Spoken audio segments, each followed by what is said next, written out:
we are live, chat. I see my boy Lou in the chat already, ready to get going.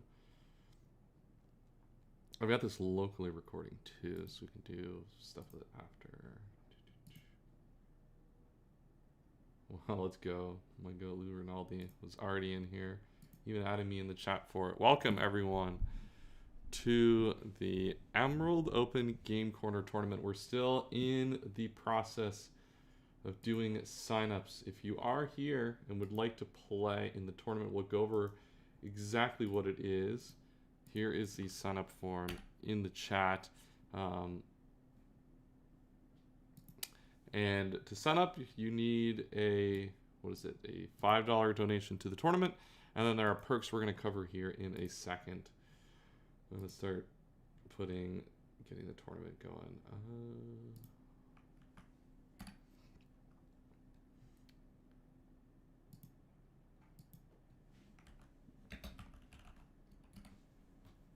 All right, I'll ping this in the tournament server once we're good to go. I'm here and ready to lose round one. What's up, Endless? Welcome. This tournament is going to be a fun tournament. I got to make sure I have all the information I need up here. I want to make sure this works. What does this do? Oh, that did not work. Hold on. I got to fix my...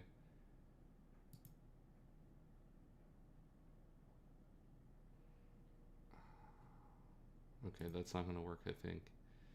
Damn it, I just have to remember. I have to remember where I set clips from. Damn it. Oh, I forgot. That's my coffee mug. Let's put that away. Get that out of the shot. Well, welcome, everyone, to the tournament. It's going to be super fun. This is something that the crew has been working on quite extensively in the background to kind of put this on. Have some good fun before we get into the Emerald Open tournament starting soon here. This is the Game Corner. I guess I should ping it in the server.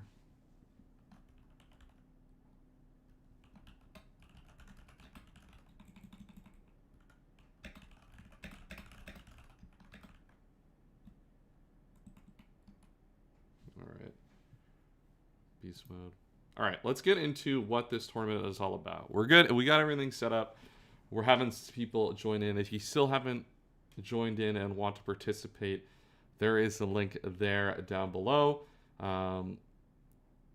Let's get into what this tournament's all about. So we'll get into the desktop view here. So this is a normal ADV draft league, except there are a variety of different things that can happen in this draft that you definitely will not see in the normal Emerald Open tournament. So the goal here is to do some, have some fun with the Emerald Open rule set and help kind of boost up the prize pool we have for the tournament to make it even more prestigious. So each player has the ability to spend on perks to improve their team in this draft. The two big ones here at the start are classic banned Pokemon, unless it's Smogon that one time.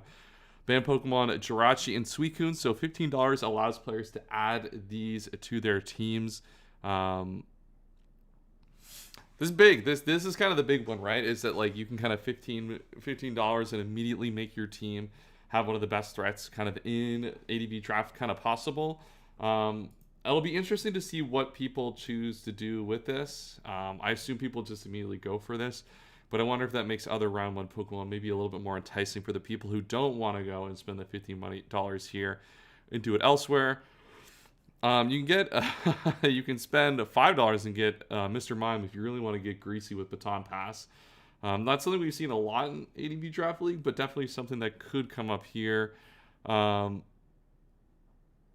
You can add 1 point per dollar spent to your budget. This is one that I think might be interesting to see here a little bit. So $5 at least gets you 5 points. Then you can kind of continue to add more points to your budget there. The one thing with this one that might be a little bit difficult is a lot of the Pokemon do go off the board. So how much value you can get from this is difficult to really garner, I think. But I'm curious to see how people use this. $5 to veto someone's pick.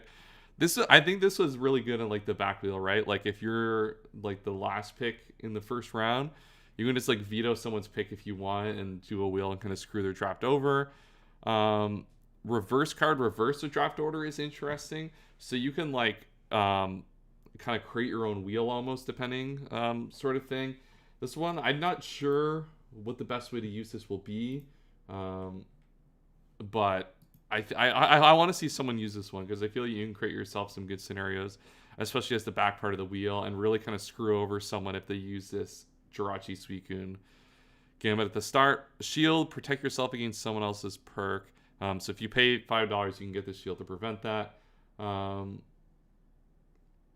Me first, you can pay $5 to kind of get ahead of someone in the draft. So that one, you know, if you really want something, you pay $5 to guarantee that you want.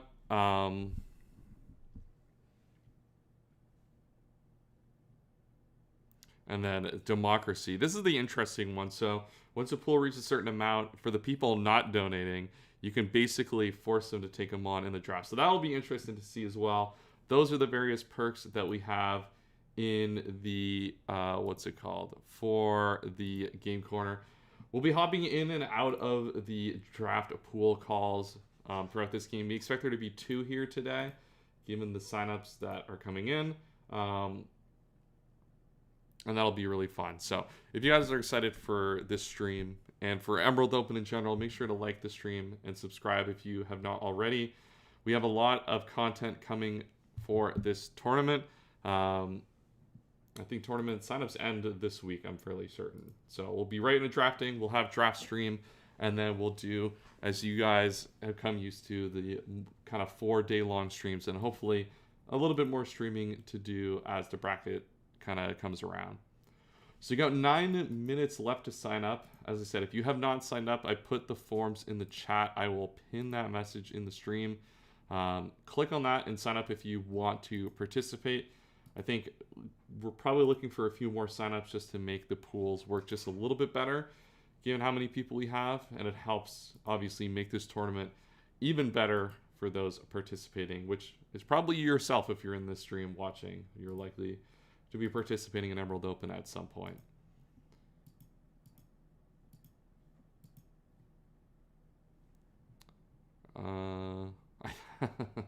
I just realized I had the V Crosmo replay up with them losing. That's really funny. Okay, we don't need to have that up.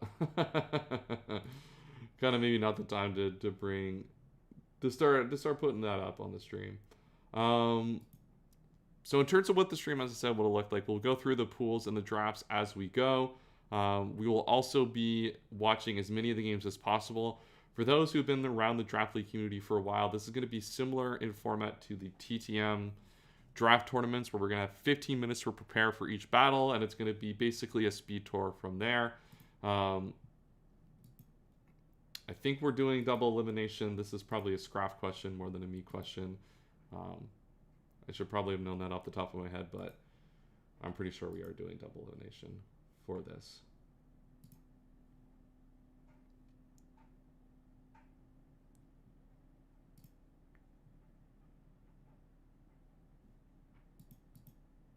TTM, holy shit, I feel... Yeah, it's been a while. Yeah, honestly. You feel old. It's hard to not feel old in this community sometimes, having been around for God knows how long. Is the doc available? Yes, the doc is... Is the doc available? I don't think yet. I think we're still working. I think we're going to get it set up for when... No, you're not blind. I mean, to be honest, I'm looking at it. I don't think we've made the doc public. Oh, we literally have made the doc public. Awesome. You're playing in it. Obviously important to follow along with the draft as we go.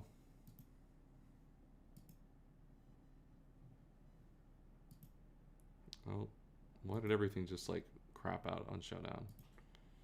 Please don't tell me Showdown's gonna die during this. That would be super dumb. That would be like a classic like moment to have like a stream, like a tour or a try to host a stream and Shonen just like die. I mean, there was a period of time Shonen was dying. It felt like every day, but like luckily, I guess it's locked in the last little bit. All right, we are about 5 minutes away now from the starting. So if you do want to sign up, you still have a couple more minutes to get going with that. And if you guys also haven't done so, like the stream as well. Helps the streams out a ton. Makes it awesome to keep doing these streams as much as possible. These are the best parts, at least for me, for Emerald Open. Obviously, I'd like to play in it, and it's a lot of fun, but kind of showcasing the format and doing these fun things for the community is super awesome as well. So, hey, helps keep the streams going. It's going to be a busy couple of months with Emerald Open and Pokemon Champions coming out. So, hopefully you guys enjoy the streaming as we do it.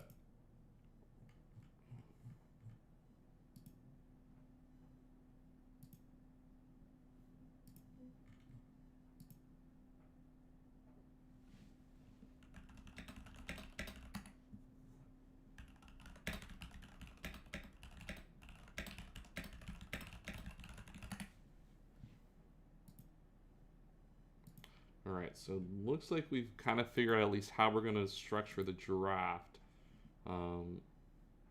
Given the fact that we have, it looks like 10 signups, we're going to be doing probably one pool unless we get a few more coming in. Is likely how we're going to approach this. So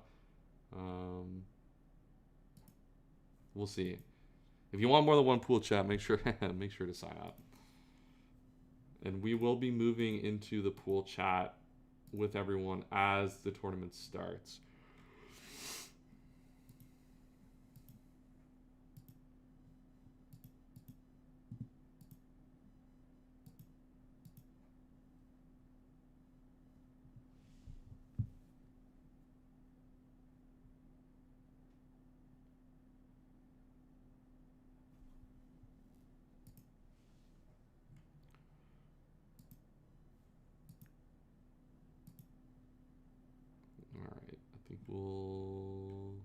Okay, we have the doc updated now. Perfect.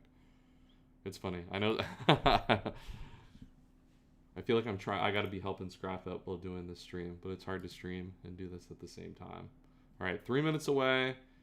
We're about to get started here in a second. I will move down to the stream, the pool call in a second, and we'll see how things go. If I had to, I guess let's do some fun predictions while we wait for the pool to start. What do we think people are going to approach the perks for this? I think for a 10-person draft, I think it's almost guaranteed that we're going to see both Jirachi and Suicune in these teams. I think like if I'm like a first pick and I'm playing in this, I'm immediately taking one of these. I don't know which one I would prefer. I think maybe the Jirachi or maybe the Suicune. I worry a little bit with the Jirachi that like you can,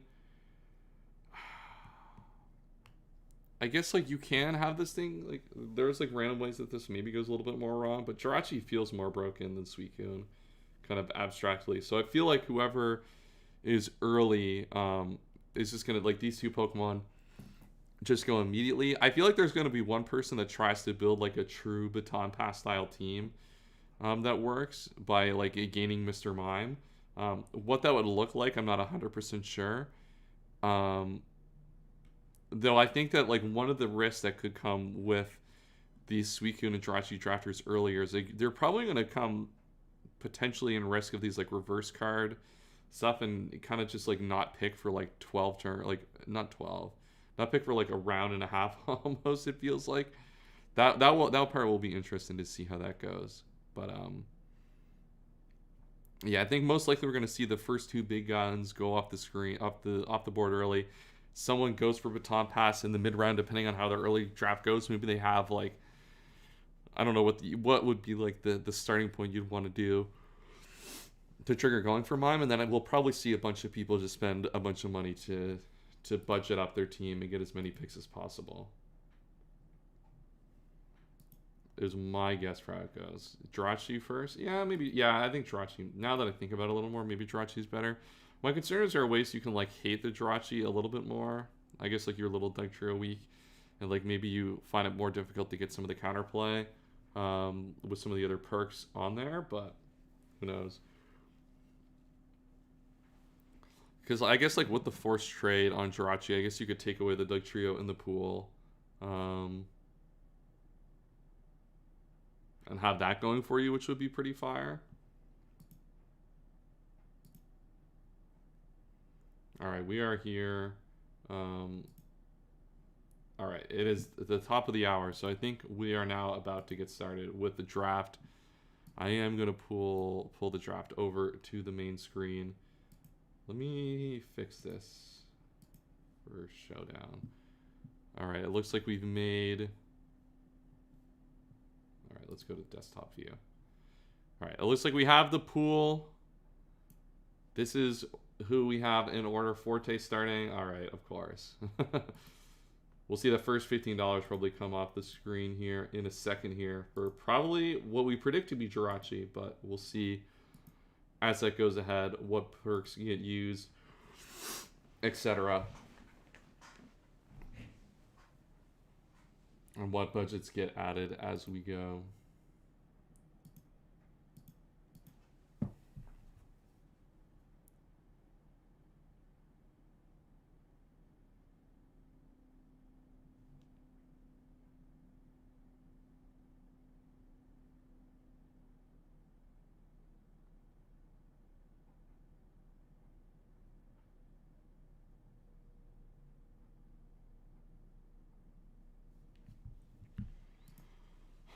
All according to plan.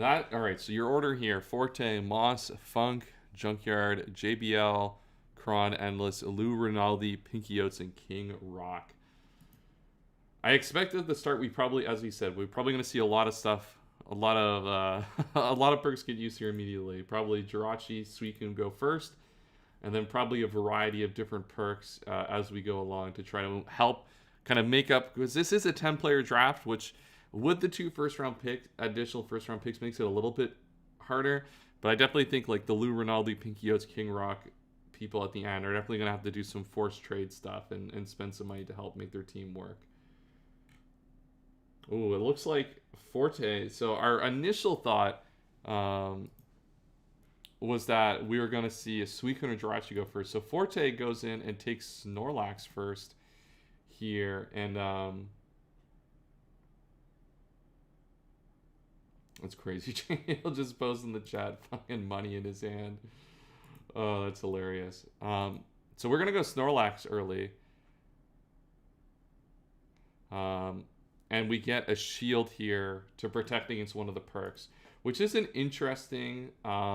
this person can't find... King Rock can't find the dog. I put it in the chat. I think we're good now. And gets a shield protecting themselves against one of the perks. This is one thing I have thought might have happened. Is like Snorlax is like particularly good against like the actual like broken guys that you can pay for. But we'll see. I will see when people we'll see when people get the Metagross here. Moss goes in there, not spending money either, just go straight for Metagross here to start with. So our initial prediction of people spending the money to get the crazy broken guys not started yet. If I'm like in the back half of the draft, I don't think I'm going to get them, but I'm feeling maybe a little bit better. Okay, Funk goes for Raikou here. Okay, so no one is going for the broken mons yet. I assume JBL is probably going to get one of them at this point, if I had to guess. I guess like in terms of like a money spent, you're probably okay to like go for these first 3 first. Junkie is going to go for Zapdos. So no one is spending for the big mons yet, which is very surprising. I figured someone would have been all over getting Suicune or Jirachi early, because this is like one of the only times you'll ever get to actually use these Pokemon in this format. And gives you such a leg up to start with. Except maybe Snorlax is like equivalent to a certain degree. Dude was good at 80 draft right away. Oh, JBL Suicune. There we go. That's what we expected. That's where we're starting now. It's some big money. Fucking spending money. Oh my god. I'm very surprised that it took us this long to get to Suicune. Yeah, Endless. To be honest, Endless, there's no way you should have got Suicune or Jirachi here in this pool. So $15 have been committed to this pool already. So we're 20, I think, away from the democracy. And now you just got to avoid Kron here taking one. So unless, I don't know, maybe you'll get Jirachi for $15 at pick 7. You can't really complain. Should have been 21 high key. Yeah, maybe. I don't know. The thing is, people can just spend to like up their budget anyway. So like in this one, it doesn't like actually really matter like too much. Realistically, what the price? Not the price doesn't matter, but a little less. You can spend your way out of budget problems to improve your team. All right, let's see what Kron wants.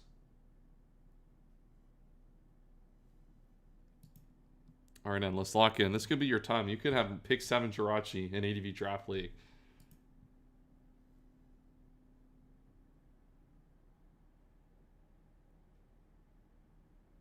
We have the Discord channel. I probably should have the Discord. All right. No. Oh, all right. Jirachi is taken at pick 7. Endless. You know what? It was so close yet so far.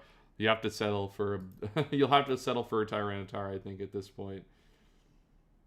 Which, honestly, not too bad. You'll take that. I think. At pick number 7.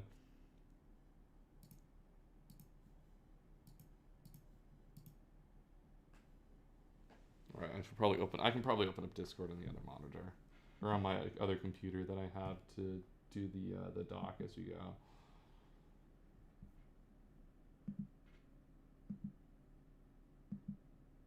All right, now it's where I think it's going to get interesting. Is whether people are going to start doing crazy stuff with the pools. I see Scraff in the call. Let me move down. I'll move down with Scraff in a second here. I think like now that you're in this like 8, 9, 10, you're kind of incentivized. Oh, Scraff already left. No. You're kind of incentivized to start using some perks to make some chaos go here.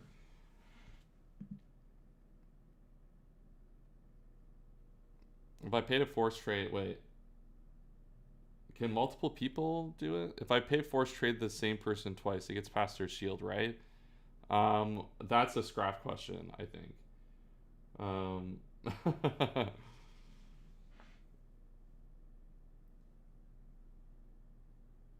Yeah, one thing I've also been saying that we should probably know, multiple people can take the Suicune and Jirachi. Okay, I forgot about that part. I've been kind of scamming you, Endless. Sorry. Wait, I hold on, Scraff. I told Endless that he probably got screwed here, so let him get the Jirachi. That's on me. Okay, never mind. You're good there, Endless. I was thinking to myself, I'm like, yeah, I remember this conversation, so I'm like definitely trolling by saying that. All right, so we have 3 fucking hell, man. We have 3 Jirachis on the board. If I force to trade, Scraff, are you in the call, or are you in? If you're in the stream, can you answer Endless's question about the force trade the same person twice, get past their shield? Wait, the same Pokemon? I think so. LRXC, for this one, you can do the perk, just the Suicune and Jirachi. You can buy them for yourself. This is gonna make Dugtrio, by the way, now like super valuable. Is there a TLDR for Game Corner? Yeah, LRC. If you go into, I'm gonna pin the doc. I'll DM you the doc. If you look at the doc, there's an available perks tab that gives you all the perks that people have available. I'll just DM it to you on Discord.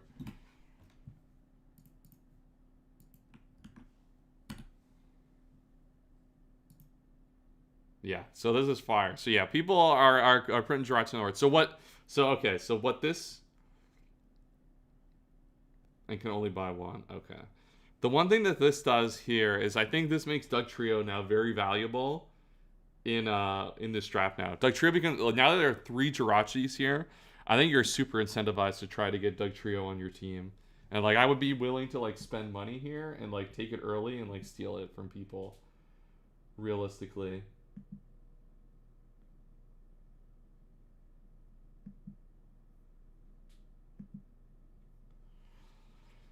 I'm trying to think what else, like, all right, so like Suicune, you can probably draft like if people aren't taking Suicune, you probably don't have to worry about it too much. But yeah, I think like you're definitely. I think the Dugtrio. I wouldn't not even take it. The problem is I don't know if I would draft it or like steal it. What are the?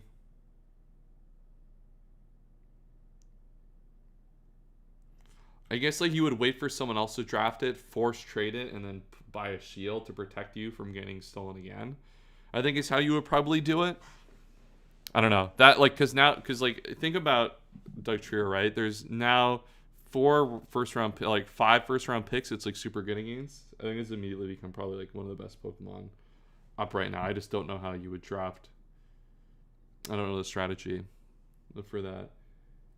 Make a Wish is crazy. Hey, these are funny names. Shout out to Scrap for putting a lot of the work behind this. Scrap does so much work and so much effort for the community all the time. Give him all your appreciation and your love for all that he does for the ADV Drive community.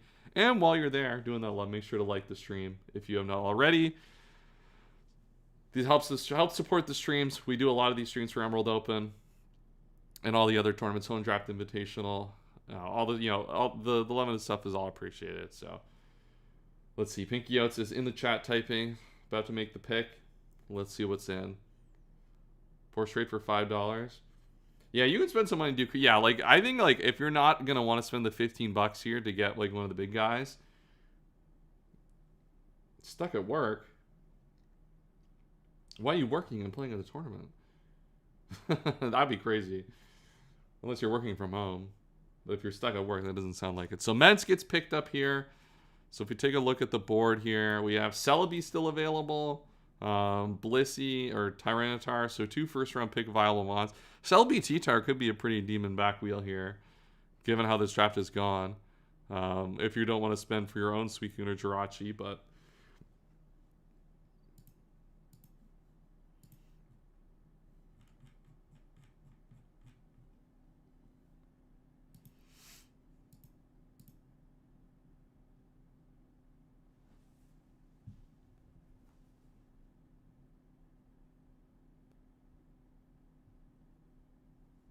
Ooh, all right, so we've got a little bit more money spent here. We got King Rock going with a Blissey and Tyranitar, and has a shield on their team from trades here, or from perks being implemented against them. So 1 shield each. I feel like a lot of the people are going to try to bring shields for their teams, just to make it easier to protect their Pokemon.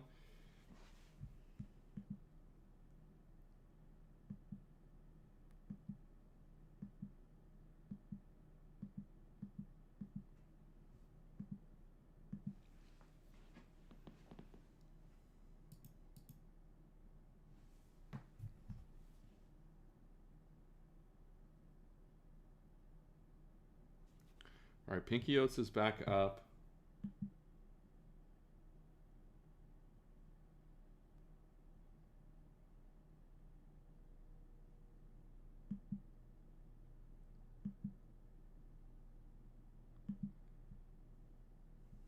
The suspense is killing me here. I gotta know what we're taking. All right, I can close the sign up tab now.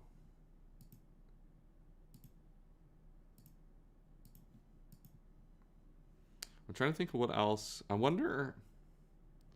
So getting into Pinky Oats pick, thinking about what we do here, I think realistic. Like, it's funny because like one of my intuitions for these closed pool drafts is the incentive I find for these Salamence teams is always draft Melodic or Swampert to take one of those Pokemon off the board.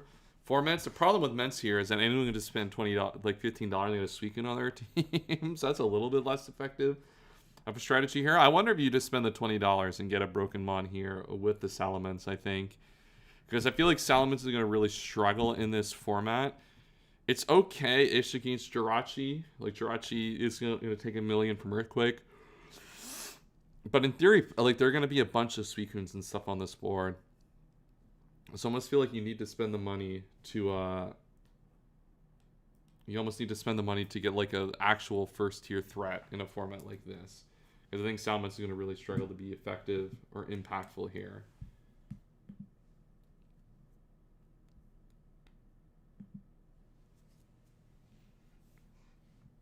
And then Lou Rinaldi. The thing is, now the perks. The real question here, and is anyone going to do the double up on Jirachi Suicune? That's where things might get really, really crazy. If people try to do that, I think we're allowing that to happen. I don't know if we have like a max like budget on what people can spend. Then answer will be answer. We are, yeah. I figured as much. That answer will be, yeah. That'll be. Oh my god, I'm lost my mind at the doc. That answer will be answer shortly. I figured Lou, yeah. We're gonna start doubling up. I feel like JBL was gonna do it. Maybe Lou was gonna do it. Endless maybe. The people are gone. These teams will be ridiculous, honestly. Some of these teams. I guess that, yeah, Suicune maybe makes the Dugtrio gimmick a little bit less difficult. Oh, Dugtrio has to still be so broken in this, honestly.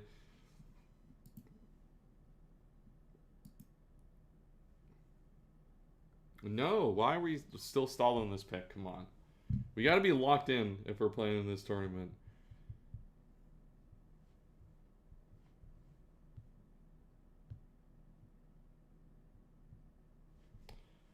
Shake my head. Well, at least we're all. Oh, they're finally here. They're waiting. They're waiting the whole time. Every time. That's crazy.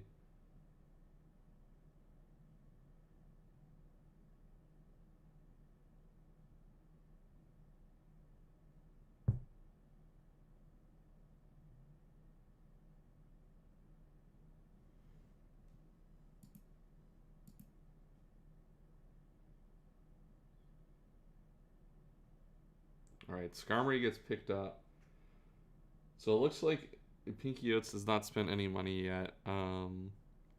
But you know their team's starting to come together here. Skarmory, I think is probably still a really good pick in this. It's probably okay-ish in the draw. It's not that good in the Jirachi, but and Lou Rinaldi spends money for the Jirachi Suicune team. Yeah, this is.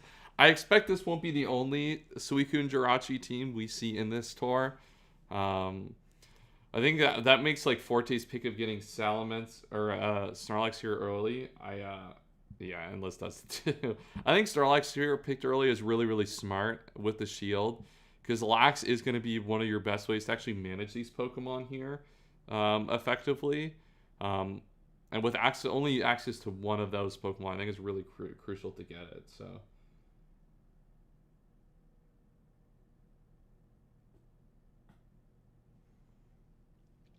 And we'll see Kron come out. Let's see if Kron will be our third person with the Jirachi Suicune angle. If not, I expect JBL will be the next person to do it.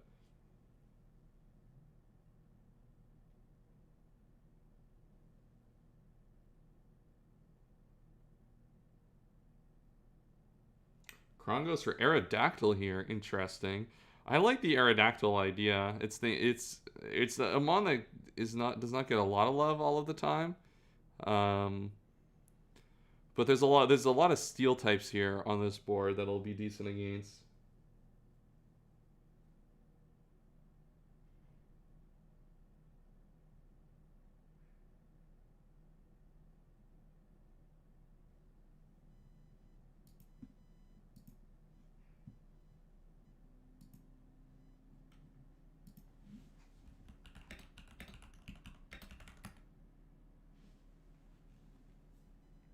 Alright, here we go. What is this clip? Oh my god, what the fuck? It just got posted in the chat.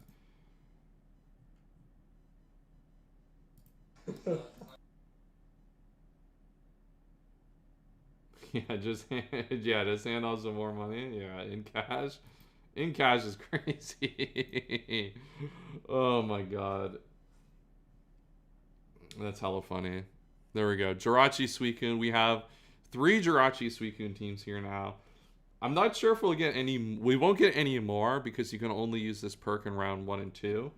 So you won't see anybody picking up in round 3. You might see people, Junkyard, Funk, Moss, or Forte pick it up. I could see Forte pick one up. Because I think picking Lax here early is kind of the important thing here for Forte. To do that, maybe people misunderstood the rules with buying multiple guys, but Oh, we got big Scrap. You know what? We got Scrap now participant, and that's what we needed. If you guys are in the stream, like the stream for Scrap playing with us now with the Salomon Skarmory team. Can't get any broken mons though, but Scrap is now on the team, which is in the tournament now, which is super awesome. You usually see Scrap behind the scenes. You get to see Scrap now battle it out with everyone else. All right, Junkyard. What are we doing here with the Zapdos? I feel like Zapdos was one of the mods I was thinking that like probably makes sense with the Baton Pass angle. Like if you want to do like the Baton Pass team, maybe Zapdos is one of those mods you want to do it with. All right, Junkyard goes with the Suicune, spends a little bit of money. And we see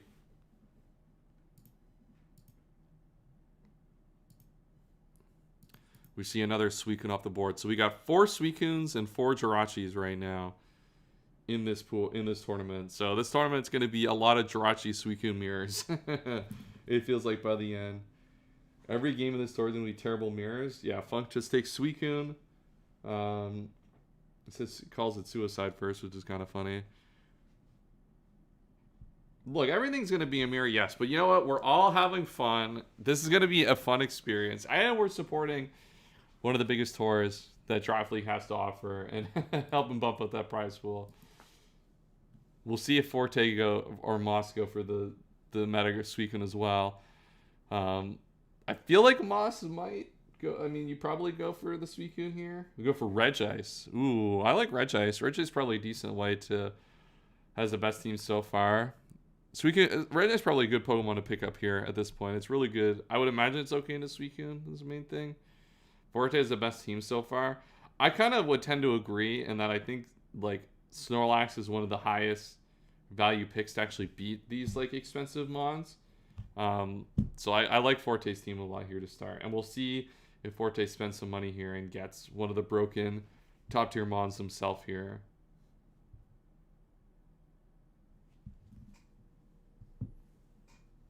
Wow. Uh-oh. All right. We see our first Uno reverse here of the chat. So Forte is spending some big money here, gets Jirachi, then Uno reverses the draft to get himself a wheel from the first pick to take Vaporeon. That's crazy. Wow.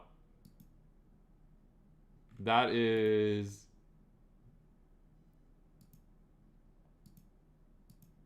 a crazy turn of events here. And that's going to make... I mean, Forte, I kind of figure was going to start off with one of the best drafts here. Yeah, Forte gets another pick because he's the wheel. Forte drops in the chat. Step 1, 2, 3. Does Verges take the 4? So Forte's going to end up here with 4 picks here to start the round. So everyone's got 2. Forte's going to have 4 mons on their team. So Vaporeon's an interesting one to pick up here, and that it does give a water absorb immunity. Can you explain the Jirachi and the Suicune rules? Yes. I'm going to wait here for Forte to make the pick. But basically, what the perks allow you to do is you can, for $15 added to the Emerald Open prize pool, you were able to get a Suicune or a Jirachi on your team. We decided to not limit this to 1 per draft, kind of to help take a little bit of the variance out of just getting like the first pick and immediately getting these guys. So that wasn't how that played out in the draft. Doing this allows you to get that. So a lot of people have kind of spent to get it on their team. So we have 1, 2, 3, 4. We have 5 Suicunes and 5 Jirachis in this pool out of 10. A lot of double Suicune and Jirachi. People really spending the money out here. And we see Forte get the Doug Trio. This is what I was thinking about here. Was who was going to get the Doug Trio. It looks like Endless is going to spend 5 to veto the Doug Trio pick. But I think does Forte not have a shield to protect against that veto? Instead of last, we have it. So the reason that they have to pick it now instead of last is it must be used round 2 or earlier. Is the limitation there. So it forces you to actually commit to them early and kind of lose the opportunity cost of a Pokemon like Snorlax, which is actually going to probably be pretty good in this tour.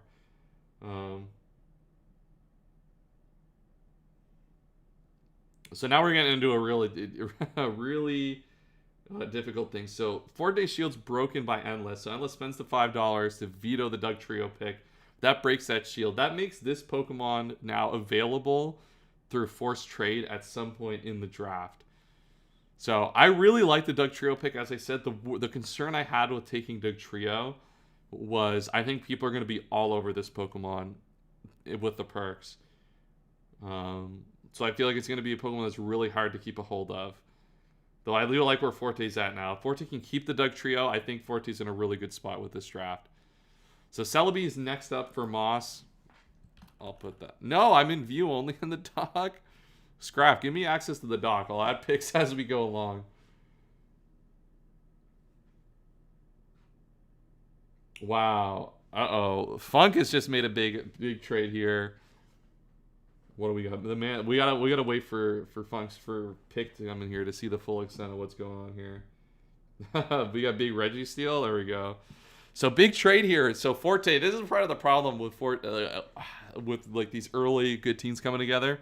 So Funk decides to trade for Forte's Snorlax and trade the Raikou over with the swap after the shield has been broken. So that's a big trade there because as we were talking about, Snorlax is one of the best Pokemon in this format, I think. Outside of obviously the 2 mods you could spend a lot of money on. That's a big addition to Funk's team. And Registeel also added to this team as well. It's going to make that team even better. Registeel, a pretty good way to kind of counter a lot of these powerful special attackers that we see often in ADV Draft League. And especially even more with Jirachi and Suicune added.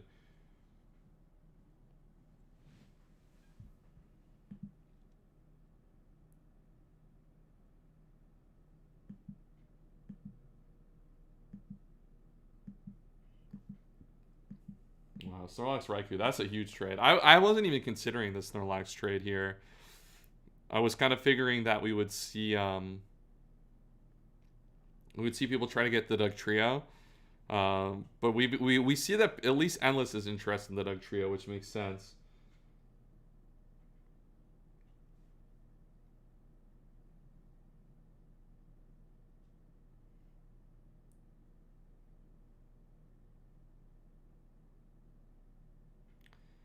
Alright, it's funny. Forte looking at his budget. Already spent $5 more than he's already donated to the tour. Alright, so we got Junkyard up here in a second. I don't think we've added him yet for his pick. But while we wait, if you guys are in the stream and are enjoying this draft so far, this draft's starting to get a little crazy now. Now that we're kind of in the zone with it a little bit, people are making their picks. We're starting to see some big movements here. Be sure to like the stream if you're enjoying this sort of tournament. And if you guys do enjoy it and have been enjoying it, definitely something we'll continue to do for next year and maybe in the future as a separate event.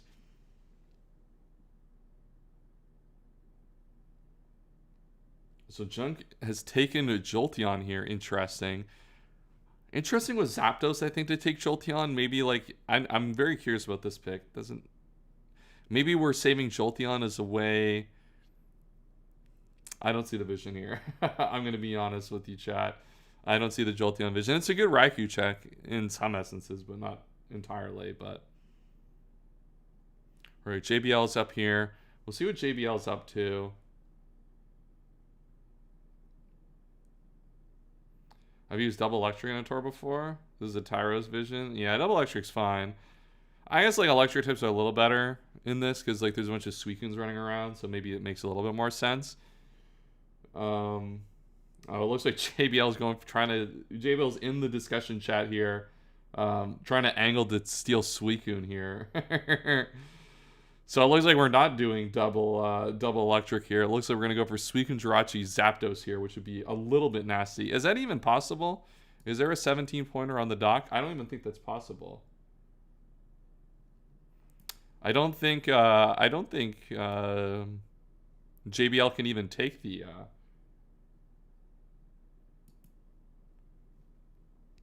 Can you do it? It has to be within 1 point, right? Oh, it's within 2 points. Oh, I'm blind. I can't read. Wow, so take Starmie, swap it with the Zapdos, and now we have Starmie. I mean, Starmie's an interesting choice in this team. We'll see. I assume we probably get Starmie. Yeah, now we have Suicune, Jirachi, Zapdos. So we're literally just building an OU team here. at this point, which is really, really funny.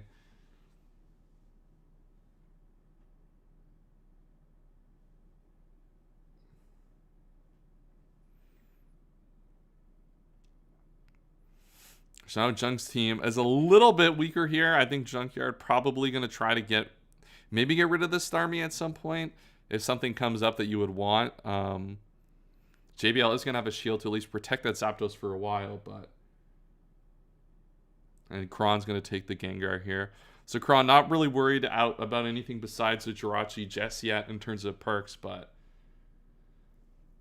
Gengar's a nice Pokemon to pick up in this environment. I think Gengar will be pretty good against the Jirachi teams. Have at least a good utility there. Obviously, Calm Mind Psychic will be good, but at least gives an opportunity to have more utility against those teams. Maybe now that I think about it, probably not. All right. It looks like Endless here is taking Slowbro and force trading it for Dugtrio. So this is kind of what we expected here, was people to fight. I kind of expected people to fight over Dugtrio, and now Forte's team has Slowbro on it, which is not great with Vaporeon and Jirachi. Not the best Pokemon in the world to have. And now getting Dugtrio is a big pickup for Endless's team here.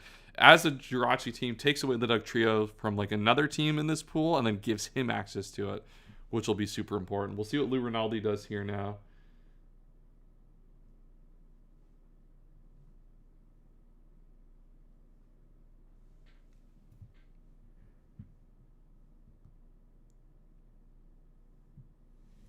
Lou Rinaldi, can I stack force trades?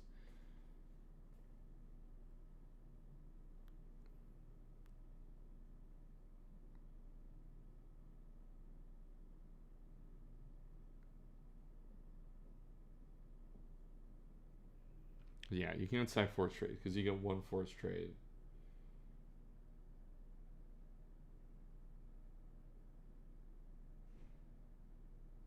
No, it looks like Forte might be screwed here. The ultimate draft league player problem. No one ever reads the rules. To be fair, I didn't read any of the rules when I started, so that's on me too. Can you, Scrap? Can you force the same trade? Could Forte just like take the Snorlax back at some point if we wanted? Is that possible or no? We're not okay. That's yeah. Because I was thinking like, don't you just do that at some point?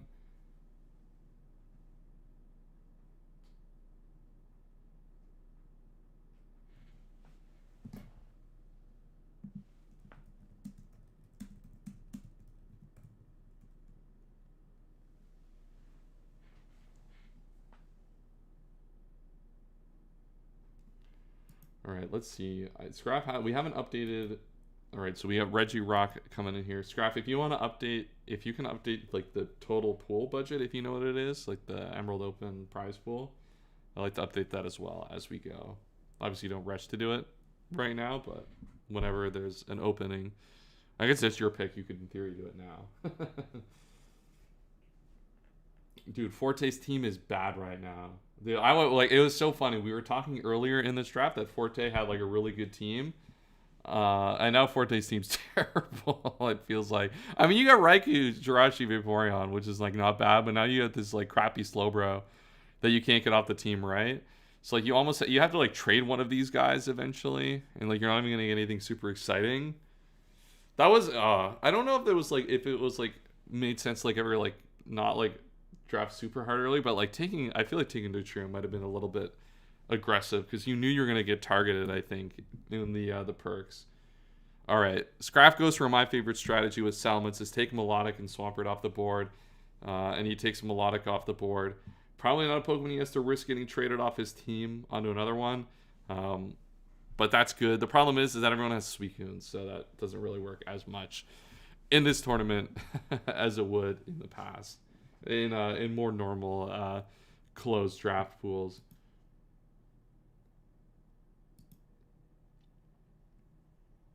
Let's see what King Rock does here. King Rock has a shield right now, so hasn't really been the target of anything just yet. Swampert and Alakazam comes in here for King Rock, so not really do anything crazy here. I think I think King Rock probably just trying to pick his spot a little bit here in this draft. Has got a decent team to start with, and is now just trying to figure out the best way to kind of deploy any of the perks that he might pick up later in the draft.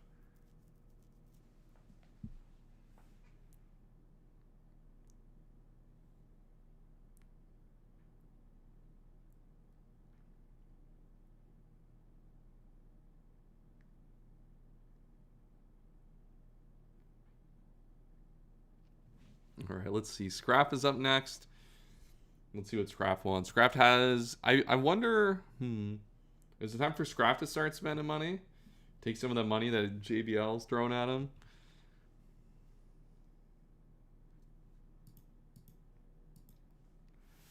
I feel like we got to do something to improve this team. I feel like this team definitely has a lot of holes right now that we need to fix.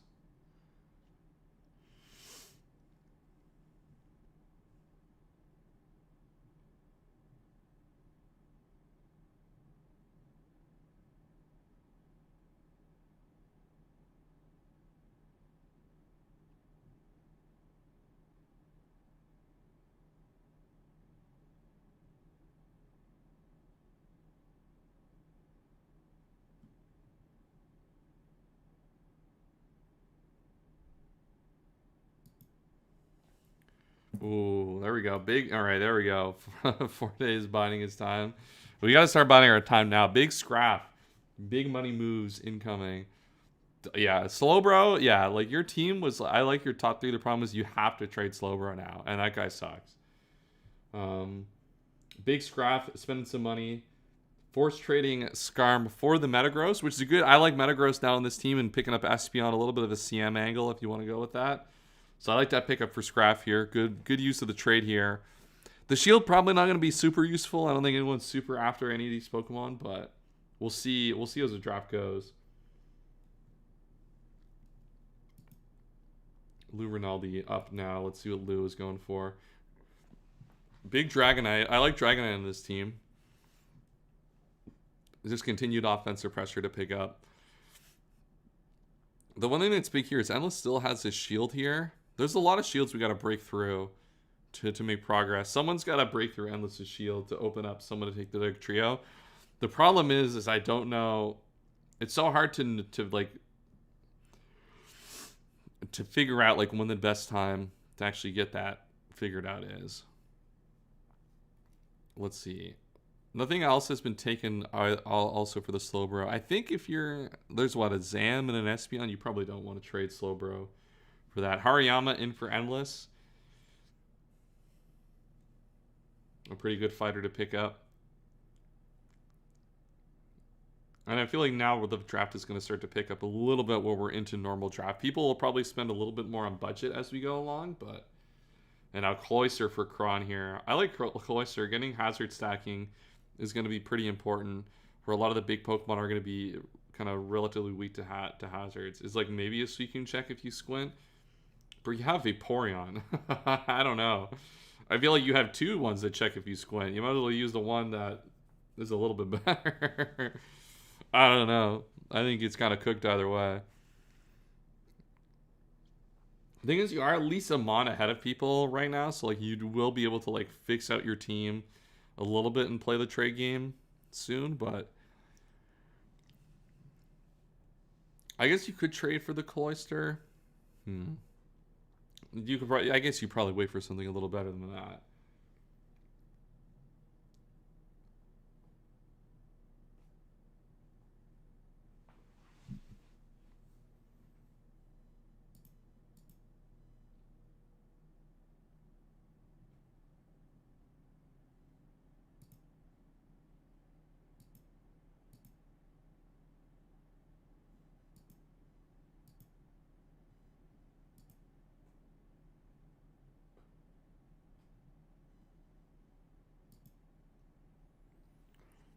All right, where are we at now? We have JBL. Okay, it looks like Kron is also getting a shield before JBL picks. So everyone's kind of shielded up at this point. So we had a little bit of chaos early, people not buying shields, and now people have some shields that we have to work. That'll have to kind of be worked through as this draft goes along to make progress with any of the perks with vetoing and stealing.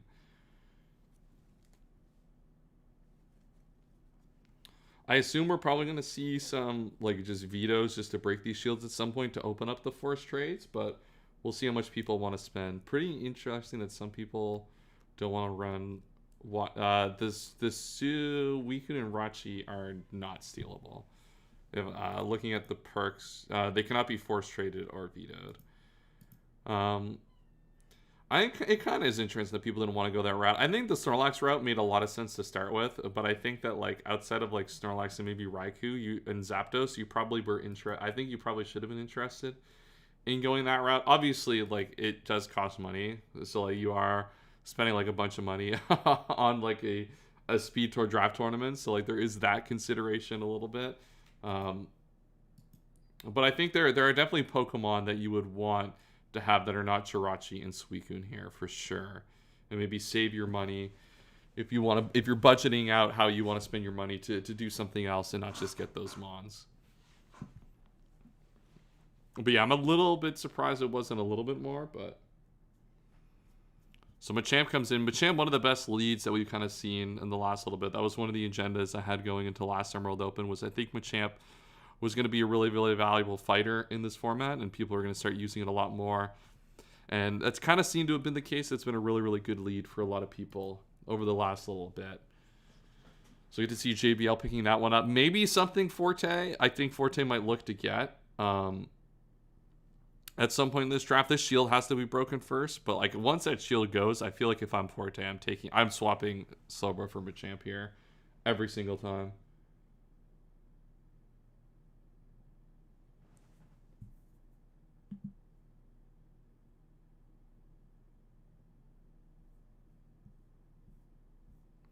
Just going raw entry would be somewhat funny.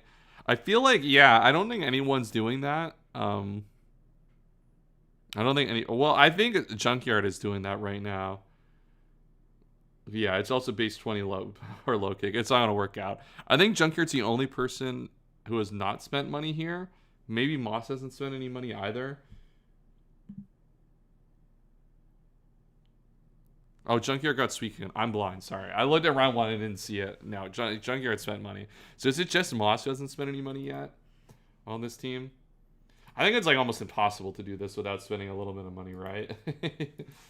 Like at a certain point, like your team's just going to get like tanked by like the other perks. So you kind of have to at least use some to like get some semblance of your team back.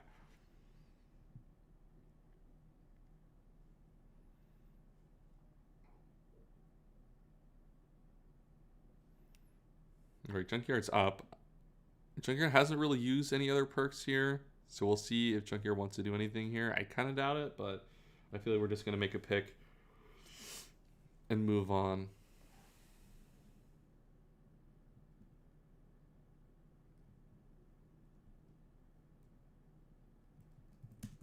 Dude, no way Fung saw Junkie type and sent a message and just sent their pick. All right, it looks like we got their pick here.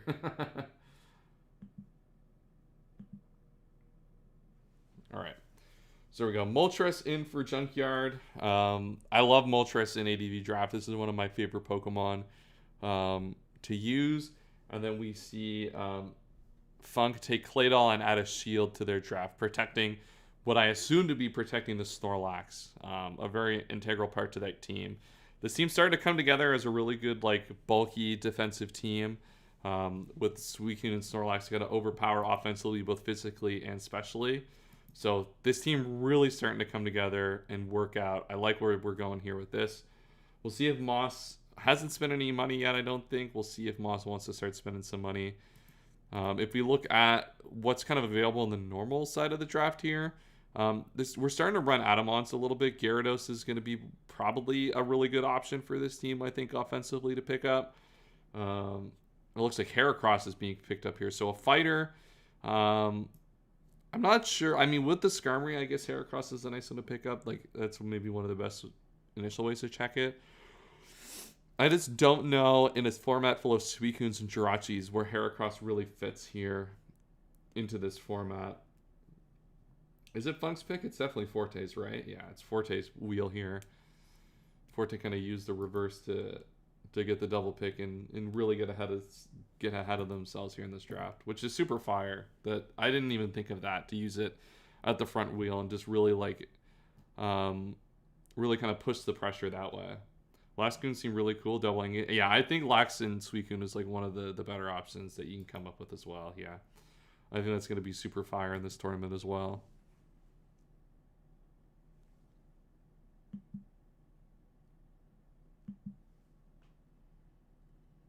So let's see what Forte wants to do here. Has 2 picks here.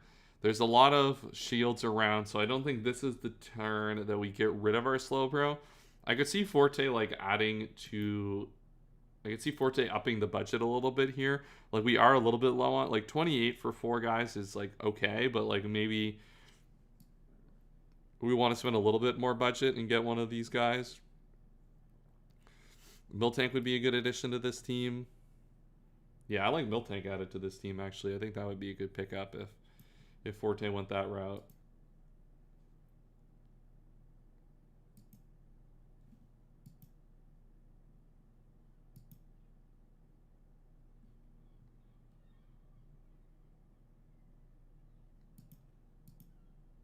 I assume round 3 Zapdos was a trade. Yeah, so JBL traded Starmie to Junkyard Bronze. Junkyard picked Zapdos here, pick 4, and that was a trade with the Starmie here from JBL. So it looks like Forte, while we're waiting for Forte to pick, if you are in the stream and have not already, make sure to like the stream. Helps the stream out, do well. We have a lot of streams for ADV Draft League coming up over the next couple of weeks. We have Hoenn Draft Invitational. The semifinals stream is going to be tomorrow, with the final stream coming the week after. That'll be whenever that goes live, so that's going to be super exciting. And then Emerald Open is just around the corner as well, so we'll have some streams leading up to it, as well as the draft stream, and then everyone's favorite kind of 4 day-long streams to cover as many pool games as possible.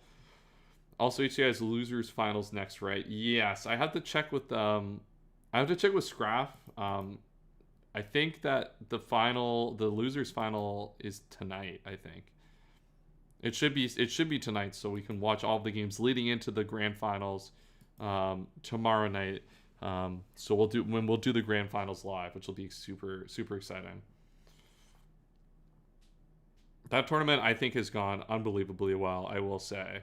I think it was Cass who might have mentioned earlier, in terms of like invitational tournaments and like games, like the draft league games have been top tier. So super super awesome tournament. Super glad with how well that one's gone. And definitely, if you guys haven't already, once the stream is done, make sure you subscribe so you can watch the stream tomorrow. But check out some of the past streams. There's been a lot of really good gameplay that you definitely don't want to miss out on. So we see Donphan and Hypno coming out here.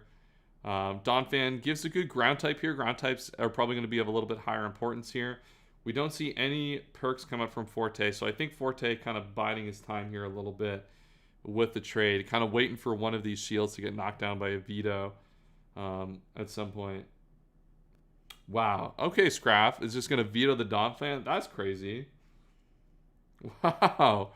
We just don't want Forte to get a ground type here. So it looks like we're getting Hypno, but Donphan is going to be vetoed here by Scraf. Now Forte's tilted. That's so funny. Start the timer is crazy. This is going to John the whole draft after spending for his perk. Scrap wants it. I mean, Scrap. It looks like Scrap's going for Donphan. I like Donphan on Scrap's team. Dude, I just feel like Forte's never going to go to ground type. What ground type can we even get? Which ones are even available? Is it? No, don't say we got to get Flygon, right? Marowak's a ground type, but defensively, not really. You can get one of the Nidos. One of the last Emerald Open agendas was Nido. Was it Nido Queen? I think had like an ungodly win rate in that tournament. So definitely one to look out for. In this, do I throw for the bit? What are you throwing for, Fun? Don't throw. Your team's good. Don't throw just yet. You gotta solidify your team. If I'm Forte, maybe I actually hold off and try to steal the Claydol. Give it Fortress. Crazy. Dude, if someone vetoes this, we can't be vetoing here because we need to save vetoes. There's a certain fire type on mine. I think some people got to start using their vetoes, by the way, to break these shields. Otherwise, like, we're gonna get to the end of the draft and there's like, we're not gonna be able to. No way King Rux is veto Fortress. That's so BM. That's such a troll thing to do. Why on Fortress? Are we hating? We're just not gonna let Forte get a spinner in this. No spinner for Forte. We're just that's crazy. What spinners are allowed? Is that what we're going for? Forte, what can we get to spin? You can get big spin Armaldo. Oh my god, I would be so tilted right now. We got a shield early, got our shield popped, and now we're just getting vetoed.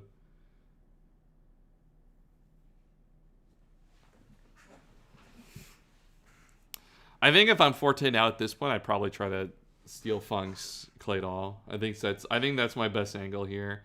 Is like hope someone vetoes a Funk pick and I just like steal that later in the draft.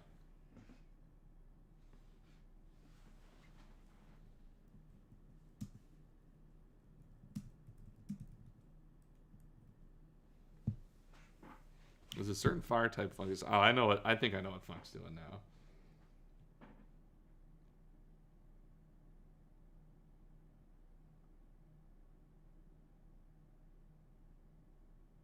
Why is Funk holding this up?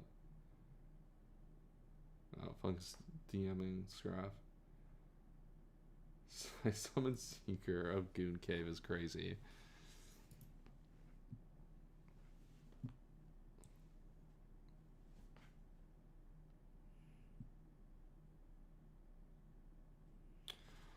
So we'll see. I don't know what Forte does here. So we have...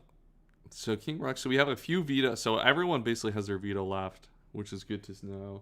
Only Scraff and King Rock. I think Endless has used a veto here. No, Endless didn't use a veto. No, Endless used a trade. Yeah, there we go. Forte takes Armaldo. That's what I was thinking where we're gonna go. I was thinking either we wait. Yeah, I think Scraff, you might need to update the doc to give Endless use a veto. JBL vetoes is fucking diabolical. You guys are so evil. What the hell, man? Are we just like troll? All right, Forte, don't fucking take another spinner. They're just gonna veto you again. That's so evil. We're not gonna be able to break any of these shields, by the way. Big Grumpig here. There we go. Grumpig Hypno, the true the true duo. We got Psy Spam here. This is like VGC right now. We're playing Psy Spam. Let's go. Unfortunately, no Psychic Terrain in ADV Draft League, but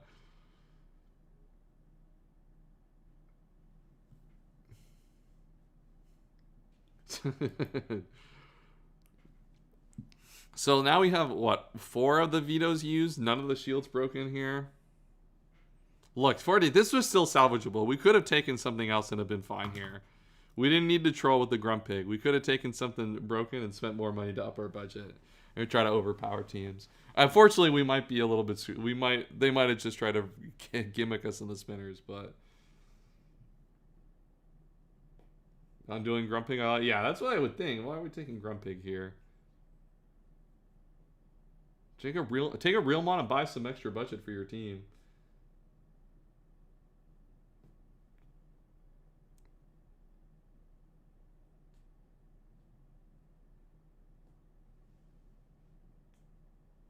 We are so hell not locked in.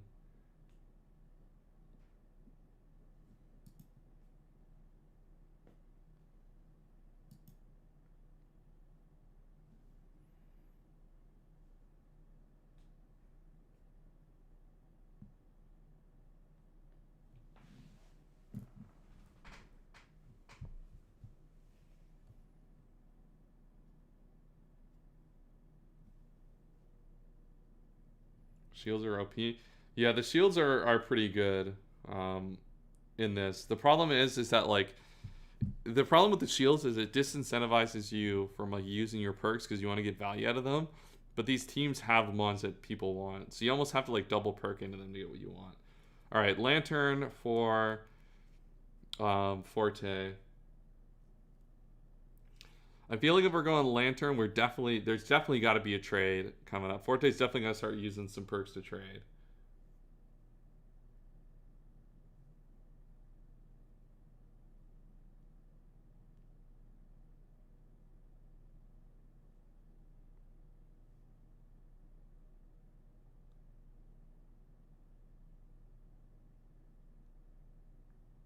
Wait, what? Why did Funk just skip their pick? Am I lost? Did Funk just did not just fucking skip themselves? Why? Why would you do that? I guess you have a shield and want to protect this team. I guess you want other people to use the perks on other people right now? What? Scrap, make him pay for that. No, I'll put that. That one's on the budget. There's a skip, right? No, there's not a skip. No, he's got a pick. That's crazy. Nah, you can't just skip yourself. That's so diabolical. Dude, did Vito...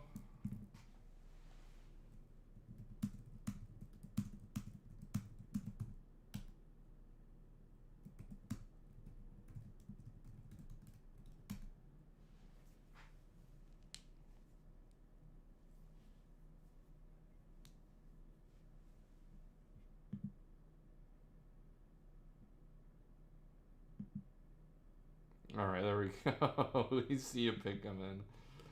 Funk takes Slowking here, which is interesting. I guess Slowking gives you a little bit of resiliency on the Claydol Suicune typing side, on the Suicune side especially.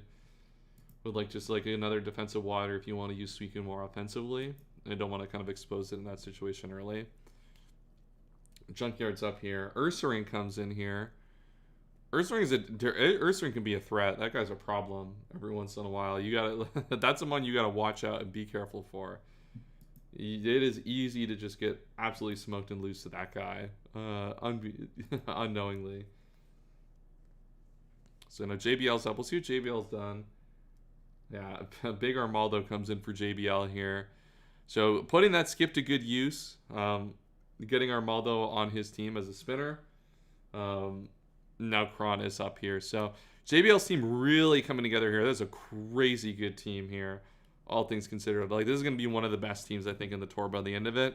And he's still got a shield to protect his team here. So Sceptile comes in.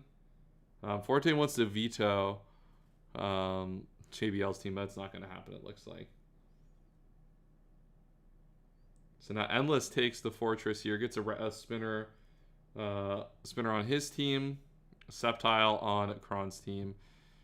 A good Water Breaker. Water Breakers is going to be actually pretty nice for this team.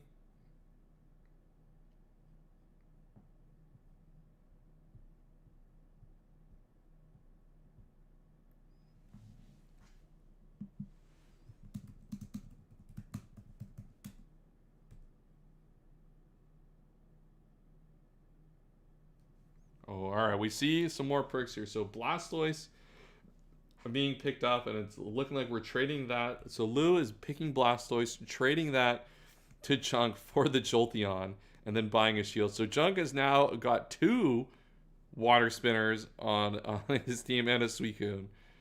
So yeah, it looks like Chunk is going to have to maybe spend a little bit of money to save his team a little bit. Because Blastoise, Starmie, and Suicune is probably not the core you would like. And Jolteon's a nice pickup for Lou Rinaldi's team. I like that. I like that here on this team quite a bit, actually.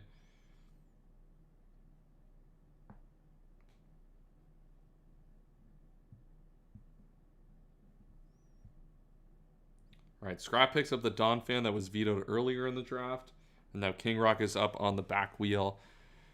I feel like King Rock's got to make some moves here. The thing is, King Rock's used the veto already, so there's not much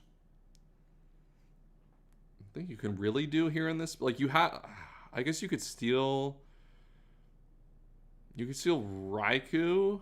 You could, like, no, I don't know if a Raikou steal is helpful. Like, if you give Forte Blissey, I think Forte might quit the tour. Dude, imagine that. You trade Blissey for Raikou from Forte. Like, that might be a monitor smash right there.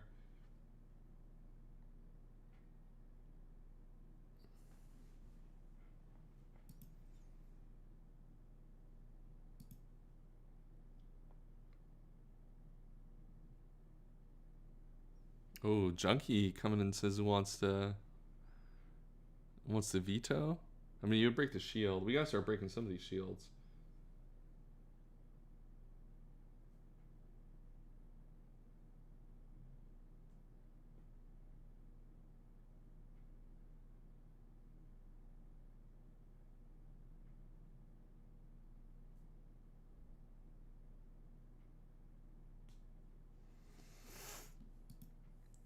Looks like King Rock is sniping. We'll see what King Rock wants to do. But I think we're at the point now where we're running out of time in this draft. All right, Gyarados and Hariyama. Hariyama is verifiably taken, so.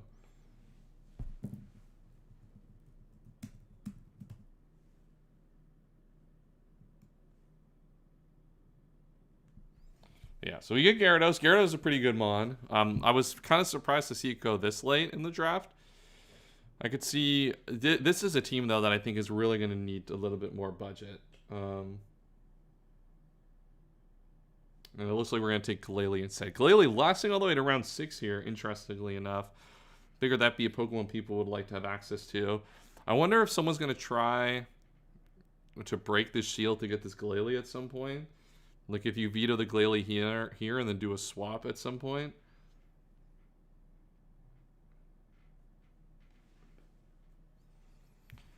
Because as I said, we are starting to really run out of time here to actually leverage our perks.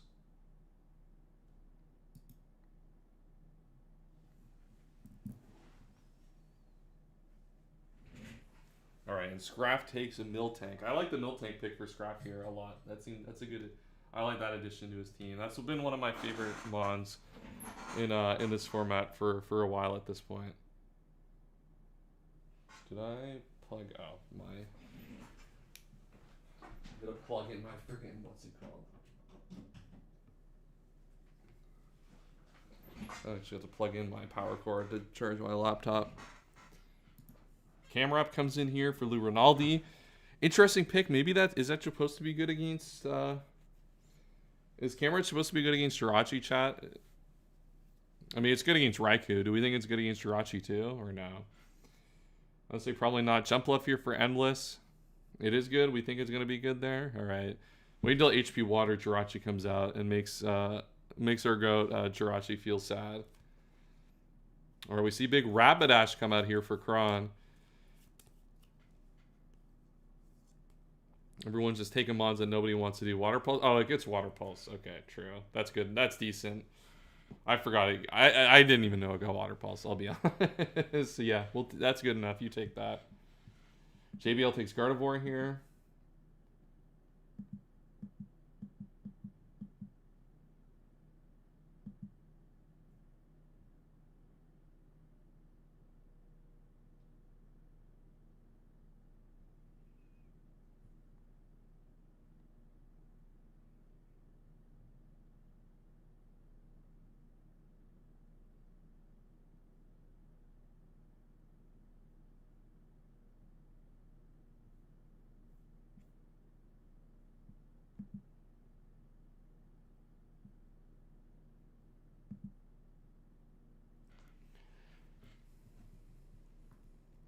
All right, it looks like, all right, so now we're starting to see some of these shields get popped. So now we're going to start to see a little action. Forte, who vetoes the Gardevoir pick, so that means no more shield for JBL for the rest of the tour. So I think we're going to start to see some things get picked up here. Gardevoir does put JBL to 1 point budget, which means he's going to have to spend a little bit of money to up his budget at least. Oh, it says 6. Oh, yeah, he spent $5 to get to 6 points at least. Okay. So that's a little bit more budget added for JBL. We'll see if JBL wants to add more as this draft goes along. But at least for now, $5 added to his team budget. As we wait for Junkyard's pick, if you guys haven't liked the stream already, make sure to like the stream. It helps support the channel quite a bit on our first goal to 1,000 subscribers, and helps the ADV Draft League streams that we've been doing do well. We've got a lot of good content going on for ADV Draft League, and it's been a good ride the last little bit. So hey, support the stream and support the channel with the like on the stream. Let's get into what is probably going to be Junkyard's pick. I don't think anyone else is going to be doing anything right now. Okay, so it looks like Junkyard is going to take the sheet, get a shield, force the Starmie trade again, and take Marowak. So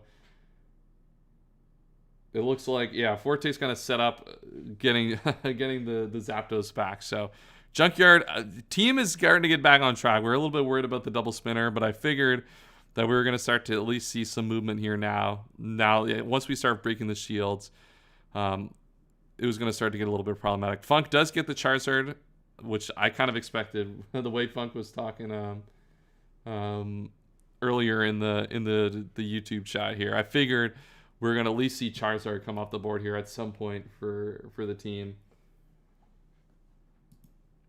And that'll also require a little bit of a budget addition as well. So at least $5 being spent to up the budget for Funk there to enable the Charizard.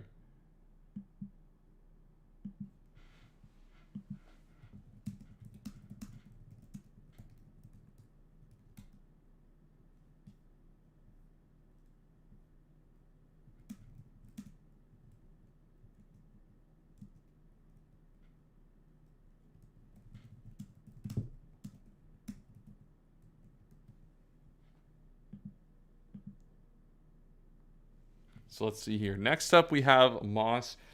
There's been a lot of money spent in this draft, by the way. This draft has been like ridiculous in terms of perks being spent. I definitely do not think we're done here. I feel like a lot of these teams are just going to spend, at least add 5 points to their budget, because you might as well, just to up the quality of your final few picks, especially where these teams are going to be so good in terms of like raw power level with a lot of Jirachi, Suicune stuff going on. We'll see how that goes after. So looks like Forte dropping a little bit more money in there. So we'll see what Forte's got to do. Looks like Forte's also added money to his budget as well, which makes a little bit of sense. 25 points is a lot. There has to be a trade coming from Forte here at some point here to justify this budget increase. Because like with 25 points, oh, I'm sorry, it should be here. There's not really a lot you can't actually spend on anything in the rest of the pool to actually leverage that. So it looks like Forte is eyeing up a trade here. I do want a complete history of all the picks and perks used by the end of this. Is it still drafting? Yeah, we're still drafting Sin. I think we'll probably put something together like that to end this at some point. One thing that I want to do by the end of this is make this into a full-fledged YouTube video. So that should hopefully I'll probably have to do a log of the whole draft at some point to enable that video, and I can probably make that public.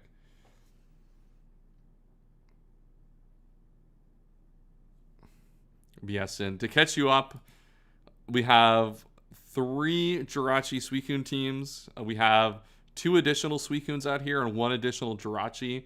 Or 2 additional Jirachis. So a lot of crazy money going on here in this draft. It looks like Funk is putting 3 more points into his pool as well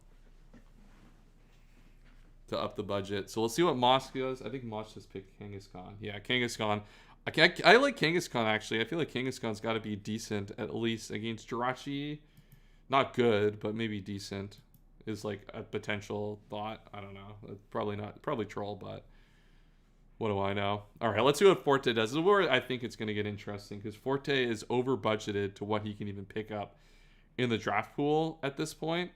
So this has to be a trade here for something.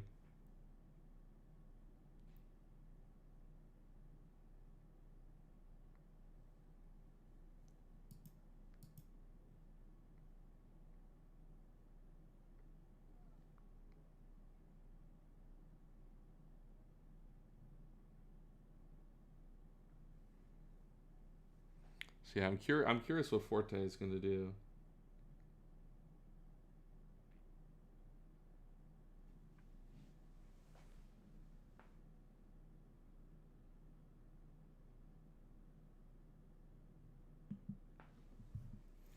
So it's like Forte is trying to angle his trade here.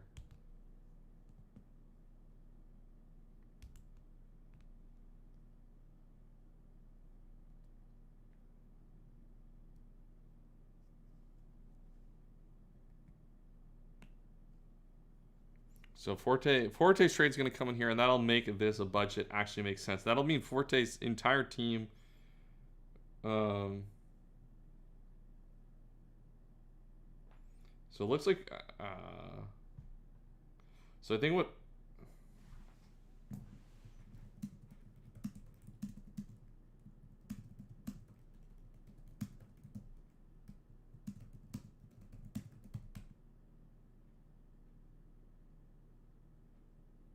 So yeah, Forte. Yeah, so Forte. So this is interesting. So Forte's got a really.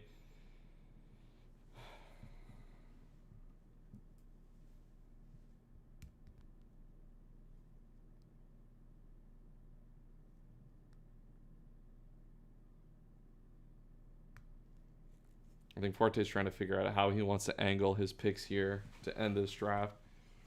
Yeah, he's not gonna be allowed to do that. No, you gotta pick in the order that you're done.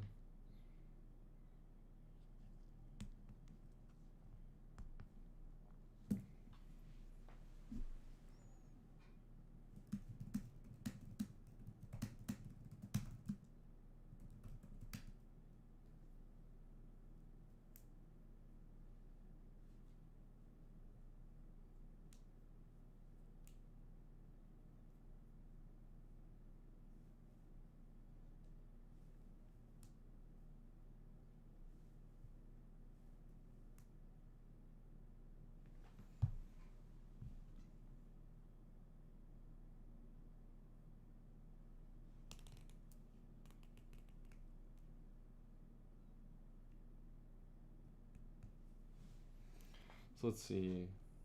Yeah, Forte's got to. So Forte's draft is going to be done here. The problem is Forte's going to make 2 more final picks and make a trade here, and have no ability to update his team the rest of the way. Yeah, I think Forte's have a little bit of regret over using the reverse card in this draft. I think the reverse card made sense. The problem is that like without a shield, you're kind of in a little bit of trouble early on. By the end here, at least how that's been played.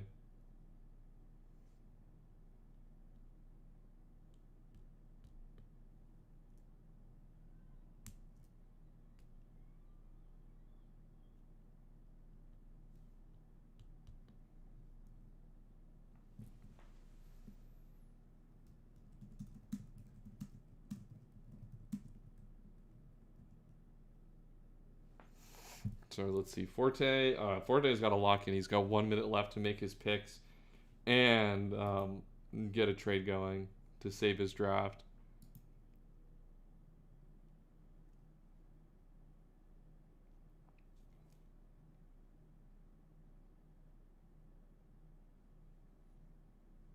While we wait for that, chat, what do we think right as it stands right now is the best pick of the best team? What do we think is the team most likely to win? I like Lou Rinaldi's team. I think it's got a lot of good counterplay to some of the broken mods in this format. I think JBL's team is pretty decent as well. I also like Funk's team a lot. I think like the Suicune Jirachi drafters are definitely coming out ahead here in this. No way someone's vetoing another another Forte pick, man. This is so shameless. Jirachi's overrated. I think Jirachi will have a little bit of like very niche counterplay to it, but all right, looks like Forte's made a pick. Is anyone else going to veto Forte while we're at it, just to ruin his day?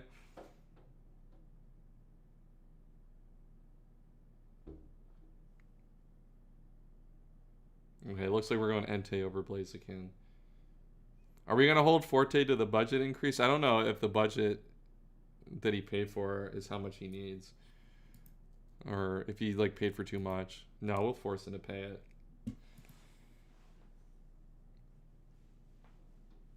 That's on him if he screwed up. So Forte's draft in theory is done here.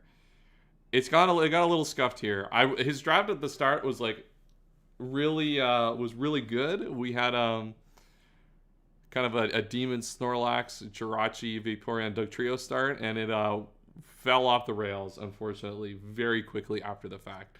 We'll see if this is the final team Forte ends up with. I don't know how many of these Mons people are going to be like super active to try to pick up. Maybe someone goes for the Raikou. If I'm King Rock, dude, if I'm King Rock, I'm giving him Blissey and just sacking off Forte's team. Wheezing. We really are just trying to figure this one out. All right. We good? Forte, you good here? I think that's what I do. If I'm King Rock, I'm taking the... Look, it might be BM to ruin Forte's draft, but I feel like Raikou would be a really fire addition to King Rock's team.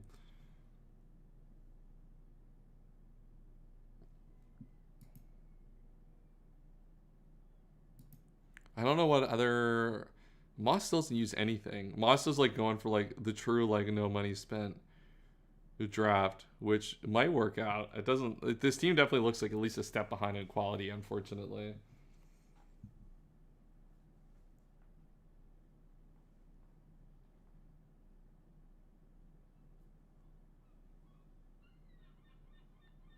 There's a far more powerful electric type coming. That's fair.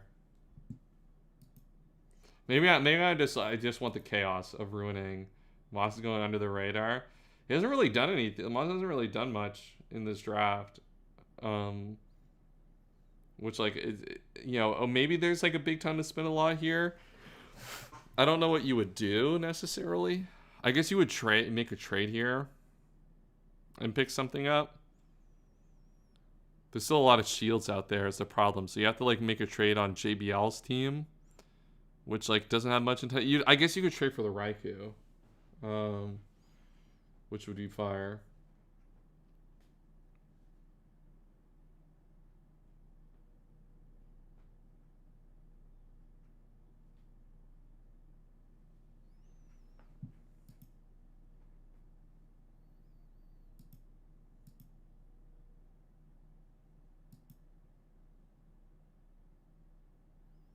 All right, Moss's picks are coming in here.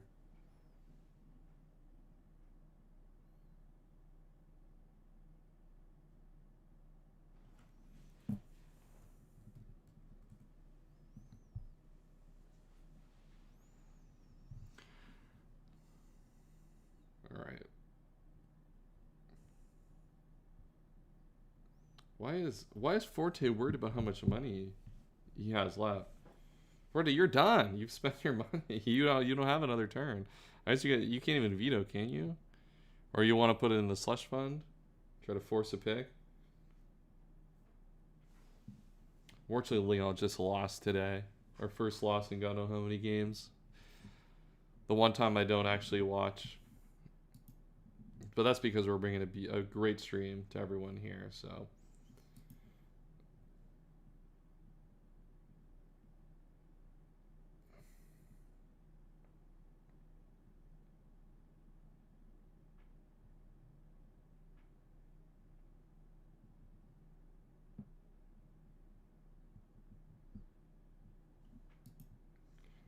I don't know why Moss is taking so long. We gotta lock in and make our picks here.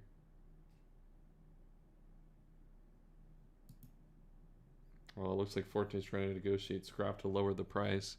I don't know if like the democracy is really gonna do anything at this point. I feel like it would have been like a very powerful thing to try to work together early, but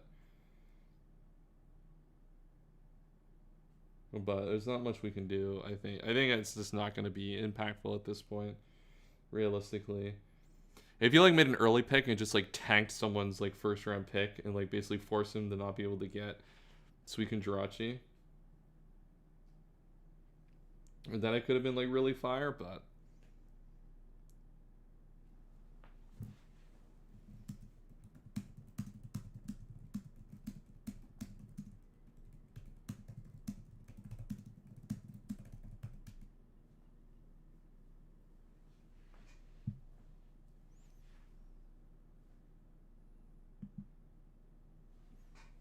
all right, so we see Kingdra come up here. So 3 points left. Moss still has one more round to do things. Still some rounds to do things here. Shedinja by Funk. There we go.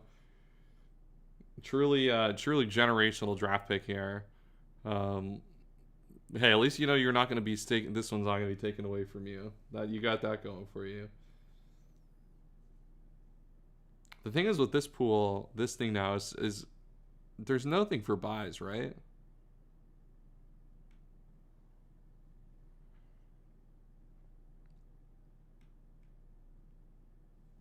The one thing that surprises no one also went for the Mr. Mime. Do we think anyone's going to go for the Mime to end this off?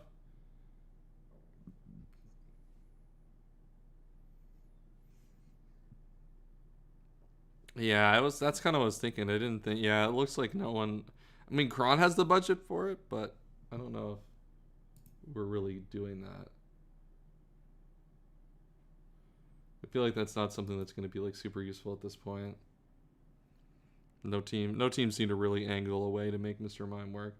Kron veto Metacham, so maybe. Yeah, you think Mime into Metacham? That could be an angle. I don't know. That feels really weird with that team. You would have to like spend. You also have to spend money to. You have to spend a lot of money to do that too. Big Matang. Okay, now we're literally just in dog tier, guys. Being picked, unless people want to add budget. Scrap might add budget, but I don't know. Poor Scrap. Put it into Democracy at the end, and no one followed him in. Minus $10 for Scrap. Yeah, I don't know. Putting it into Democracy when half the tour has a shield still. And what you're not really going to be able to give anyone much of anything to really torpedo their draft at this point. I feel like the big chat thing would have been to do is like immediately drop 45 in it and Democracy, like JBL round 1, who like was probably like one of the people you knew was going to go double Broken Guy, and just like giving them a 1-pointer to start. That would have been fire.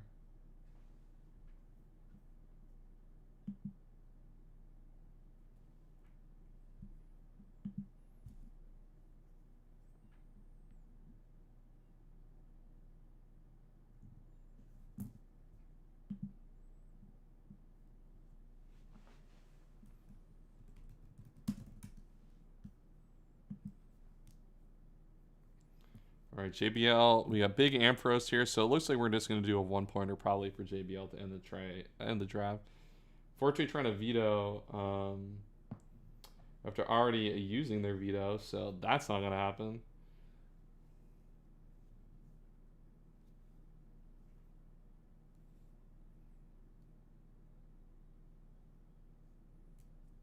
And there we go. Metacham in for Kron. So as we expected, taking Metacham with the after the veto. So yeah, I don't know. Metacham feels tough to enable on this team. So like maybe but maybe there's another baton passer that's worth taking.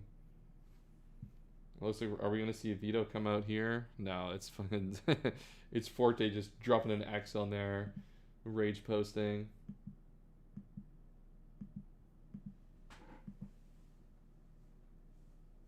What did Bro get Rapidash before? I don't know. I think that doesn't make sense to me. Maybe like Rapidash is like it's some demon under the radar Jirachi tech, but I'm gonna say probably not. So it looks like we get a little bit of a budget increase to get Entei here for Endless. So add a little bit of a fire type. I'm gonna win this shit despite all my haters. I sure hope someone, dude, Forte, if someone takes your Raikou and you somehow still manage to win this, you might be the GOAT. Because this team would be terrible if you lose this Raikou. That's all I'm saying. This might be one of the. I'm just having fun at Big and Wild. This is what this thing's all about. It's just having fun. Honestly, this has been a joy to at least spectate. I would like to do this at some point, but I've kind of pigeonholed myself to doing the streaming for it a little bit. So maybe we'll get someone else to stream it next time, and I'll play. Because this seems like fun. This seems like a lot of fun to play. It's coming. I'm already preparing. So you should be, because I know that. Look, if I was in this pool, you would not be having Raikou on your team by the end of this. That's all I'm saying. All right, so it looks like Lou is not going to buy any more budget and just kind of go for some double 1-pointers here. So it looks like, which is a little surprising. I feel like maybe Camera Up, there's enough guys in this pool that you bring Camera Up to enough that you're fine with it being your 6. But I feel like you probably want budget to have like add some budget to get like a valid 6 guy on your team that you can bring in matchups where camera up's not super useful. All right, March top for Scraff. Now King's Rock is coming. King Rock, I feel like, has got to make a trade here. I feel like this is a team that's primed to make a big upgrade here.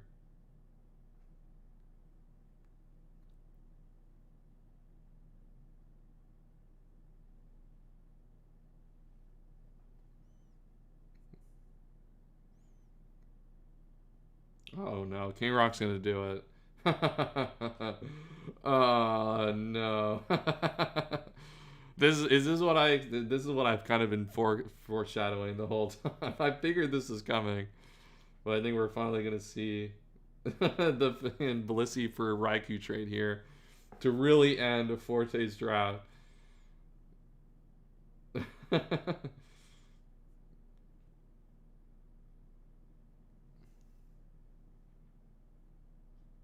There we go. The Bliss. Oh no. This is, as I said earlier, Bliss. All right, so big trade here.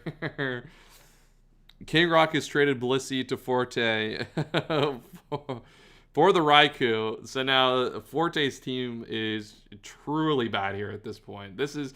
Can you even win with this team? Is this even? Are you gonna be able to win this team? We get a big Ghastly Pineco to end off this draft for King Rock. I don't know how I feel about Pineco on a team with Glalie. I feel like we're not going to use that guy. Maybe Ghastly will have use as a one-pointer. Yeah, so let's see. If I'm going to power rank teams, Forte's at the last. That's tough. The worst part is he paid for points, and I don't even think he used them. I don't think Forte even used the points he paid for. Jirachi's going to have to like put up some like crazy gameplay here to give this team a chance to win this tournament. Wow, what a funny way to end this off. Graveler for Scraff, and now we're just at the shitter guys, just getting picked up here to end this. I hope you guys enjoyed the draft portion. This was very, very fun. I don't think we're gonna get anything too crazy in this off. If you guys enjoyed the draft portion of the stream and the tournament, make sure to like the stream and subscribe to the channel. The channel's almost at 1,000 subscribers as well, which is super awesome. Hopefully we can hit that over the next couple of weeks. I really wanted to get there before Pokemon Champions, so I hope you guys have enjoyed this so far. This draft has been really, really fun. It's been a little slow at times, but I think we've locked in and got a really, really good a good set of teams here. A lot of Jirachi Suicune, which might make it a little bit tough to watch.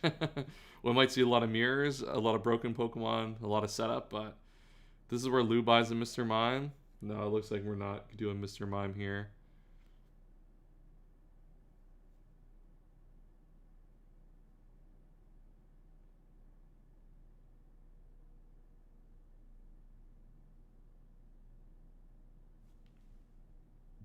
Or it looks like Endless is going for the Duskull. A really good 2-pointer, honestly, to pick up. Golem for Kron. Okay, so no baton pass there, which is a little bit of a miss.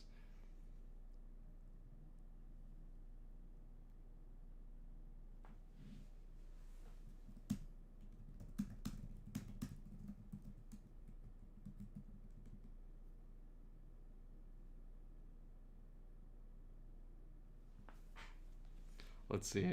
Getting the $7 to get Dusclops.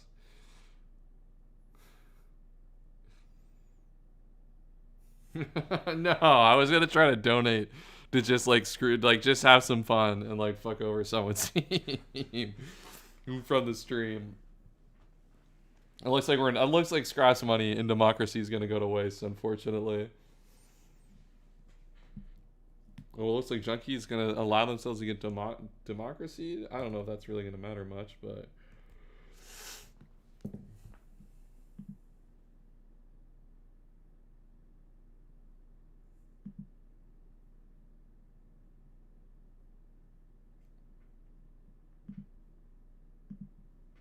That's crazy. Forte paid $45 into this tour and ended up getting like the actual worst team probably in the tour. That's super funny.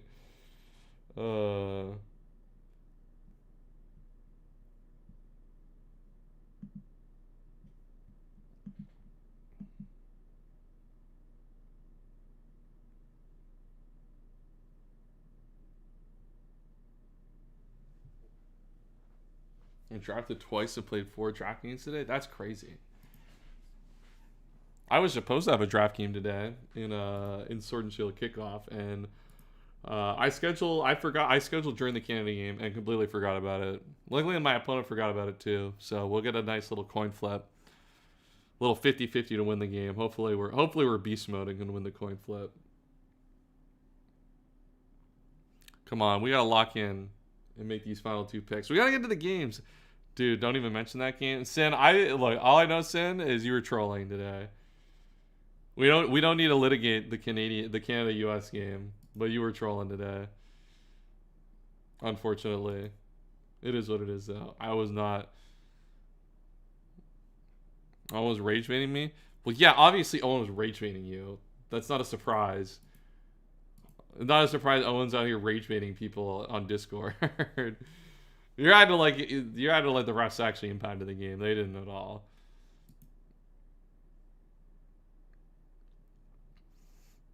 Canada should have won that game 10 times over, but they shot themselves in the foot. No, there's no one to blame but themselves for that loss.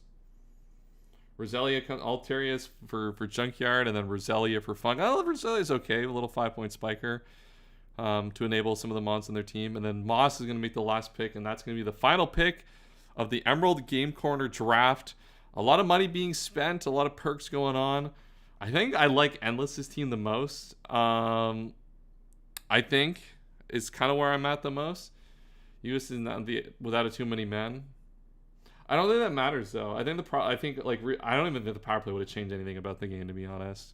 The US penalty kill was way too good through the entire tournament, and Canada's best players just didn't play well in that game. So I think it actually wouldn't have impacted.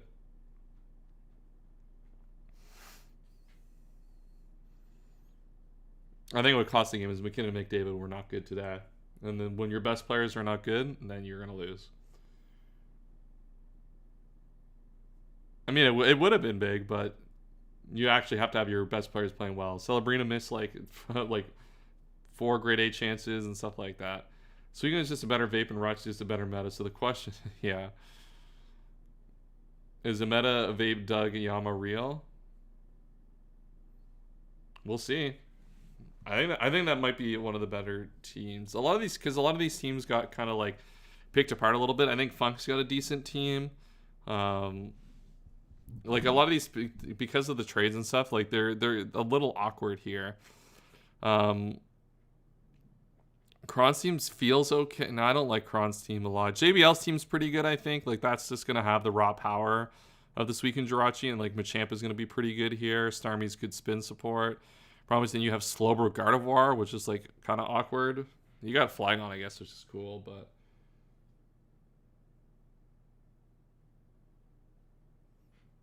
dude, why didn't Moss get a shield? Why'd you buy a shield? The draft is over. Epic.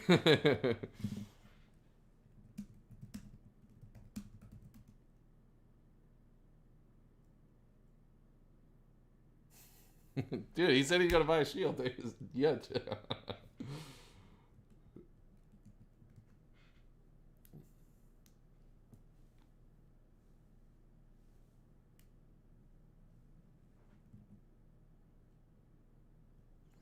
I mean, I don't think you can say they play bad. Still all play better than like the USA roster.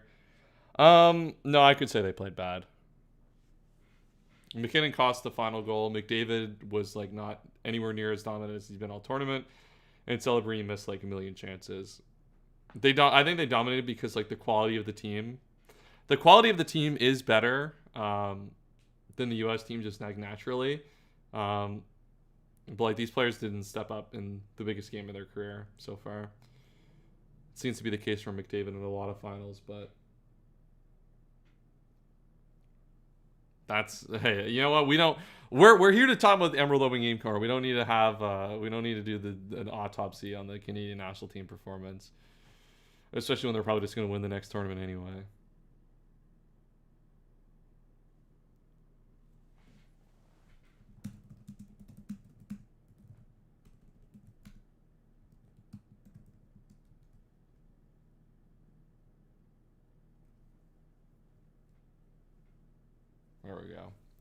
So it looks like we're going to get a little bit of a change here. So it looks like Moss is going to use a perk finally, upgrade a final round pick, not end up with the Mantine.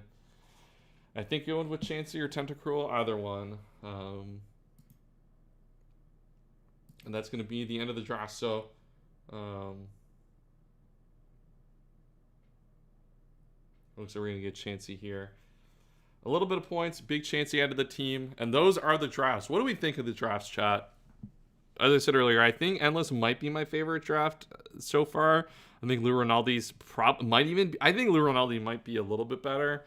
Though I think I'm just high on Dugtrio in this format.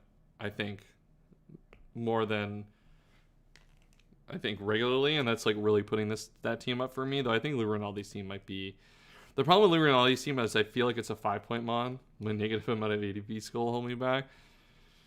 Yeah, maybe we'll see. You know, I believe in you, Endless. Funk's team I think is up there as well. I think those are the teams I like the most. JBL's team's got a little bit of the trades kind of hurt that team a little bit. Kron's team, I think in terms of like the Brokemons, missed out a little bit, and then Forte's team just got trolled. So I think those are the teams we're kind of looking at here the most. Is Funk, Renault, Lou, and Endless here.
All right, so we've got the bye set up for the tour. Forte's going to have the bye. So at least he's going to get Forte the next round, which is good for him because his team is not really good. And we're going to get to the point now where we're going to swap over to the stream layout here. We're going to get into some battles here in a little bit. We'll see what the pools look like, but super excited to get this tour on away. So I think who is it else that gets it by? JBL is probably going to get the bye, right? JBL and Forte through the highest donation will have buys in this tournament. We'll see what the matchups look like. We'll decide in the chat which one we want to watch, and we'll go with that. So thank you everyone for tuning in so far. This has been an exciting stream so far, and we're going to get to see all of these powerful Pokemon fight against each other in which should hopefully be some exciting gameplay. So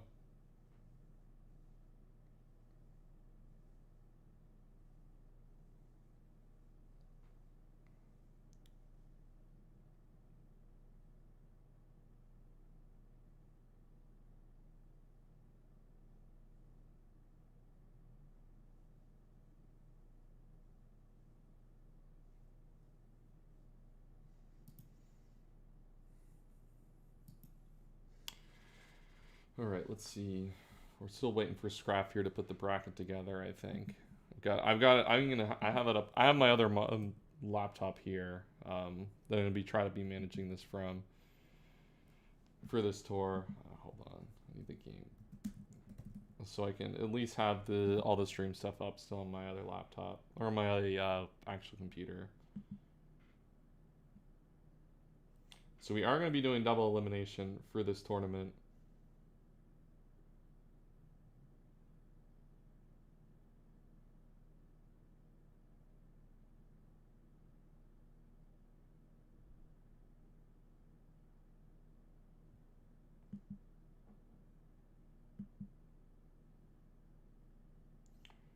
All right, so we've got the first round of games, chat. Which one do we want to watch? Do we want to watch, let's see. You know, we got to watch Scrap, right? Scrap is too busy helping us out all the time. So let's watch Scrap play in a Pokemon Draft League game. He's playing against Funk, who is as one of the better teams that we think in this tournament as well. So we can watch that as well. Let me get those teams into the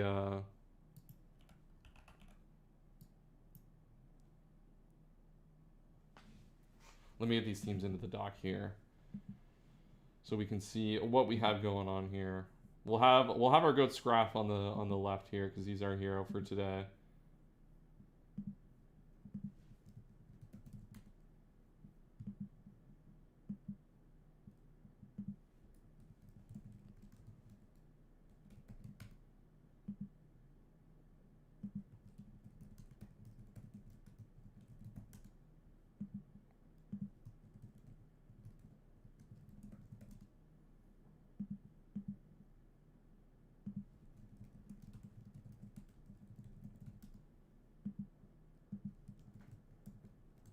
Slowking, Charizard,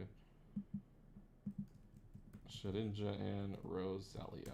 Okay, there we go. That is our team, our matchup for the first game we're going to watch here live on the Emerald Game Corner tournament stream. What do we think of this matchup, chat? I don't know about that one. No, we're definitely, we got to watch you play, Scrap. You're never playing. We got to watch you play here. The problem here, Scrap, is you're running into Suicune, which is not good for the men's teams out there to have to run into Suicune early. Definitely, you know, could be that could be a tough one here. I'm gonna add as well into my dock all the other matchups that we have, so we can quickly move between them if need be in this tournament. Endless. I probably should have got some support for setting this up, but Kaz is a bot and is not here and is quote-unquote busy apparently. I'm not sure what he could be busy with besides hanging out with all our friends and playing Pokemon Draft League. What do you got? Endless and Moss, Skarmory.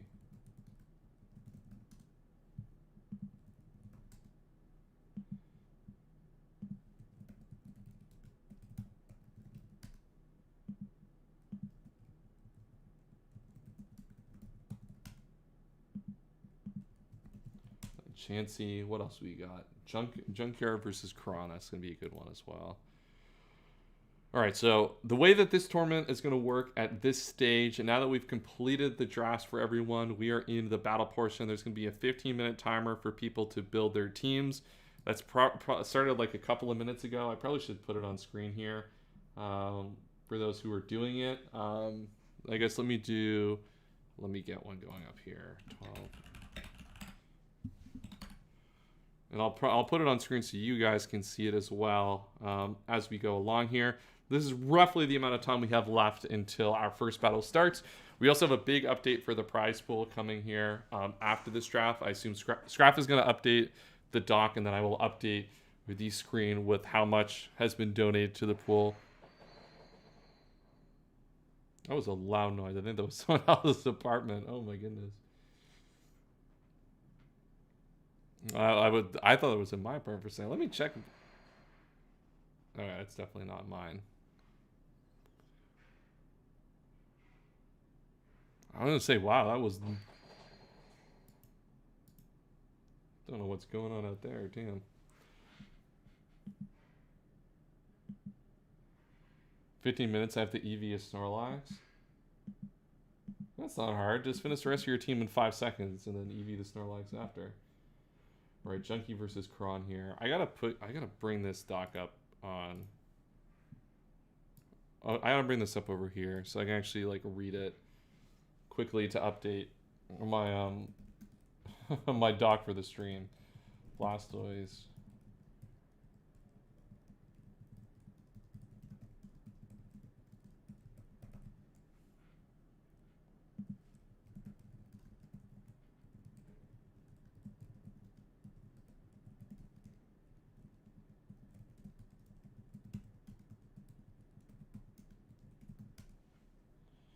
Then we have one more matchup here.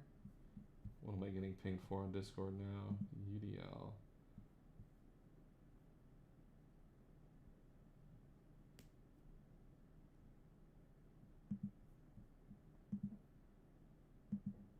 And then we have one more. What's the last matchup that I have to add? Lou Rinaldi versus King Rock. Nope.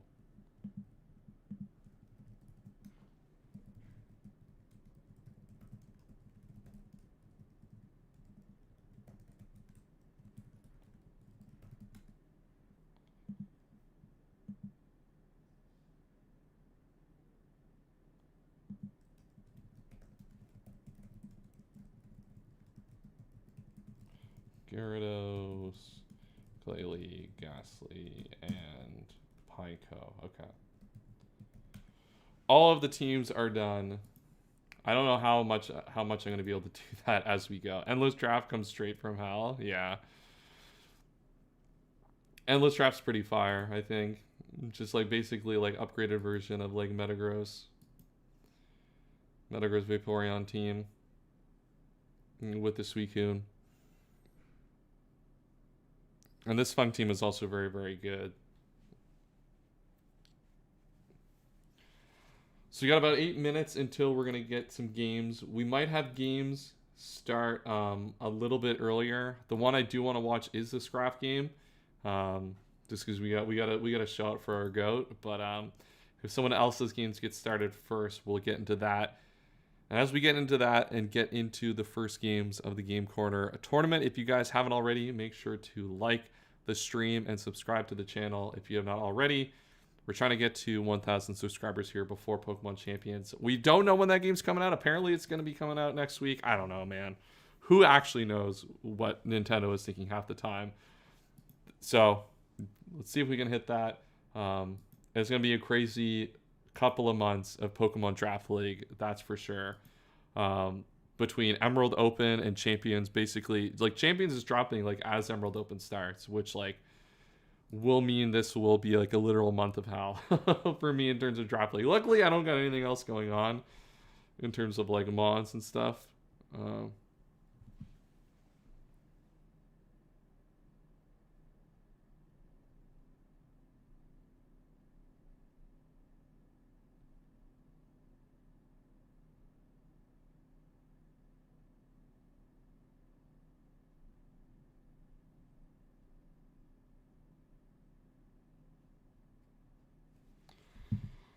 Yeah, it's gonna be a busy month. But you know what?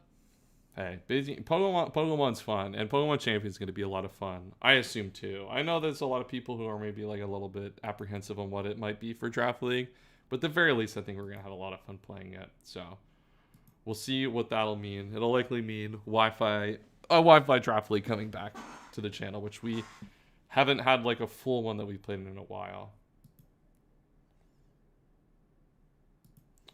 All right, we're about 7 minutes left here, roughly. This is an estimate, obviously, because I assume Scrap is managing the actual timer. But for those on stream, it gives you a little bit of perspective on how long we're waiting for people to get going.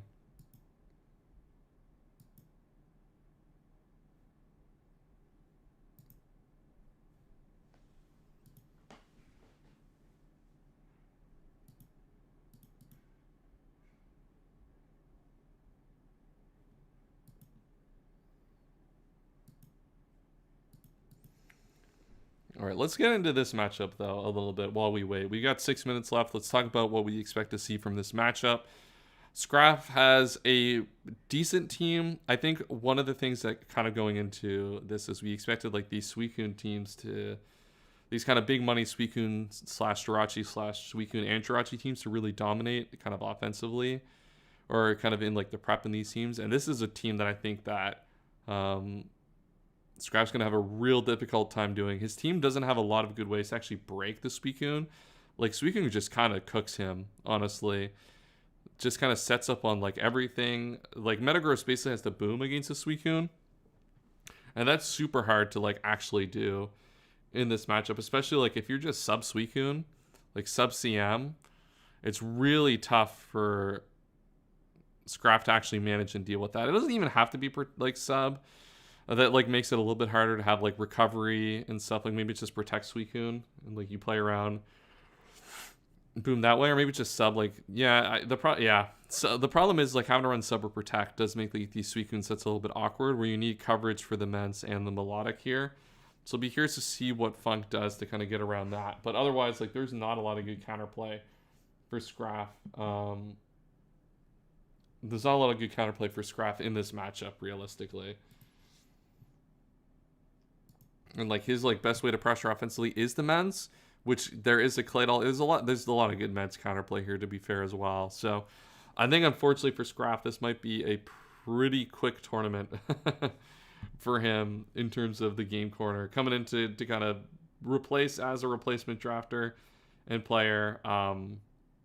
Unfortunately, he might not be too long for this world, given how I kind of expect this matchup to play out.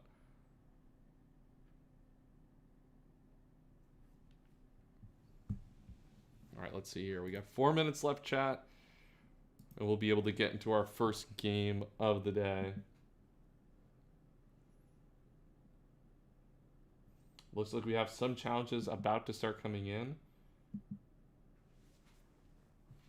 Doesn't look like the Scraf game is going to come in, so we'll probably start with another game and then move to that one after.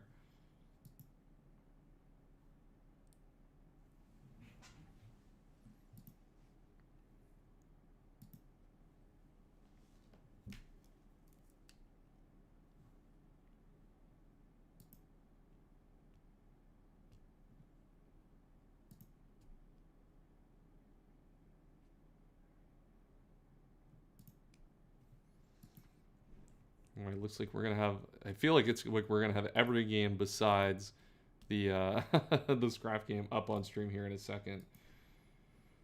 All right, we'll start. We'll see. We'll start with whoever the first game is then, because it looks like we at least have 2 people ready to challenge that are actually ready to play their battle. So, 3 minutes left on the timer for building. Oh my god, it looks like half the people are ready and none of them are ready to play each other. We got to lock in and get these games going. There's no way that we're going to be doing this all day with people, half the people able to play, but none of them are able to play each other.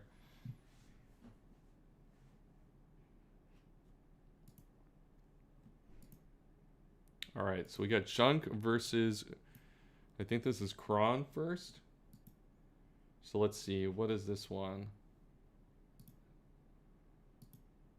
Junkyard versus Kron. This is, I have 4 here. All right, let's go back to first turn. Here is the matchup, our first match of the game quarter tournament. Aerodactyl lead versus Marowak. You see Double Edge takes a decent amount of chip. And Ancient Power comes in, trying to fish a little boost. No boost to start off here. Aerodactyl is putting some good offensive pressure here. Double Edge is going to do a little bit of chip to this Metang. But Metang should be able to kind of lock up, at least live the Earthquake and deal with that there. Psychic comes out here. Medicham will come in. Takes that relatively well. This is a leftovers Medicham. So we probably expect to see recover on this Pokemon here as a way to keep its HP high. Actually enable it to be a switch in every once in a while to Pokemon like the Metang. Substitute comes out here from the Medicham here. Meteor Mash comes in here, breaks the Substitute. No boost there from the Metang, but Metang is at least able to keep this Medicham at bay. Earthquake comes out. Ooh, barely lived that one. We'll take that. The problem is that I think, Medicham had to get a good roll there to get that kill on the Metang. And it is going to pick up a good roll. And Metang is out of the way early. That does help the arrow maybe a little bit here just to spam Double Edge in this matchup. Yeah, that really opens up the Double Edge here for the Aerodactyl to start pushing some pressure here. Zapdos comes in, just going to take the Medicham out with the Thunderbolt. As we've basically been able to trade our Metang for the Medicham, which is probably okay in this matchup. If you're from like the Suicune/Jirachi side, the more you can just lower the number of Pokemon on the other side and just get to that end game is super important. The thing is, though, there is a Sceptile on the other side, which is going to be a really, really good way to answer the Suicune most likely in this battle. So something we're going to have to answer. Aerodactyl comes in, continuing to get good value here, kills the Marowak, and we see Big Suicune come out here, terrorizing ADV Draft League for the first time in quite a while here. And this is surely going to be a Sceptile here. I think the thing is, though, is you probably have to sack... Do you sack the Aerodactyl here? I mean, Ice Beam is so free that, yeah, you can go Sceptile, but I expect Ice Beam to just come out here. And, wow, that's going to put 78% on the Sceptile. Big damage here. Moltres is going to be such a free switch in, too. Leaf Blade comes out here, and now Suicune has really opened itself up to dominate this game. The one thing that we have to also keep in mind on the other side is still Jirachi that we have to contend with. Hidden Power is going to come out, do a good amount of chip to the Moltres, and that was Fire Blast, not Flamethrower. That could have been a lot riskier. If we would have missed, that could have been really problematic here in this battle.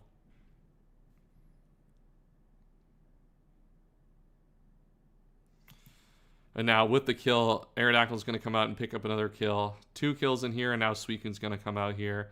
And with the Sceptile dead, you're basically just kind of forced to put as much pressure as you can on the Suicune damage-wise with the Aerodactyl. That is good chip, though. That is going to allow you to come into your Gengar here, and it's not going to be able to stay in on this Thunderbolt. And now Suicune's at a low HP here, and like with, yeah, Suicune's just going to die to the Thunderbolt, and now Jirachi is likely going to be able to win this game. Excuse me. Jirachi will probably just be able to win the game at this point here. You're probably staying with your Gengar, especially if Ice Punch, just to keep this thing low. No reason to risk a switch if you don't have to, depending on what's in the back. And if it's something like Ursaring in the back or Blastoise, you kind of really don't care about this Pokemon much anyway.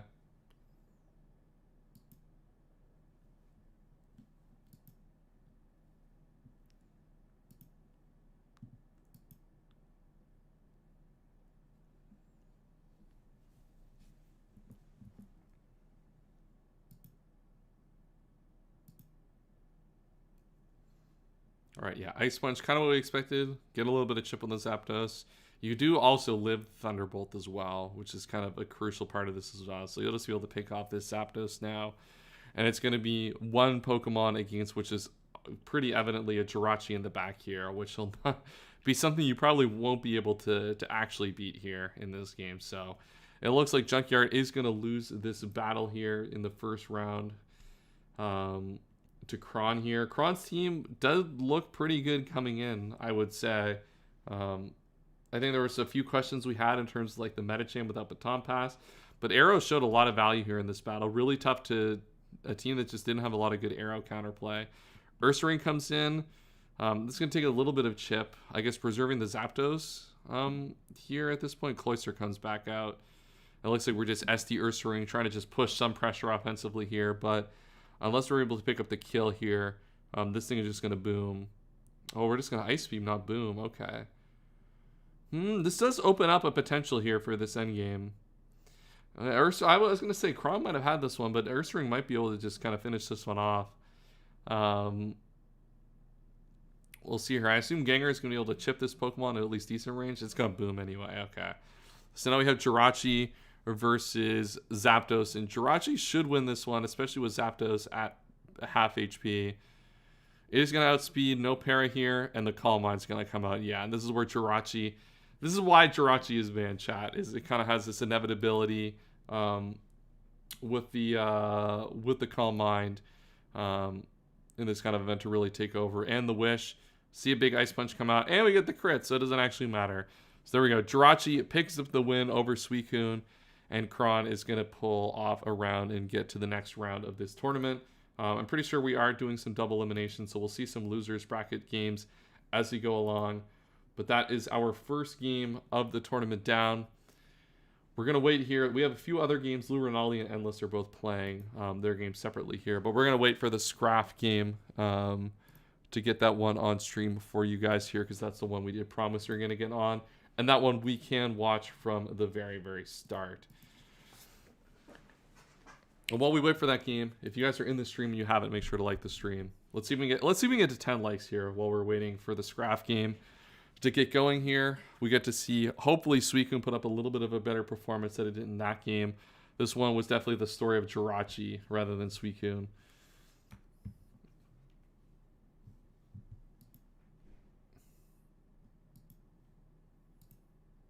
All right, there we go. We have Big Scrap versus Funk. As I said, I'm worried. I'm worried for Scrap here a little bit here, and it looks like we're just gonna boom. We got an early boom here on the Registeel here. I guess maybe trying to catch a switch here. It is gonna end the turn. That gets Menson for free, but like you're just gonna be able to go in like Claydol, or you're gonna be able to go into anything here. You're not gonna be able to pick off this Registeel here. So I think Funk should be able to pull this one out, given the matchup, but we'll see here. Okay, Earthquake and the Registeel is down. Okay, so good. We traded Metagross for Registeel here, which is not awesome. Claydol comes out here. Claydol, a really good natural way to answer Immense here. Immense really can't do anything to Claydol, and Claydol just can easily kind of stop this Pokemon in its tracks. We do have Melodic, which will at least be a decent answer. But you do have to have some consideration to boom here. Though I don't know you care too much about the boom. Ice Beam does come out. Oh, and the freeze. Wow, we're just putting salt in the wound here on Funk's side against Scrap here. That's a little BM. We don't need to be doing freezes. Espeon comes out here, another one? Okay. Well, at least Espeon is able to come out here and start doing something offensive. All right, we're going for Calm Mind. Funk buying the Freeze perk. Yeah, Freeze perk incoming. Shadow Ball comes in, does a lot of damage to the Espeon, which is not great, which means you're going to have the Baton Pass out here. There's not a lot of good ways to receive Calm Mind in this matchup. You can go into Miltank, I guess. Holy shit, that didn't... Yeah, that does a lot. Claydol is a powerful Pokemon, and we're going to go for the Curse here. Uh-oh. It looks like Scrap is going to go for the full setup gimmick here. Reflect is going to make this a little bit harder to do. You're going to have to set up for a little longer in front of the Slowking. And if it is Calm Mind Slowking, that's a little bit more awkward. But it looks like Scrap is going for the setup endgame here early with the Baton Pass and with the Miltank here to try to break through. We got 3 turns of Reflect to fight through. But the thing is, what will help this Miltank is Body Slam is going to make this a little bit easier for Miltank to be able to actually pull through this game. And the crit doesn't hurt either. Thunder Wave does come out in the Miltank, so now Miltank's going to have to contest with randomly missing at some points during this battle, or randomly getting paralyzed here. And, oh, here we go. This is what chat, this is what we wanted to see. Big Shedinja, Swords Dancing. Miltank's get paralyzed, which means it has to have a move to hit this. But Shedinja is in, and is at +2. Surely Scrap's got a move to hit this with, right? Alright, big Baton Pass from Shedinja. Okay, so we're not saying to attack this. We're not saying to take a hit. And we get Snorlax in. And another pair. Is that 3 pairs in a row? Wow. This pair is doing the work here. Double Edge comes out. Alright. Are we going to let Scrap move? What's going on here? What is going on here? Please at least let Scrap heal off this Double Edge. Alright, at least we get to heal up, but it looks like Scrap was in hella trouble there. Are we gonna get paired again? Alright, we heal Bell. That means we'll at least be able to live this and get the Milk Drink off here. So we're gonna have to play around some crits here. Oh, please tell me we healed up. Oh, I don't like the Protect from Funk there. Now Scrap's in a really, really good spot here. The problem is we don't have a move for Shedinja now. Yeah, so we're like permawall by Shedinja here at this point. Yeah, a good effort from Miltank to try to set up and get that going, but unfortunately that's not going to be able to. We're not going to be able to win out with that one. Empire Flying here is going to do a lot, 45, so that means this Claydol's not going to be able to switch into this next time, which is important to know. It might be able to depending on the high rolls and stuff, but definitely going to be a little bit more difficult for that Pokemon to answer later. Ice Beam does come out on the Donphan. As we know, we're still we're not frozen anywhere, actually. We did get that healed off.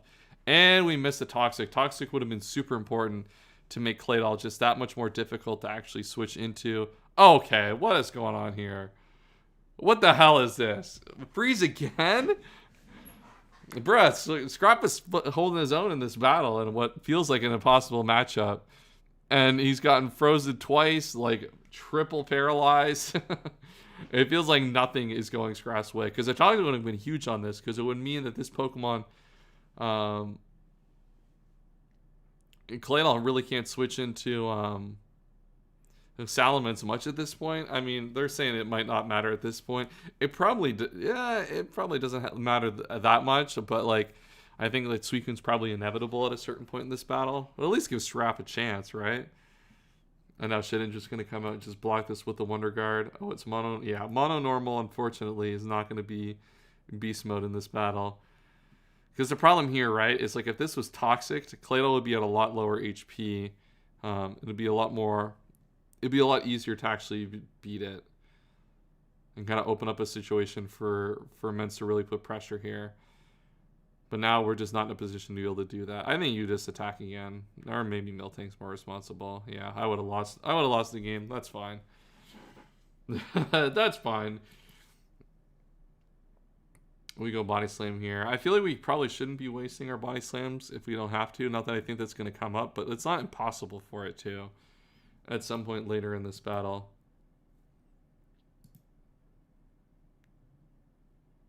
Okay, so we forced the baton pass without a boost and kind of at least protect our Mence here from getting an unfavorable turn. And now it looks like we're going to try to fish a para here. All right, counter coming up from the Lax. That's not going to do a lot, though. Easily something to be able to recover it off. I think you curse here if you're... Yeah, I think I might curse there if I'm Scrap. The problem is Shedinja can come and BP out. It's going to be really tough to get this prediction right. To actually get our Mence back in and start putting up pressure here. Because you can just baton pass again here, I think. Yeah. And this means Suicune's going to come out, and this is where the real problem comes in. Is you do not have a good way to answer this Pokemon on this team. Metagross Boom could have been a way to do it, but that Pokemon's now gone. As it boomed on the Registeel. So this one's tough. Do you stay in an attack? Oh, Marshtomp is our answer. Beast mode. All right. Is this an answer, chat? Marshtomp, is this the noted answer to Suicune? Both have substitute coming out here. Wallace doing the most. Surf will come out, break the substitute. Earthquake will then break the Suicune substitute. I expect it's probably not going to have hidden power grass here, so you probably find it just... I feel like we might just Earthquake at a certain point here, just to like break the sub every time. But... because this thing with the leftovers is definitely just like winning this war completely. Surf, okay, and then Surf just kills at this point anyway. So now SBM will come out here, and I think Suicune is probably just going to be able to pick up the rest of this game. Calm Mind, I think, will not prevent this Surf from being a KO. Yeah. Yeah, Suicune has shown why it is banned here in this game. This team just like completely unable to do anything about Suicune here in this battle. Ice Beam comes out, kills the Mence. And that's going to be Scrapp's tournament, or Scrapp's round one. Then a little bit. I think there was a chance maybe for Scrap to pull out at least a little bit more in this battle. But unfortunately, Suicune is not, is a force to be reckoned with, to say the very, very least. So that is going to basically be the end of round one. We saw earlier, Kron beat Junkyard, so Kron's through. Funk is through on Scrap.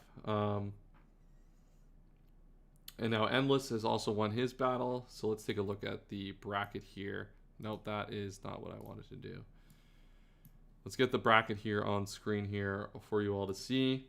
So JBL, so Endless has won against Minamaso, so it means he's going to go into round 2 against JBL. Kron has beat Junkyard. We watched that on stream. Kron's going to play the SP Funk, who just beat Scrap. And then Lou Rinaldi just beat King Rock, so we're going to see Lou Rinaldi versus Forte here. In the top of the bracket, we got some losers rounds that are going to come through here. I think Scrap has screwed this up a little bit somehow, because we have... I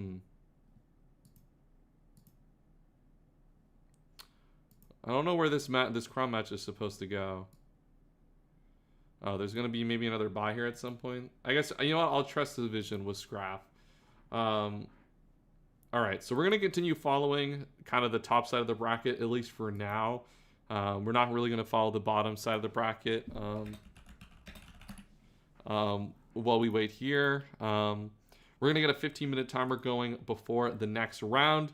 That comes to the conclusion of our round one. As I said, we're going to do the winner's bracket side until that is all cleared up, until the grand finals. I'm going to take a little quick break. I've been streaming here for the last little bit. So I'm going to leave you guys for the... I'm going to actually... let me give you guys some music. I completely forgot to get live stream music. I figured people would be in call and stuff while this was going on. So I'm going to take a quick little break, leave you guys with a timer, and we will be back in, we'll say 5 minutes here, and discuss some of the next matchups we have at the top of the bracket.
All right, we're back. Let me know how the music is, by the way. I forgot to put that on, so let me know if the audio is good. All good there. We got 12 minutes to go. Let's see what matchup we want to watch next here. I'm gonna bring the matchup over. We can watch Forte's team. We can see Forte's truly epic set of Pokemon do a battle here. And we'll watch him against Lou Rinaldi, who we didn't get to watch in round number 1. And that'll be a fun one, I think. We'll cheer Forte on as best as we can to win with his $50 worst team in the draft.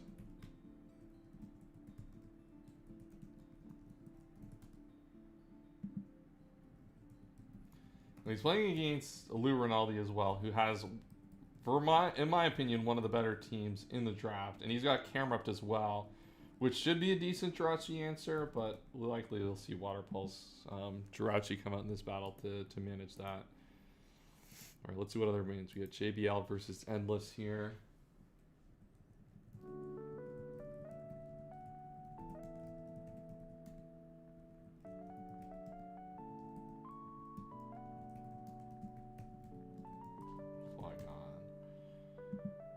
Endless, so that's going to be our first Jirachi Suicune mirror of the tournament. That'll be an interesting one to watch.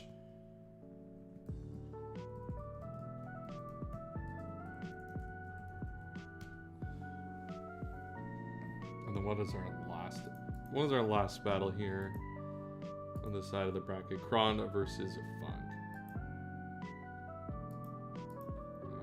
This audio's probably a little bit loud, actually. Given how I'm used to it being. All right. Yeah, let's get the Kron Funk matchup in here. I already have Kron on this side of it, so I'll put this as Funk's team.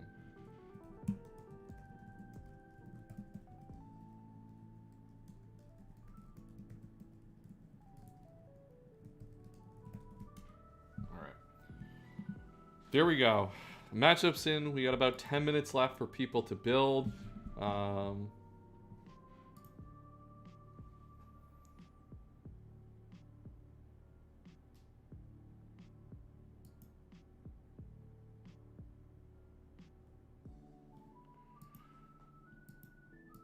looks like people are getting ready. Scrap is already ready. Poor Scrap. He took 5 minutes to build this team. He's like, you know what? I know what's happening here. I don't need to. I don't need to stay. I don't need to pretend like I'm gonna be here much longer. Unfortunately. I think the Salamence, yeah, and then I think which part of it I think it's the Salamence. I think just not like when everyone has a Suicune like on top of like other like already natural good counterplay to Salamence, like that's a mod that's just never gonna be super good in a meta like this, in a tournament like this, unfortunately. But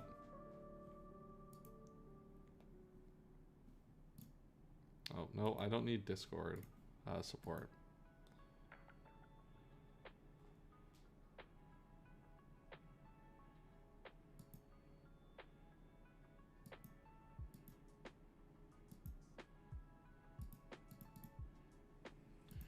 All right.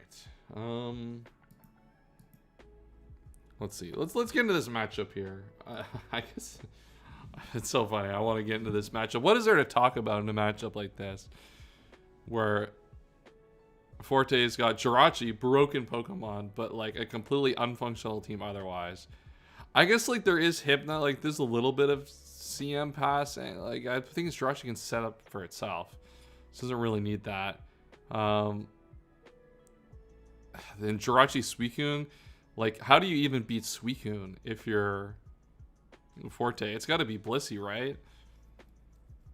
I guess that's the only way you have to answer that Pokemon. Yeah, unfortunately, I think this is going to be a loser's bracket pretty much immediately. In my defense, and look, I know, look, you took what you were given, right? But in a tournament where people are paying $15 for Jirachis and Suicunes, I probably wouldn't have used a first round pick on Salamence. That probably, as a draft strategy, that probably would not have been what I would have done. But I know that wasn't what you did, Scrap. And Scrap, can you let me know when you get a chance? I assume you're not going to get it until after your game is done, but if you let me know what the prize pool is after Emerald opens, so I can update it on stream. Because I think like we are almost at 1,000 at this point, given how the draft went. It would be cool to see where we ended up, at least at the end of the Game Corner stream.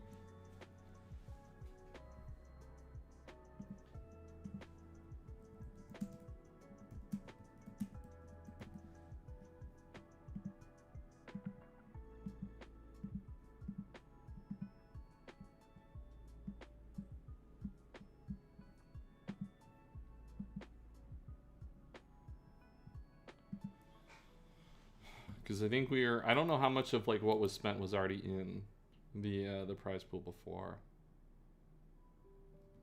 Oh, I forgot draft starts in the middle of the week for this right now. Forgot about that.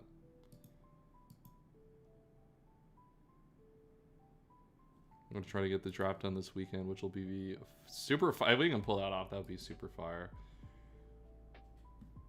People need to lock in and actually draft this year. I think I'm in one of my pools last year, one of the Australian time zone pools. They made like 3 picks in the first like 5 days, which was super beast mode. With that being said, if you are in this stream and have not signed up for Emerald Open already, make sure to sign up. We have, how many people do we have signed up so far?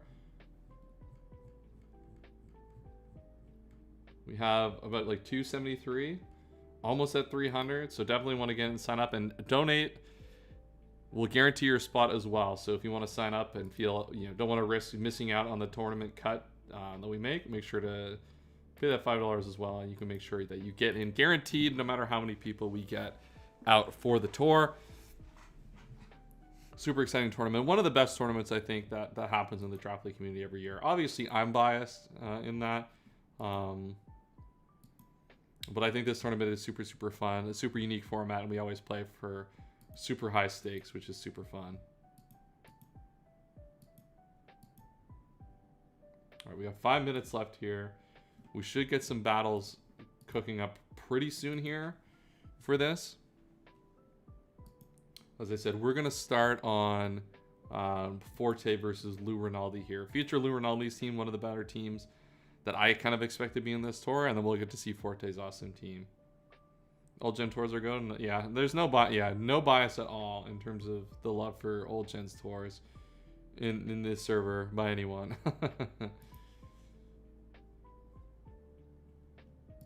I mean, who would be biased, right? No one's ever been biased about any opinion they've ever had on the internet, right? Surely not.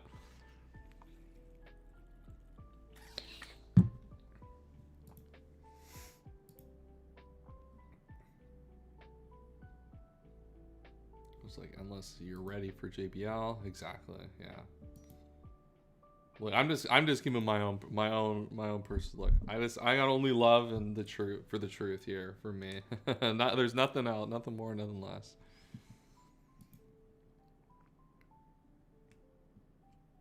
What's fucking around with the dog? What are you doing, Scruff? Come on, leave the dog alone. Is there? Oh, I could probably figure. Hold on. I was thinking like, why is I'm waiting for you to update the doc. I'm gonna probably update the doc or my stream number at least. I won't update the official doc, but I can get the Dono log up.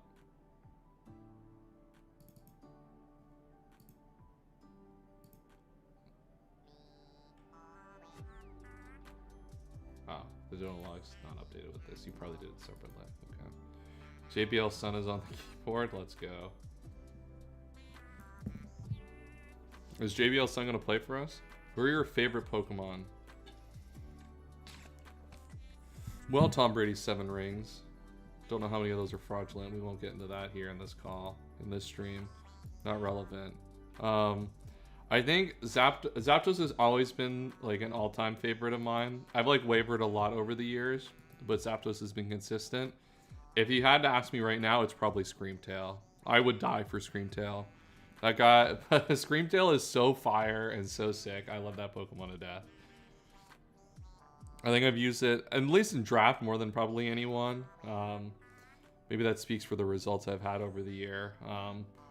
I just think it's a super cool and interesting Pokemon. I'm a Gen 1. Oh, yeah, Gen... Which is weird, because, like, Gen 1's not one of my favorite gens. Like, I'm obviously a big Gen 3 guy, but, like, Zapdos is, like, at least in, like, how I've engaged with Gen 3, like, in terms of playing competitively, is, like, one of the defining aspects of the format, so I definitely, like, enjoyed that Pokemon a lot. But, yeah, Screamtail, it's gotta be Screamtail right now. My first gen was Gen 3, so I got Pokemon Sapphire not when it came out, I don't think. When did Pokemon Sapphire come out? The first game I remember getting on release was Leaf Green. But I'd had Pokemon Sapphire before that. I think it was released in 02. I might have gotten this game for Christmas 02. No, I got it for Christmas 03, I think. And then got Leaf Green the year after. When did Leaf Green come out?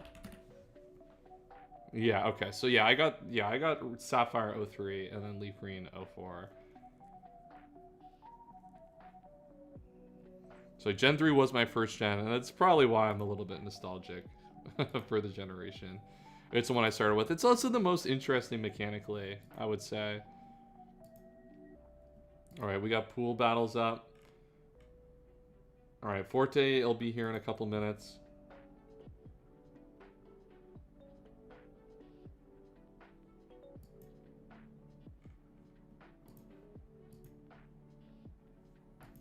And we got a minute left, so everyone should basically be locking in and getting their teams kind of done and ready to battle here.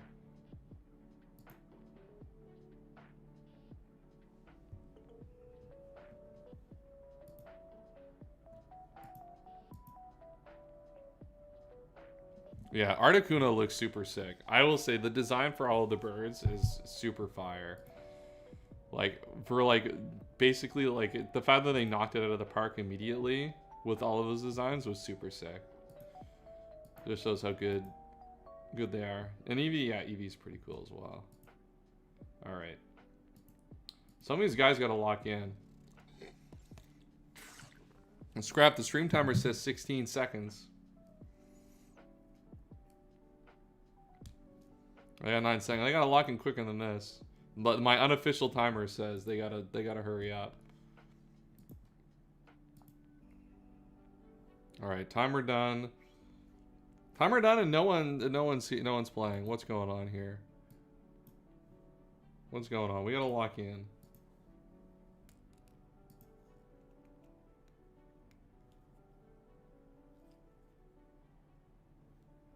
All right, fun game is up. As I said, we are gonna hold off and wait for Lou Rinaldi versus Forte.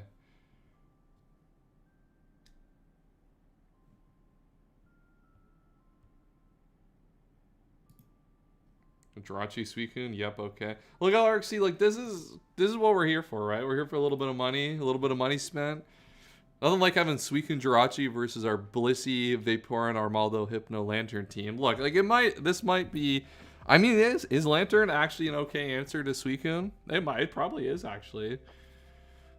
Now, do we have a good answer to Jirachi? No, probably not. That one may be a little tougher to answer, but we might be chill here. Don't worry. Don't worry. One day, Emerald Open will have both of these Pokemon allowed, and someone will pull off the hype. These Pokemon have, in the games we've watched, been ridiculously broken, as expected to start with. All right, we got our first battle of round 2. We got Forte versus Lou Rinaldi. We got big Hypno lead to start off with. Body Slam comes out from the Jirachi. A little para to start. Why not?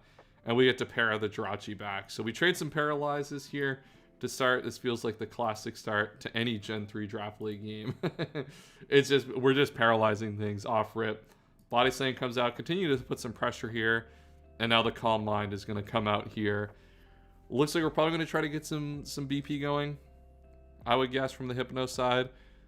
What we go into, not a lot. There's not a lot of good things to do, but...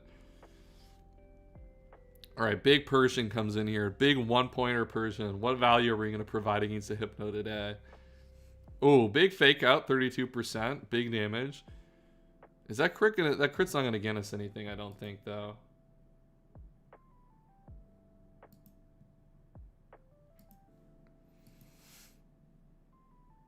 Aurora, maybe? Oh, we're just going to big Shadow Ball. Oh, do we get the para here? All right, we get the BP off into Vaporeon. Uh-oh. If we're gonna boost our defense, this might be a problem. This might be a problem now. I mean, now Hypno's basically neutralized here, so we won't see much in terms of Baton Pass shenanigans here, but Persian's got to deal with this at this point. Like, we got to get something going here, otherwise this is going to be a problem.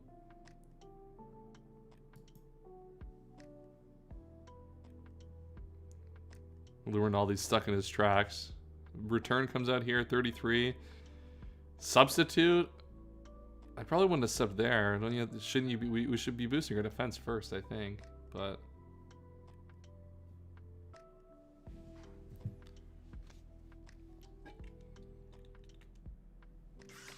all right, we're just gonna kill the Persian with the Surf. Goodbye, Persian. You did your best. Here, yeah, the sub was weird. Maybe trying to predict something. Probably trying to set up the problem is Jolteon can come in now. I mean, Jolteon's gonna kill here. Oh, it doesn't. Never mind. I thought this guy was stronger than he was. Oh, it didn't even kill back. Damn. All right. Why am I getting message for work? Why?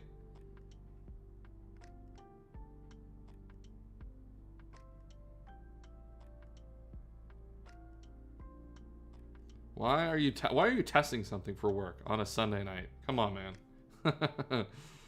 All right, Jolteon Baton Pass out on the Weezing. We've tried to go for some Calm Mind setup stuff. It hasn't really worked just yet. All we managed to get is a Persian out of it. Raichu Rock comes out here. This feels like maybe... oh, and the Willow Dodge and the sub. Yeah, this is going to be a problem. Can you use Articuno? This is a tournament here that we are running for the Emerald Open. A donation tour we're running for the Emerald Open. So all of these battles are people that we are watching play in a tournament, and I don't think Articuno is actually drafted in any of the teams. So I'm actually not playing in any of the games here, but we're watching some of the players you can expect to see in that tournament starting up later this week play in kind of a money draft where they spend money to kind of build crazy draft league teams that you would never see in this format. All right, Body Slam comes out here. Pair on the Blissey. It doesn't actually matter because you just get to kind of run out of here and get out with the natural cure. I'm just gonna get the pair. All right, awesome turn. Just 2 paras. A truly useful way to spend our time here, just to watch these 2 Pokemon get paralyzed into each other. Can we do it again? No. Oh, we got Calm Mind Blissey though. Calm Mind Blissey is a little bit of a problem. The problem is Regirock can just come in and boom on this. Flamethrower, burn? No burn. I said there's not really much that's gonna happen here. Focus Punch too is crazy. Paralysis Cure. We switch into the Wheezing. We'll live that Focus Punch every time. Oh, the crit's gonna do 40, which is not great. That's gonna make this a little bit more tough to manage. Let's see. I'm trying to think what else we could do here. At this point, I'm trying to figure out how Forte wins this game. The thing is, Jirachi being paralyzed is big. The problem is we haven't even gotten the Suicune on the field yet to do anything. And we've lost so many of our pieces in this battle. That's just going to make this even more difficult to actually deal with. We do have the CM Flamethrower, which at least allows us to break the Jirachi.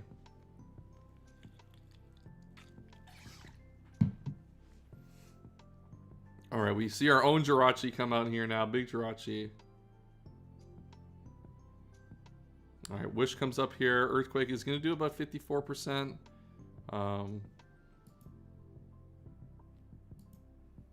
The problem is it's really hard for Jirachi to stay in. The thing is, you can sack this, I guess, and catch the Wish after with the Vaporeon.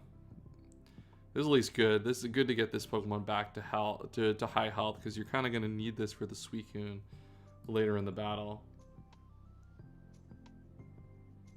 Alright, sub up. And now we're probably going to try to... I'm curious to see how we beat the Suicune. We're going to BP out into Jirachi. So it looks like Jirachi is our way to beat Suicune here. Hidden Power. We do resist the Hidden Power Grass here. Probably should have been Electric, I guess, in this spot. And we'll just get a Wish up to be able to stall out a little bit on this Suicune. So we've gotten some information on what this is. I guess it has to be Grass for the Lantern. So that makes sense. And we are Calm Mind Jirachi here. Alright, we're going to get into a good old-fashioned Calm Mind war here. Who's going to get the first crit is what this comes down to. I think is what it's going to go for. I mean, if I'm Forte, I guess that's what I'm going for here. I don't know what my path to victory is otherwise. It looks like we're just going to see...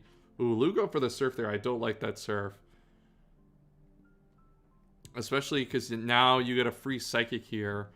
From Forte's side of things to at least get a chance at a drop, and now you just get to go Calm Mind again. Alright, we're going for it. Up all the way up to +4, chat. This does, I think, benefit Forte in the long run because of the drops.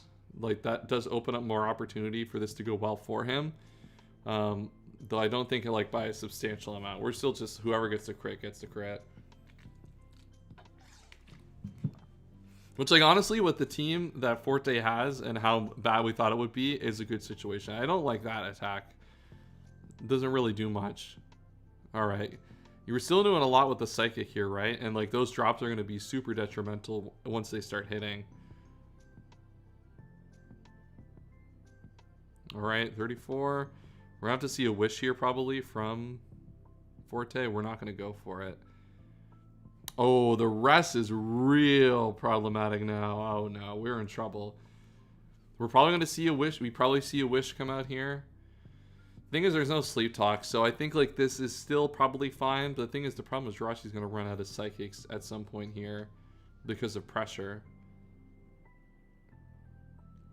Wow, the Water Pulse heard around the world. I mean, we got to have it for the camera up, right? You know what I mean? So I think, unfortunately, this Jirachi is going to get pressure stalled out by the Suicune. Oh, get the confusion. Yeah, I think this being Rest was a real nuisance, unfortunately, for Forte. It was going to make this one maybe just a little bit too difficult to figure out. The Water Pearl is heard around the world, yeah. Ooh, big 5%. Yeah, that's doing that's doing so much here. Oh, let's go beast mode. Oh wow, Forte's terrible team might actually be able to pull this out after we friggin' crit the Suicune. I mean, this is what the game was going to be, right? We were playing for the crit here. The wish is off. We're at +4, +6, +6 with Jirachi. This Water Pulse is going to kill. Oh, nice para here. Wow, 50. That does 50%. That's embarrassing. That's not even 2 KO at +6. I guess it is if it's a high roll. There is a chance that that was not a 2 KO after leftovers. That Water Pulse. That's so diabolical. Oh my god. Well, Forte is I was hating on Forte that he wasn't going to be able to get the win. He picked up his second win, and I think he realistically would have been in trouble against the Suicune. Like, it would have been able to PP stall out the Psychics. Like, you basically had to just get an early Mickey crit. That's what he did. Para's going to come out here. I mean, we could para like literally 10,000 times, and I guess that is a problem, but I think Forte's going to pull this one out. $50 team with like basically no good structure or nothing working, and we're going to be able to pull this one out. All right, never mind. I mean, 2 paras here. Jolteon's got to lock in here, get a crit here or something. All right, goodbye, Jolteon. What a win! What a win, guys. This is what you get. This is what you get to see on the Emerald Open stream. Wow, that was an awesome voice crack. Don't worry, we'll get those Earthquake here. All right. Okay, Regirock might be able to lock in a little bit here. There's still a full health Vaporeon on the other side almost, so I don't know how much it's going to actually matter, but we've at least found a way to prevent the Jirachi from just completely beating us here. Unless they were just going to go into the Weezing, probably just try to break the sub and then go into Vaporeon after the fact. Hidden Power is going to keep that sub kind of at bay. And we are outspeeding it. And we are going to get the Will-O-Wisp burn off on it this time. So that should basically do this game here. So Forte picks up an unexpected win. I don't think anyone would have expected Forte to pull this one out at the start of the tournament. But he's on to the next round of the winner's bracket here. JBL is going to pull a bye into the next round. So that means we got Forte versus Funk coming here in the winner's bracket here before we get to the game against JBL. Why am I still getting emails from work? It's a Sunday. It's a Sunday. We gotta enjoy the rest of our weekend. All right, let's see. While we're waiting for that game, we can watch the JBL game here. It is a replay, so I do have to move down to replay. Which matchup did I have JBL in 3? Okay. So let's watch a little bit of a replay here while we wait for the next set of winners brackets games. Fucked up to say Forte can't win. That's crazy. You see his team, Geronis? Come on, man. His team was terrible. His team, compared to all the other nonsense going on here, with like Suicune Jirachi on half of these teams, and he's got like Blissey Jirachi with like a bunch of crappy guys. I think it's reasonable to say he probably couldn't win. He was playing against Suicune Jirachi, so he has Jirachi. His opponent has Suicune Jirachi. He's got both. He won because of a crit too, which is funny. But just good games. That's what we're here to see. Have a little bit of fun.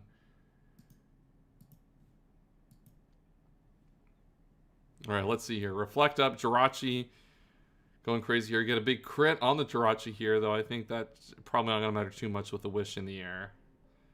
All right, we see Jirachi versus Jirachi. Protect comes out. Jirachi gets back to full HP. Looks like we're just going to keep wishing. All right, JBL going for the Calm Mind with his own Jirachi here. And now Jumpluff comes in. All right, so Jumpluff will be able to encore this at least. As Ampharos will come in for free.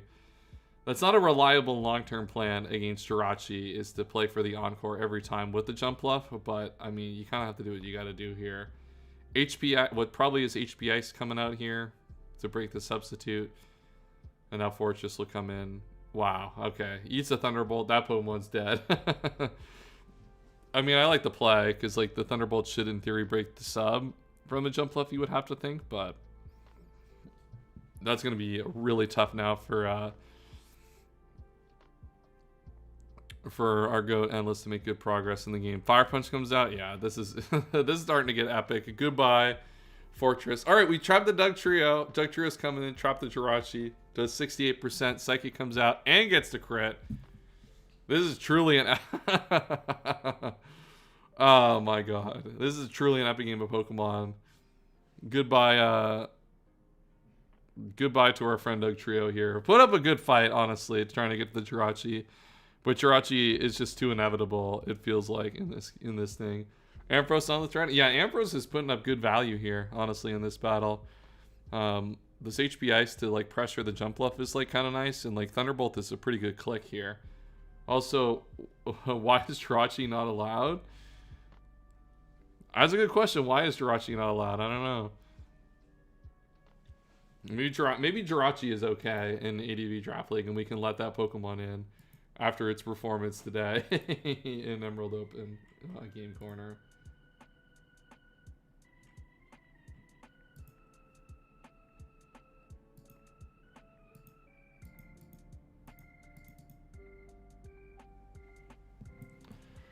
All right, let's see here. Calm Mind Gardevoir is still going in. The problem is now, oh, we got Suicune going in here. It's going to have to take a lot of damage to set up in front of this Gardevoir, though. It's a little bit of a problem. Jirachi has way more potential legal than Suicune, but legit Latias and we're just about to drop in Jirachi. Maybe. I think they're all just crazy. And we probably shouldn't worry about any of them being in the format.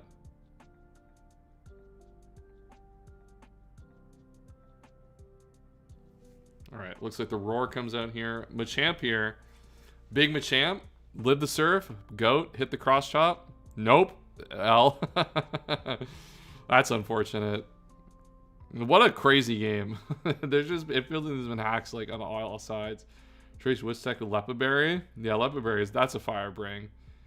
Alright, so we bring on our own Suicune now. We gotta chip this one down. Alright, we get the Roar off. Alright, problem, crisis attack averted for now. Alright, Thunderbolt comes out here, and I think Thunderbolt's just going to kill the Jirachi, so it looks like we're going to go Starmie here. Starmie does seem like it's okay offensively here the rest of the battle. We're going to T-Wave this. Oh my god, my voice is cracking like hell today. This is what I get for not streaming all the time. I gotta get my voice back into practice. Jirachi is Thunder Wave now, which means we're going to at least use this to try to set up with our Calm Mind Suicune here. A decent opportunity. Thunderbolt's doing a little bit, a decent amount, but we're going to at least be able to get 2 Calm Minds up here. And now Suicune's going to be in a little bit of trouble. It's at full HP here, which does give it a little bit of a benefit. But the thing is, the Roar is going to be faster, which means it's, you're not even going to really be able to pressure this thing at all. Thunderbolt comes out, 15%. It's not really doing anything. Like, damn. The Thunderbolts keep coming. Eventually a pair is going to come out here, which will make this like basically, I wouldn't say over, but it'd start to feel that way a little bit. And I like, you can just continue to roar on this. Pressure this thing, yeah. Alright, now we get to outspeed with our Roar here. So that's good. Thunderbolt's a pretty awesome click here from Ampharos the rest of this battle, though. As Duskull goes down. Is Ampharos going to win this battle here? Let's go. Shout out to Ampharos. Calm Mind's going to come up, but that's not going to prevent this thing from doing a lot of damage. Yeah, 48%. Big Amp, 48%. Yeah, it's just going to be a 2 KO from here. Surf, not even a 2 KO either. Big Ampharos. Gonna pull this one out for JBL. What a game. These games have been super fun so far, I will say. All of these like super like crazy broken Jirachi Suicune teams. Definitely, you know, I mean these you know what? Why not a crit for the road? Why not a little extra love for Ampharos? These games have been super fun. Definitely showing the power, the broken side of these Pokemon. But hey, that's what we're here to do. Have a little bit of fun. If you guys are in the stream and haven't done so already, make sure to like the stream if you've been enjoying the I keep saying Home Draft Invitational because I've been doing that. The Emerald Open Game Corner. This tournament's super fun. We'll probably do it again next year. Maybe we'll do it for another tournament throughout the year. If you guys have been enjoying the stream, make sure to like the stream. We got the next game here. We got Forte versus Funk coming up soon. Let me get that matchup updated here on the dock. Because that's where we're going to be going next. We're not going to do any of the losers brackets until the winners bracket side of things is done. Just for my own sanity and like managing my confusion, I want to make sure I'm at least locked in on what we're doing the entire time. So yeah, Forte versus Funk here. So we have Forte's team already in here, and then we'll get Funk's team in here.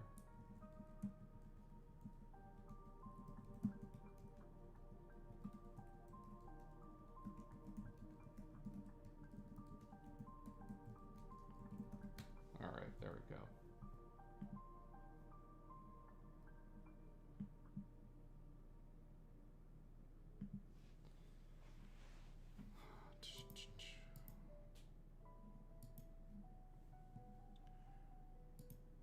All right, so this is our, I think, semifinals technically of upper bracket. Yeah, and then we have, we'll have winners finals after this. So, winner of this will play JBL in the finals of the upper bracket, which gives them a really, really good chance to actually win the whole thing, especially where there's no or there's no like multiple drafts to build for. This will make it a lot easier for to win this game, because you'll basically play the same game twice. Good to make micro adjustments, and hopefully you'll be able to win a matchup the second time around, unless it's truly bad.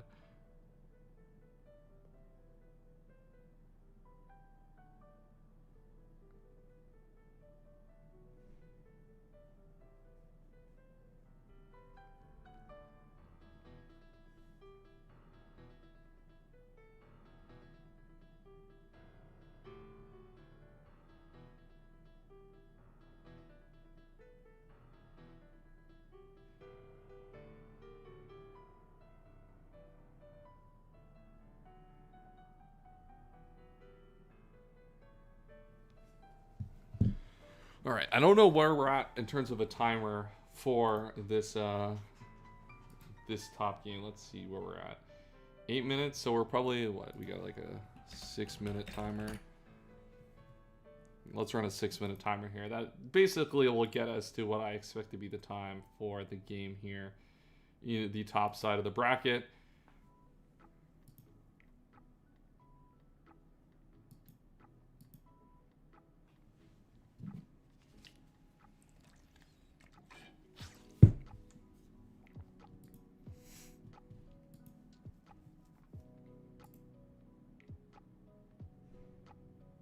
And then at the bottom side of the bracket, we have Kron versus Lou Rinaldi here.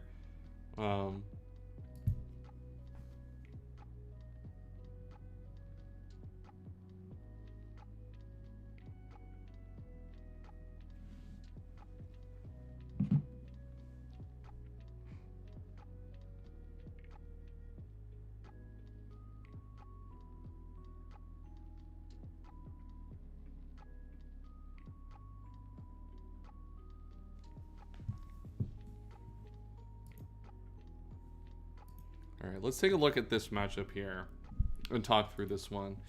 Forte kind of defined the odds a little bit with his kind of scuffed team here, pulling off the win in winners round 2. Going into this round, how does this team fare here? So we have another Suicune team here, which it felt like our team was pretty good at actually handling the Suicune, all things considered. Our team is a lot weaker into Snorlax, though, which is going to be a real problem for us to manage here in this battle. One of the things we were talking about in the draft side of things is Snorlax is one of the better threats in this tournament, outside of the obvious 2 like broken guys that you can pay for. So kind of one of the Pokemon you probably should have been maybe looking at. The problem is this Pokemon could be taken away, and that's what Funk actually did in the tournament, was paid to get this Pokemon traded to their team. So Snorlax, Suicune, I'd say one of those cores you consider kind of like the top tier of like the more broken teams, things that you can kind of do in this Game Corner format. And yeah, Snorlax is going to have a real field day with this team. Armaldo is going to hold it back a little bit for a while, but not for too long. Like, that's going to be something that's going to be pushed through very, very quickly here in this matchup. Otherwise, there's a lot of more. The defensive pieces seem to be a lot better on, I think, on the side of Funk as well. Claydol doesn't do a lot here. Actually, maybe I'm wrong on that. There's a lot of the setup options here have setup options that can be really awkward for Funk's defensive pieces. Though I do think there are a few booms here that are going to be really difficult to play around and manage. They can set up really good turns for Snorlax. Alright, I'm going to get some more water while we wait for this game. I'll be right back.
Alright, we're back. We are so back. Alright, this game should hopefully be starting relatively soon. As you see, the timer is basically down to 1. It looks like, yeah, Forte is already ready to play. So we should be wasting no time here and getting going here. And what will be basically our semifinals here, or our quarterfinals here, getting into the grand finals. A little bit of kind of a scuffed bracket considering we had 10 people, but that's kind of how she goes sometimes.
All right, there we go. We got Funk, the game that we were waiting for. Funk versus Forte here.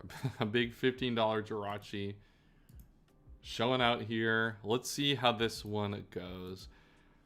I feel like we were hating on Forte's team a little bit in the draft portion, but it seems to have been well positioned enough to actually have like decent situations come up for it in this battle, or in this tournament. So we'll see how it goes here. I think this is another matchup that could go well from the side of Forte. Now obviously Forte got a pretty beneficial crit in the last round, but we don't have to talk about that. Okay, Snorlax comes out here and it's Curselax here. Armaldo, the immediate switch in, instantaneous, and we got Harden coming out here. Wow, James Harden out here getting some defense going. We got some I don't know if this is gonna be. I don't know if Harden is gonna beat Curse over the long run. I gotta be honest with you. I feel like this is one that's not gonna work out well for our friend Armaldo. I mean, I guess if you gotta, you gotta do what you gotta do sometimes, right? Thing is, if this Lox gets to +6/+6 and gets a crit, it's over, right? There's not much you can do after that. It's like an unwinnable situation from here. Still doing 30%. That's so much. All right, we see the knockoff come out. Remove the leftovers. Battle armor. Oh, it is no crit. You're right, Scrap. That is a good point. That is a good point. I completely forgot that about the ability. Oh, we're gonna S-toss our way through. This feels unreliable to me. All right, Rest comes out here. Maybe we PP stall this actually. Does this actually work? Yeah, with the battle armor, it might work. No. Wow. I was hating on this. This is actually gonna wall because of the battle armor here.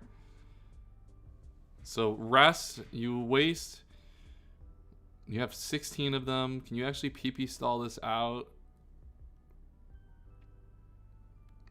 Kind of.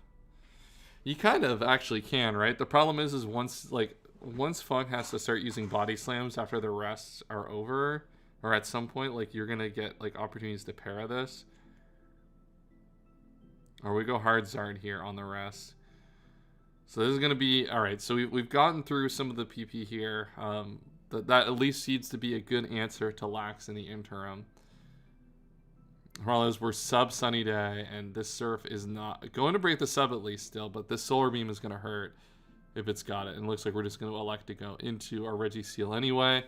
And maybe we don't even have that move. Probably not. And Registeel still a really, really good answer to the Vaporeon, and we're just set up again. Set up Registeel. Set up everything. Why not? Set up obviously very, very powerful in this format. And now Earthquake comes out, is able to break the substitute. And there's not really much this Blissey's going to be able to do. Flamethrower is actually going to do a lot under the sun. 42%. That is a 3-hit KO. 3-hit KO critically. The sun's gone down, so it won't be now. Earthquake will come back out. Do 49. So, okay, so like you're still in a good position here to be able to pick up this kill. Well, we do see the rest come out here, which is kind of as expected.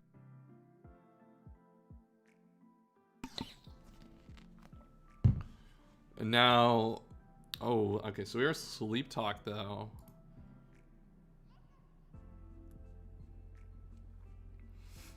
Are we in a position to actually win this game? Wait, is this Blissey's actually going to win out on this exchange, which is super fire. All right, I mean, Forte's pulling this one out. All right, hey, look, wait, put my hands up. Forte's kind of cooking right now. All right, Suicune comes out, and I guess we're going to Calm Mind War this now. All right, we go for Toxic, so that means you definitely win this Calm Mind War. Thunderbolt's doing a lot. 48% is crazy from a Blissey. We're just getting really, really good value. Calm Mind up. Thunderbolt. Any paras? No para. But this thing is super low now. And we're just going to be able to switch here into Tauros. A big money moment on what's probably another Calm Mind. Yeah.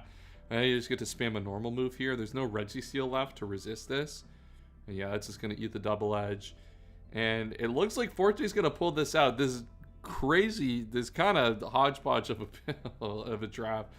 They kind of got raided at the end. This team had a Raikou for the longest time, which would have been super fire, but this kind of random assortment of guys has been able to really just pull through for Forte in this tournament so far. Jirachi comes out now, and like Calm Mind Slowking is going to try to put some pressure on, but like, yeah, this is physical Jirachi too. Shadow Ball, Spit F drop. Funny how that works. Doesn't really matter though. Ooh, the burn is a little awkward. I guess that does not make this as free, but like you just stay in Shadow Ball, you're able to put this in the range of basically everything. And it goes for the Calm Mind again. So the next Shadow Ball will definitely kill. You'll be able to sack this Pokemon off, and it should be pretty smooth sailing here the rest of the way, you would think, for our pal Forte here. Down to 2 Pokemon. Snorlax is still a little bit of a problem, but yeah, substitute Vaporeon here. We'll at least be able to hold on for a little bit. Oh, and we get another crit. Why not? Yeah, why not get a crit here on the Charizard here? To really put the nail in the coffin here. Baton Pass comes out into the Hypno, and Hypno will basically try to wall this this Snorlax the rest of the way, or just like try to use Calm Mind to put pressure offense. Oh, we're just Baton Pass Belly Drum. Okay, word. I guess that's also an option. Shout out to Belly Drum, Hypno, big Brick Break. That doesn't even kill. That's crazy. Wow. Okay, definitely. All right, maybe not shout out to Belly Drum Hypno. Maybe that was not as fire as it could have been. I mean, it was fire, but it didn't kill. And we just see a nice little pursuit just to show it off, right? Why not? All right, Forte's winning games. We did not think that was going to be the case coming into this tournament, right? With the fact that Forte's team definitely had some limitations. We thought going in, to say the least, losing out on the Raikou and getting a Blissey definitely felt like something that was going to put that team back quality-wise. Very much put it behind the 8 ball quality-wise, but he's off to the finals of the upper bracket here. So hey, the haters were wrong. We're proving the haters wrong one round at a time here. So that's JBL versus Forte coming up here. We got some losers bracket stuff going on kind of down below. Let's see where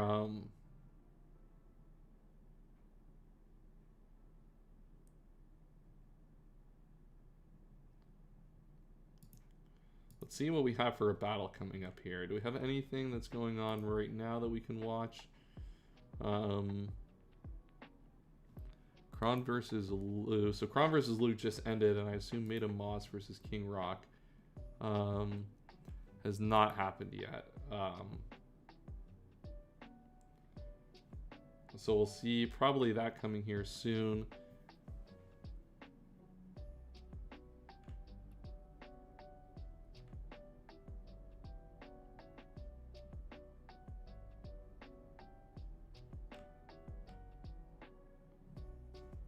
Did we screw up the bracket? Am I missing something?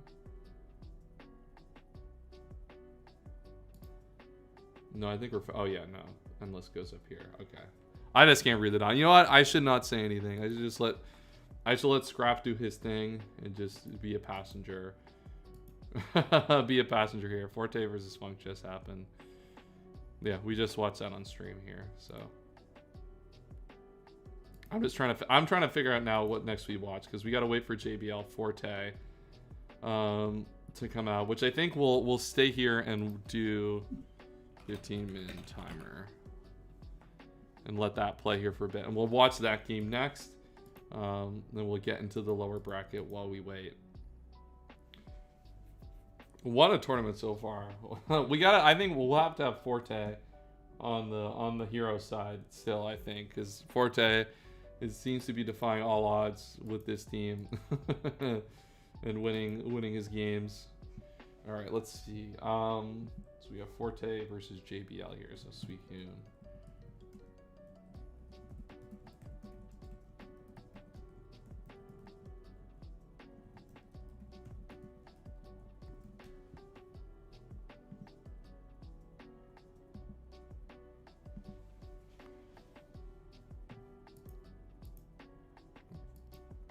And this is going to be the second, I think this is the second Suicune Jirachi team that Forte has played up to this point. This one probably one of the better ones. This one seems like it's probably going to lean a little bit more heavily on Suicune Jirachi defensively, which might give a little bit of advantage.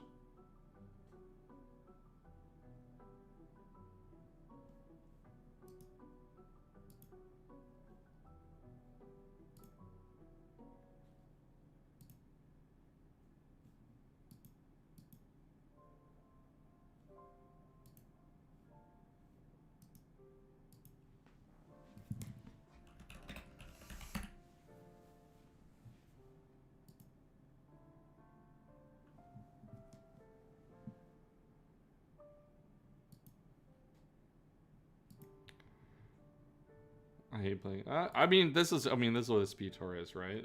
This is. I mean, these are I don't know. As someone who's done a lot of Draft League for quite a while, these are always some of the more interesting games. And we have seen a lot interesting in this tour already in terms of sets. So I wouldn't even say that's like necessarily true that people don't do anything interesting. Let's see this matchup. There's also no games going. Oh, the King Rock versus Maid of Moss is happening right now, or is going to happen. So let's watch that one. We'll get that matchup set up on my dock here.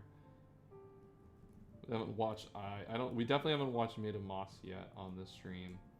So we'll get a chance to watch their game.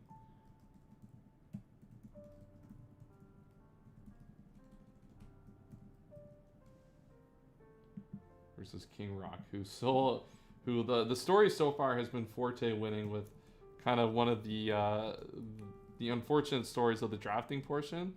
But now we get to see King Rock, who was the beneficiary of that, ending up with the Raikou on his team. So get that over to Matt, the third team.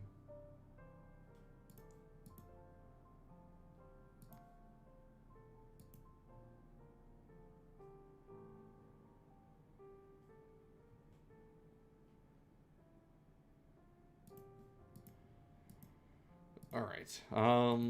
So let's see when that game comes up. We'll get rid of the timer.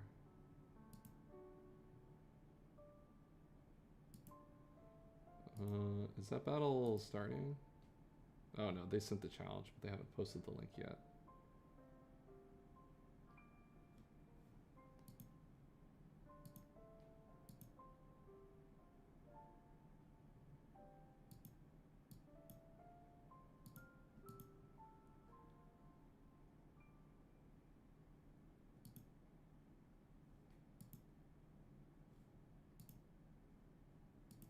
Only getting pinged for.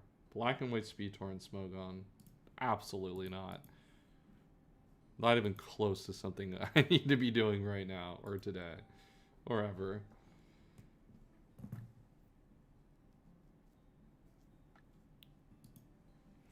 All right, we're still waiting here for the next game of this tour. We're gonna get into the losers bracket a little bit. Hopefully, this game at least gets up relatively soon, so we can make sure that we're here for the JBL Forte game, because I want to make sure we get that full one from the start.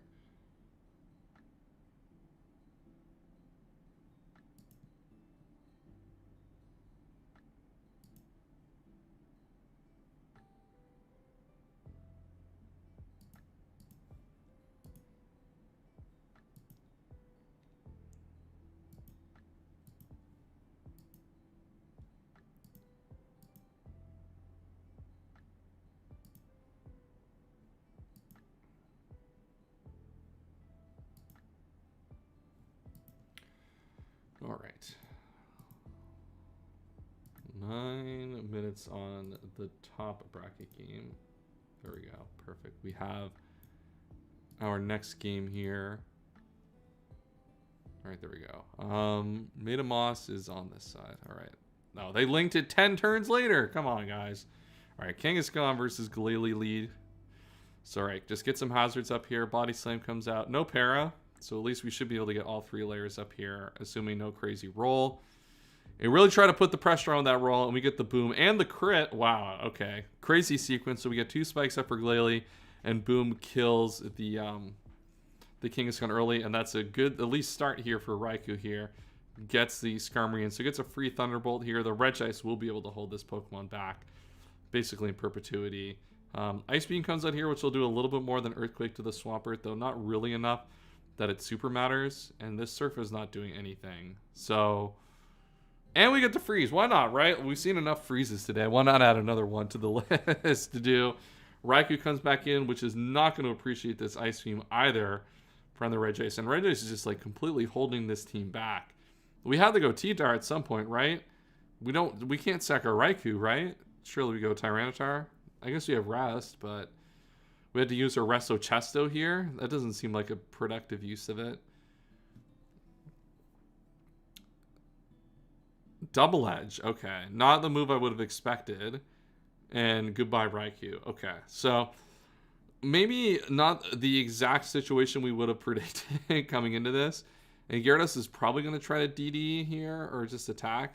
The problem is Skarmory is still in the back here. Yeah, we needed to have Tyranitar come in here, I think, on Regice and try to do something here to pressure, because like this Raikou is just not accomplishing anything in this situation. We're at least going to be able to get some DDs up here. This Drill Peck's not doing a lot. Ooh, we DD. Okay, they go for the Drill Peck here. So we at least play around not getting taunt, like roared out on a taunt here. The problem is we're still not doing a lot to like justify this sequence. Because like we're not going to be able to 2KO this. Like we're doing 21%. It's still doing more with Drill Peck here.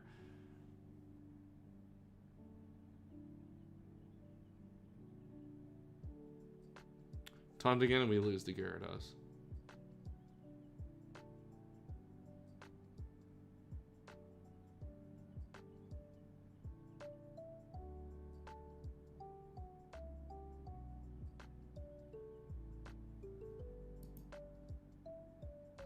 Alright, Rock Slide comes out here from DD Tyranitar. Skarmory roars it out into the Frozen Swampert. So at least get an opportunity to get some HP back here on this, but that does mean we're going to get Alakazam in here, which Alakazam does actually pressure this team quite a bit now that I guess Regice is a little bit low, will be pretty low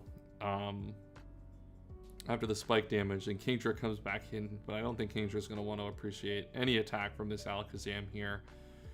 Substitute comes out here. Leftovers, don't like the HP, the EVs on this, especially with the Sand Up. You definitely want to EV it a little differently than that, but I guess bigger. It's a little picky for a Speedtor to remember to think about substitute numbers.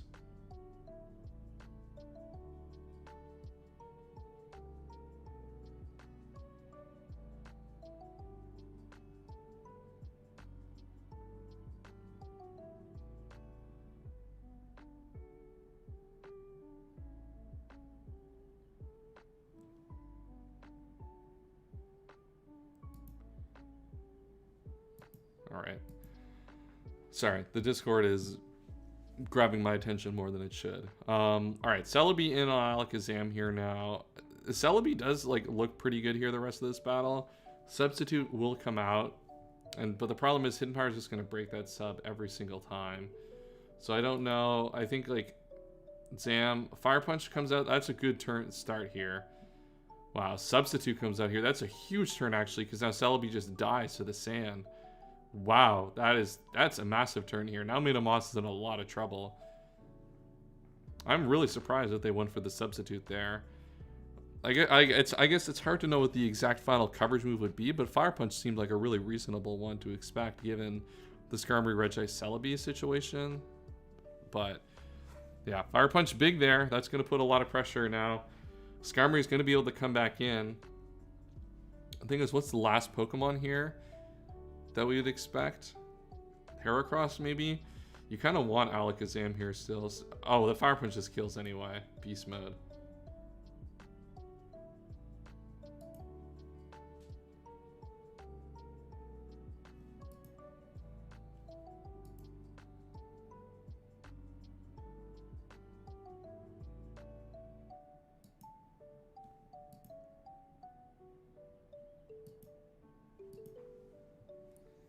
Alright, in comes Heracross. Yeah, it's not going to be an answer. I think Alakazam is just going to be able to pull out the rest of this battle here. And I think King Rock should advance to the next round of the Emerald Open Game Corner Tournament in the lower bracket. I'm not sure we'll be able to see the next battle of the lower bracket, as we are going to be focused on JBL Forte in a second here, but good to see this the Raikou paying off. Maybe we'll get a Forte versus King Rock battle later on, and we get the revenge game for stealing the Raikou.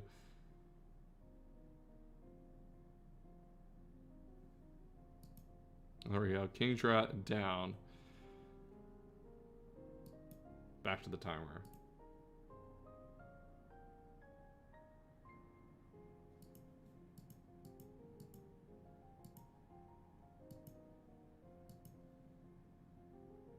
All right, we got 3 minutes left until our next game in the tournament, which will be the winner's bracket final. Make sure to like the stream if you're here and have not done so already. help support the channel, help support the streams, keep these streams going for the variety of tournaments that we have been supporting with ADV Draft League. Hone Draft Invitational, we got a big stream for that coming up tomorrow night, with a bunch of the losers bracket games and the winners bracket finals. And then we'll have a winners bracket finals coming up, or grand finale coming for that very, very soon, hopefully. We got the Emerald Open draft stream will be coming pretty soon. The draft should be done by the end of next weekend, which means we'll do it early next week. Not 100% sure when I want to do that, but we'll decide. We'll decide that and figure that out as we go. See how the drafts go. Hopefully everyone can lock in and get those done early, so we can hopefully do it Sunday night. But I'm a little doubtful of that.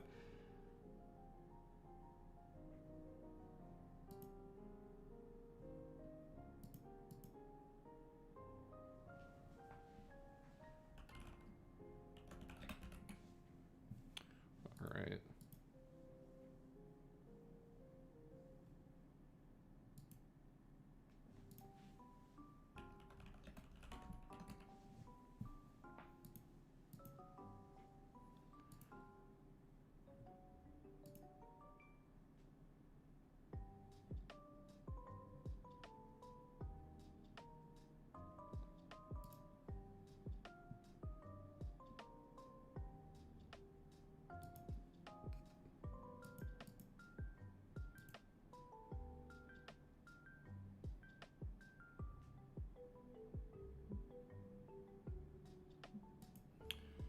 All right, this game should be starting up in a minute. Sorry, I'm looking at some of the donations, so.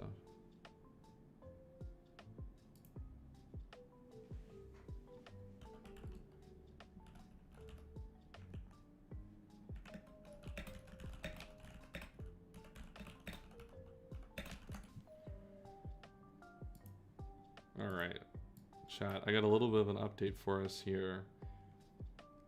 After all the donations and stuff from the tournament, we are basically at this point over $1,000 in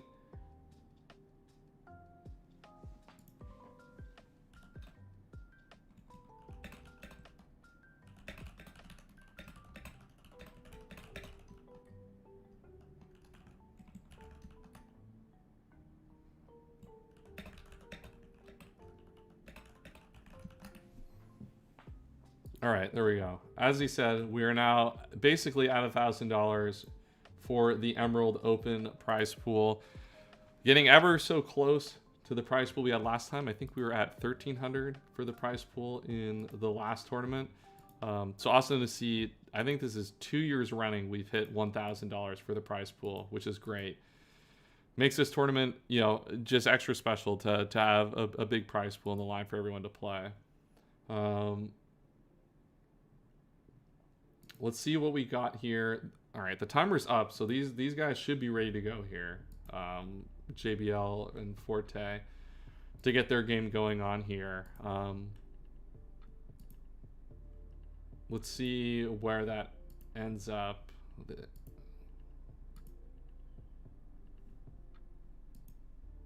They should be ready to go here, I would think. Neither of them a message in the chat, but I would expect them. Oh, they said almost here in the chat. Okay, I see them talking now. Okay, they're at least almost ready to go, so we don't have to wait too much longer to get our upper bracket finals going.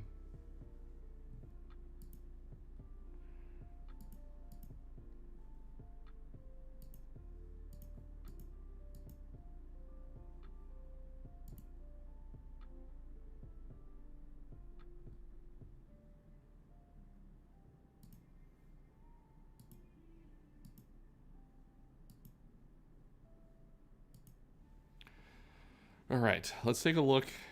Oh, I gotta go back to the actual matchup here. We'll lock back in on what this matchup is going to be for this. Yeah, as I was saying, I was thinking that like the one thing that like I look at this with JBL's team is you have to use this so you can draw to maybe a little bit more defensively than you want in this matchup. And I think like the tools that Forte has added to their team has been really effective, actually. All right, it looks like their battle is going to be ready to go here in a second. So that's super good. We'll see the the first finals, the winners bracket finals of this tournament. let's see where we're at in terms of losers bracket stuff here. We're making progress there as well there. So we'll see which battles we want to tune into once we get there. But for now, we're focused on the winners bracket still, and who will be the first person in the grand finals of the Emerald Open Game Corner tournament.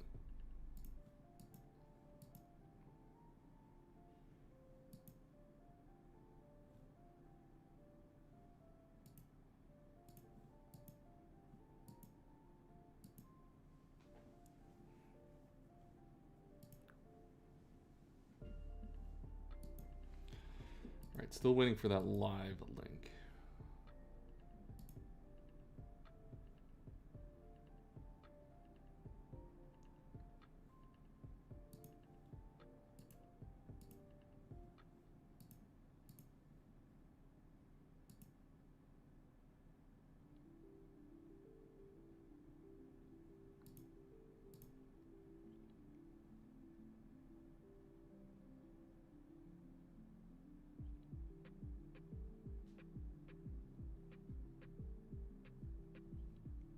All right, let's see. There we go. We got the battle here, chat.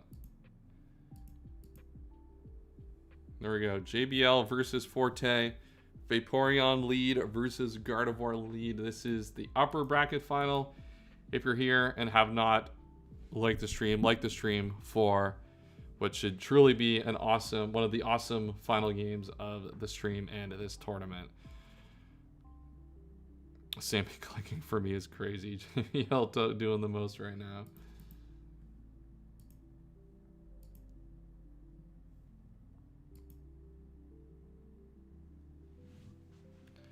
All right, let's see. Vaporeon lead should put good pressure.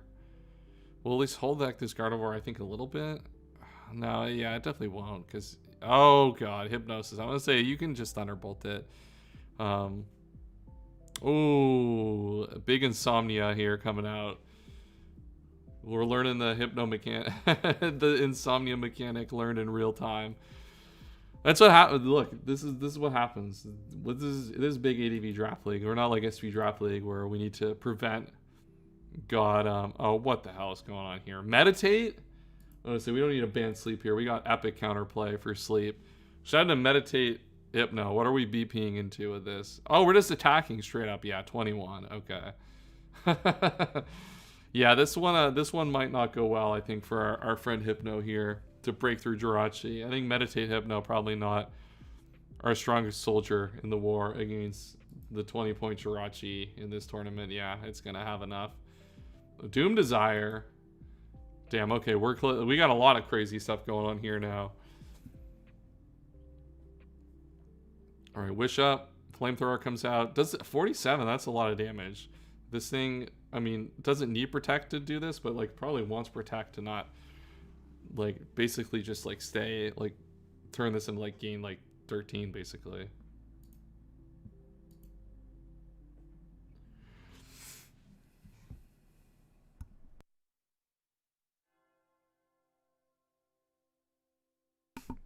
And the Toxic comes out. So we don't stand for the Flamethrower to keep this thing low. Doom Desire comes out, does 84%. Yeah, Hypno's done here. Hidden Power comes out. Jirachi showing why it is one of the best Pokemon in this format. And why we have banned it in the tour for normal tournaments. Definitely kind of showing itself up here as one of the more powerful Pokemon. Weezing comes out here now. What's Weezing gonna do? Die to Psychic probably? Do we just get mogged by... I think we just get mogged by Jirachi, to be honest. Has this revealed before? No. Oh, this is revealed all moves, so there is no Psychic. Okay, so never mind. That's fine. Big Fire Blast comes out here. Uses the opponent's defensive stat that the Jirachi clicks the move on. Those Blissey defense and no HP on that calc. Yeah, crazy calc. Alright, Fire Blast comes out here. Machame's in a little bit of trouble here. It's not really going to be able to break through here. Body Slam, try to get a para here. Still not getting the para. Burn? No. Alright, well, I'll take another Body Slam to do this. Hopefully we have another attack that's a little more accurate than Fire Blast, so we don't have to worry about missing this. That would be optimal, I would say. Hopeful at the very least. Alright, Suicune comes out here now to take the Hidden Power. It looks to be hidden power. What hidden power is that? I'm not sure what hidden power that would be in this situation. My mind's blanking. That's what happens when 3.5 hours of stream goes by. Your mind just starts to lose itself. Oh, Big Thunder here. Paralyze? Nope. Alright, we'll at least take half the HP of the Suicune on the way out. And we'll just go into Lantern, I guess, instead. Alright, so we are... Volt Absorb here. Yeah, the Water Absorb is the future generation. I don't know why I thought that was the case here. I'm being stupid. I'm forgetting all the mechanics. Lantern, though, still obviously walls this thing really well. And there's not a lot of good Thunderbolt switch-ins here. It's like literally just Ampharos. Oh, we try to Ice Beam to get a little cute with it. Okay. What is going on here, man? Why are we freezing? Why is everything a freeze in this tournament? I feel like we've seen like at least like six or seven freezes here in this tournament so far. And that's just another one to add to the list. On Suicune, no less, which is like one of the more impactful Pokemon here. Like, if you're going to freeze anyone, like, Suicune's probably near the top of your list of Pokemon you want to freeze. Jirachi comes back out here. We'll go right into the Vaporeon. Vaporeon should kind of hold this back. The problem, I don't think so. I was thinking, like, does it? But, like, CM, Jirachi, especially with Toxic, or even just, like, Toxic Wish Protect is fine. But we already know this set is Toxic Wish. Like, this thing is just completely holding this thing back from doing anything relevant here in this battle.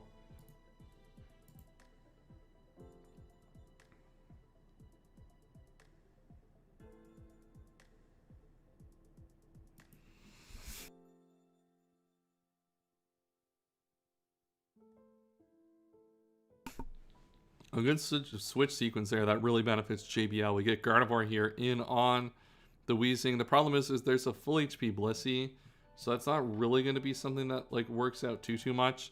We're just going to be able to go to the Blissey. Trying to get the sleep on it, but once again, like this is not going to matter too much here. Because like you eat the sleep and then you just switch out and get the natural cure off. Alright, we're going for the Calm Mind here. We just keep missing Hypnosis. The most threatening move of all time, ruining Scarlet and Violet Draft League. Hypnosis continues to miss. This feels like a losing battle here for JBL. Maybe we just like not try this again. All right, we hit it at least. There we go. We got that going for us. We had to sack a bunch of our HP on Gardevoir to basically, I guess we get Free Machamp here. Free Machamp is okay. We still have Weezing, which is like good enough at holding this back for now. We probably have to hit a move, but we can just go Weezing here for free, I think. Body Slam, no Para would be nice. Oh, Para's annoying. Picking Para is never great in these spots. You can Fire Blast.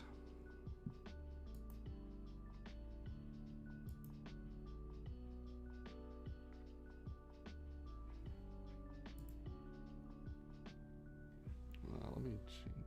Oh, okay, has to be different. Yeah, the webcam's probably fine like this. I think I just need to get a new chair. I think my chair is like finally giving out on me. All right, Hidden Power comes out. Bold thing over the Jirachi here, by the way. Like Fire Blast, probably not what was going to click there, but like realistically a click that could have happened. And Fire Blast comes in on the Suicune here. That is going to thaw the Suicune. A little bit of mind games there to get that thing to thaw. So obviously the freeze early, super annoying, but now Suicune is in a position where he's just going to be able to start CMing up, and it is going to be a real problem for Forte to be able to beat this. Blissey will be able to come in.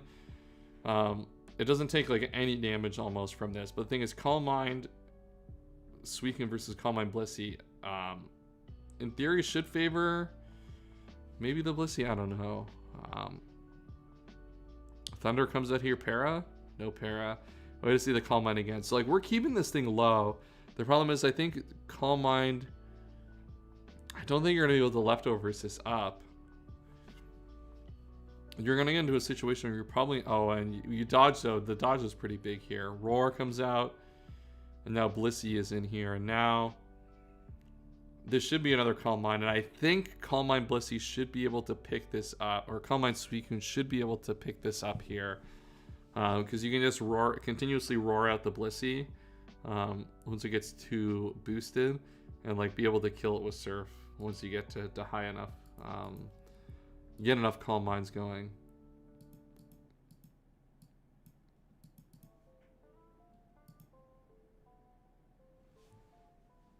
Which I think is what Forte's probably thinking about. Yeah, at this point, probably just fishing for para. I guess he fished for some HP. This could be a boom here. That's something that JBL has to be concerned with. Jirachi comes out here, and we just Calm Mind again. Okay. Not concerned with that at all. And at this point, I think we're in just... Oh, and the crit. I would say we're in big trouble. But our goat Forte is getting everything he needs, it feels like, at the right time. And that Thunder crit is huge. Flygon on our screen for the first time today. An unfortunate sighting for one of the format's worst ground types. But maybe it'll put in some work here. Hidden Power comes out. Super effective, yeah. Nice 36% super effective Hidden Power. Super awesome from... Oh, it's HP Ice, obviously. I don't know why I even thought about that earlier.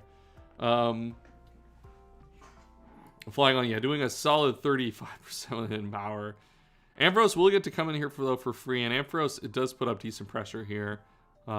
You'd have to be worried about Focus Punch. I was just about to say that on the Blissey, but we get a good little mid-ground here to scout with the Lantern here. With the Suicune down, a little bit more safe to use the HP on Lantern for something else. We see the Hidden Power come out. That's going to kill the Lantern. And we're running out of Pokemon, though, is the problem here. That's one thing that Forte is going to have to manage here. The Jirachi is a set that's not like super takeover game threatening. The problem is our Jirachi still has to contend with a Flygon realistically on the other side. Blissey will come out here though. It'll at least be able to prevent this thing from Focus Punching by attacking with Flamethrower. Create some weird turns where like you might want to Calm Mind and stuff, predicting Focus Punch. That's harder to do now where you're paralyzed, especially where like you can just stay in if you're JBL and just like Focus Punch and play for the para here at this point. Something that's realistically worth considering. Yeah, this is starting to get a little bit tough. Yeah, and the little site that's what we're going for. We get the para, we get a Focus Punch. That's going to put a lot of pressure on this thing's HP. And now we're in a real world of hurt here. We probably just try... I mean, do we try it again? There's no reason not to, I don't think. Oh, there we go. Neck cracks. Love that. And then we just... Oh, I guess we're just going to get every turn right. We go for the Thunderbolt, hit the Vaporeon coming in. And yeah, everything is coming up JBL here, it feels like at this point. His team... The quality of his team feels like it's really shining through kind of at the end here.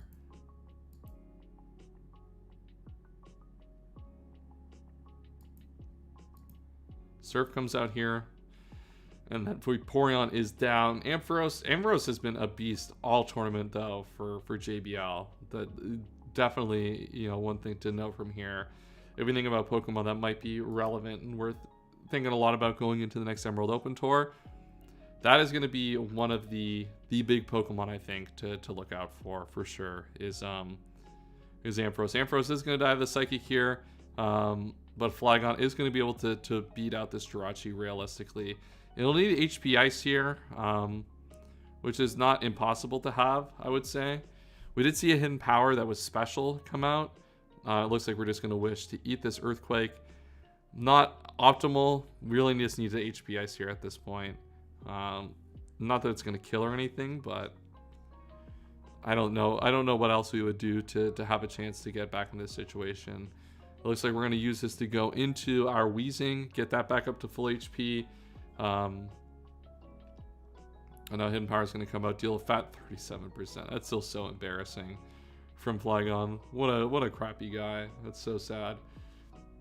You know what? He's just putting his best foot forward. Maybe I shouldn't hate too much on our goat Flygon.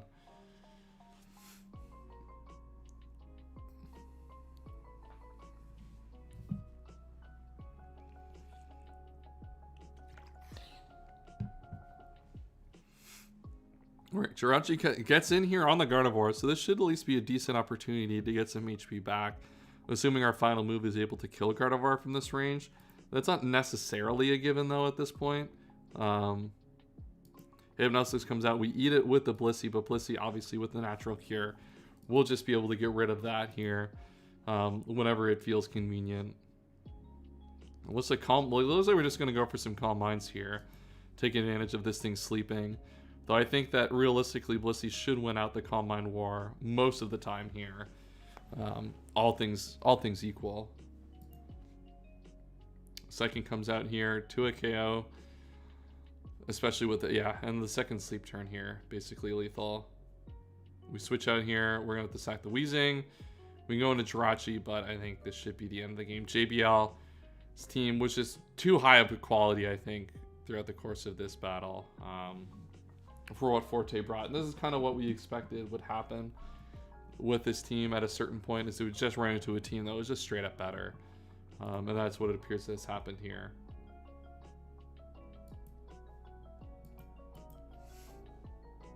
So it looks like at this point, so JBL has gone through to finals here.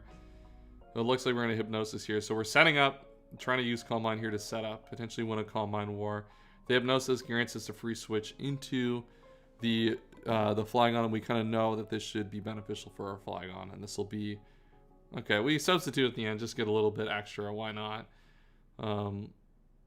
Just in case like it actually does stay asleep here, which is nice, and that'll be nice for the Blissey. But there we go. JBL through to the finals of the grand finale of the Emerald Open Game Corner Tour. We have Kron versus Funk coming up next. That'll be in about 15 minutes time.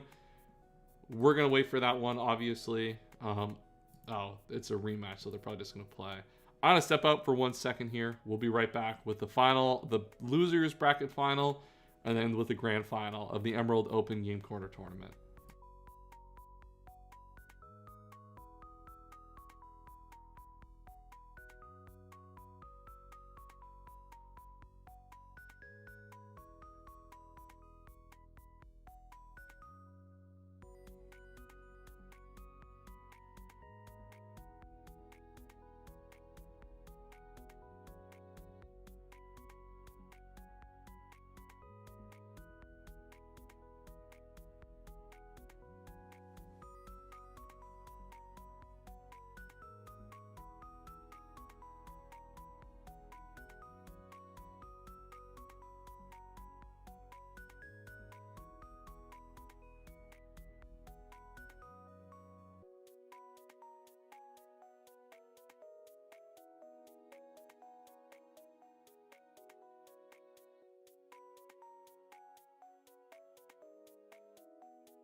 All right, let's go.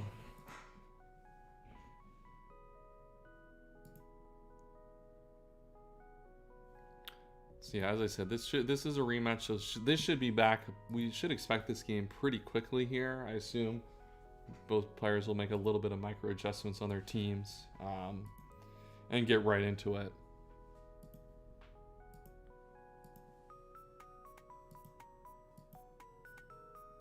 And then we'll have that in one more prep period before the finals of the tournament.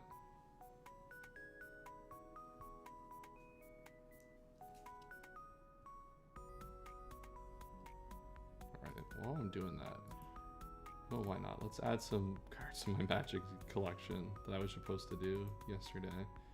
Why not, right? We're waiting for a game. We can get a little productive, right? Why not?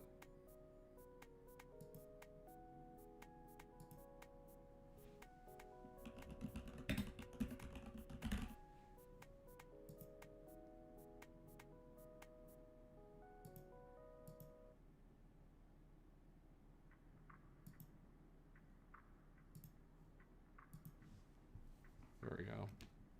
Quick and easy. Job's done. Lock in. Okay, so Funk versus Kron, as I said, should be pretty soon.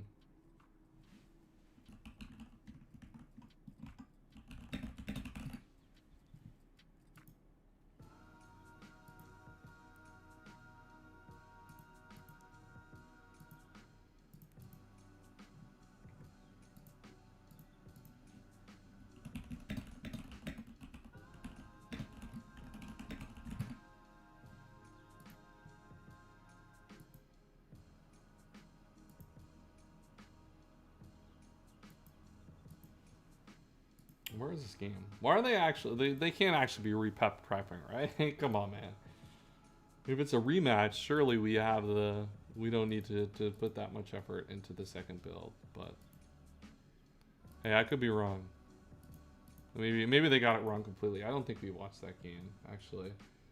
Yeah, I think we watched Forte versus Lou Rinaldi. So I actually have no idea what happened. Maybe it does make sense to put a little more effort into prep. But it felt like our goat Funk was pretty immediate for getting through, or saying they were ready to go. So I imagine their team is probably not going to have a lot changed from what they brought in the first battle. Which I think makes sense considering Funk actually won that, I'm pretty sure. Hey, if you win, hey, no need to, not much to do if you're winning, right?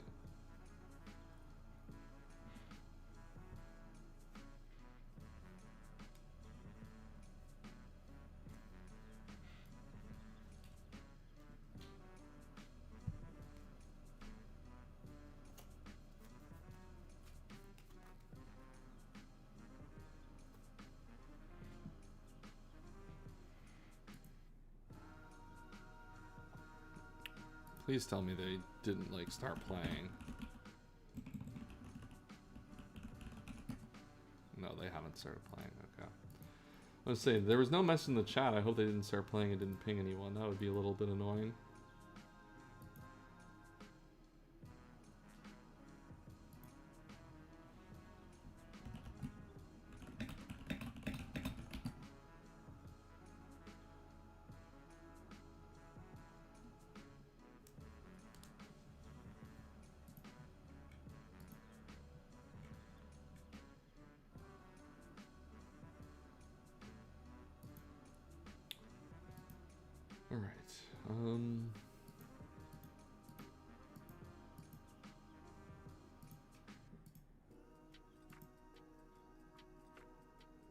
What are we doing? Why this is taking too long.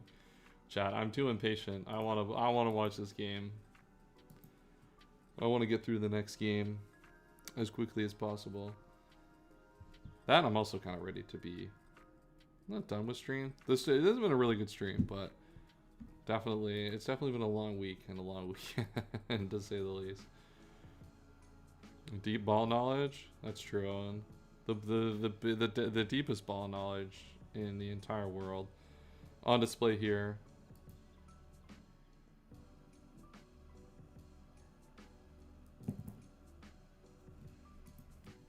All right.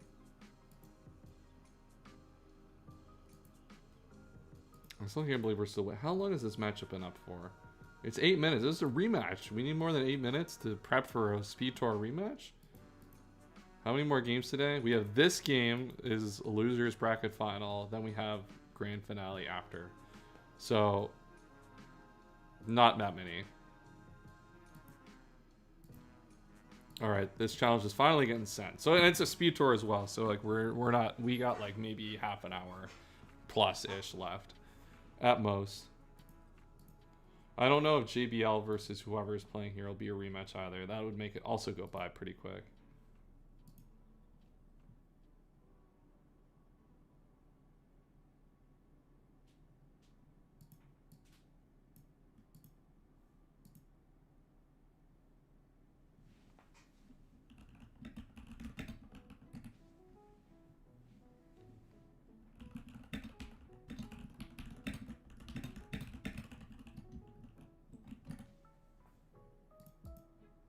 Alright, we got our game. Let's go.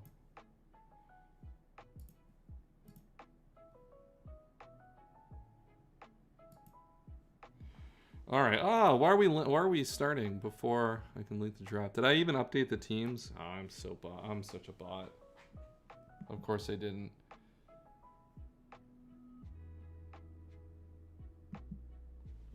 I'm such a bum. Let me pause this chat. I'll update the team. I knew I was forgetting something.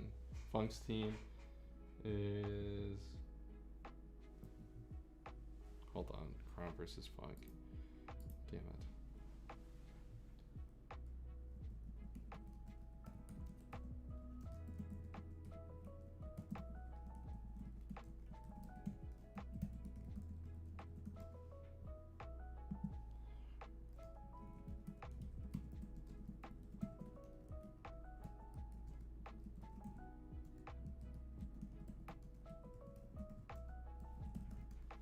There we go. Sorry, chat. We actually have our matchup here. All right. So Bulka Medicham, Spam and Shadow Ball on Slowking. 3 or 4. No, there should only be 2. Yeah, it should be 3, about 3. Ulu, because this is finals of losers. Oh no, there is finals of losers bracket. Damn it, I forgot Forte's in losers bracket. Shit. All right, I lied. I didn't read. I for some reason thought this was losers bracket finals, but I forgot we still had Go Forte left to go. All right, Rock Slide coming in here, chewing the hit from the Aerodactyl. Now Medicham will come in, try to get aggressive here. All right, Curse Registeel is a problem for Medicham to deal with, especially while paralyzed. Hidden Power is going to do a lot of damage. Damn. Yeah, this bulk up is going to be like you're losing this situation every time, especially while paralyzed. Yeah, like you're still slower. I guess you're fast. Ah, crit. Damn. Okay. Well, I guess if you're going to crit the Registeel, I guess that makes it a little bit easier, right? Not a problem. Brick Break, break the substitute. We should see a Slackberry pop here. We do. The speed up for the Charizard. We'll kill the Medicham. We are fast. The problem is stuff like Gengar. Like, we should be able to live all these hits. Oh, what? That didn't even die? What? That lived? Oh, we just lost to Select Charizard. Blaze. I guess it is Blaze. Yeah. Damn, we just had nothing for this in the box. What's in our box? Yeah, I guess we just had nothing in our box for Slackberry Charizard. Okay, that's unfortunate. If only we had a Scarfer for this. I mean, if only we had like a Fire type on our build, right? That we could have like used to do this. You know what I mean? It's also a speed draft, Owen. Owen using his agenda about ADV Draft League with Choice Scarf about Speed Tours.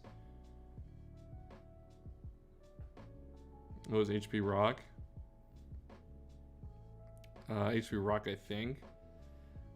Well, it doesn't matter, right? Because electric. Well, 1, yeah, it's electric. 2, also, if it's HP Rock, it's not going to kill the Rapidash. Rapidash is not good, but it's not that bad. Right? Like, it's not truly terrible. It's not truly the most terrible guy of all time. All right.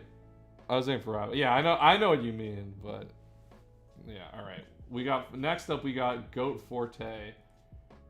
We've been kind of watching Forte's run all the way through because he had the really, really terrible draft in this after getting completely kind of scammed and sniped of everything. And he's going to play Funk again. This matchup already happened in the pools. And what's it called?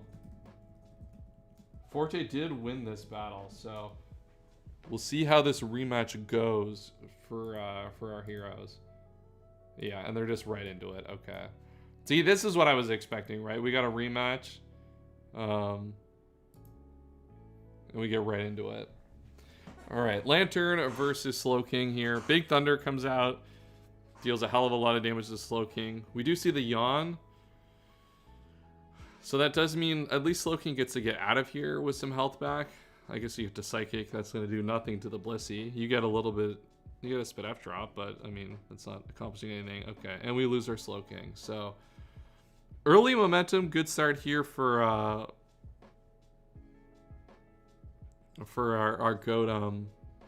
goat Funk. The thing is, the problem is... Oh, all right, we're just going for Rock Blast this time. I was going to say, this guy got smoked by Harden, James Harden... Armaldo last time, which is pretty funny. It looks like that's not what we're going for this time. All right, we're just going to try to keep this thing low with Rock Blast, which doesn't seem like the most beneficial thing to do, honestly. Let's see. Rock Blast. I guess we're trying to get a rest here. We're trying to fish for a crit, and we're like, get a rest off here. All right, we dodge here. That's not bad. We get the rest off here.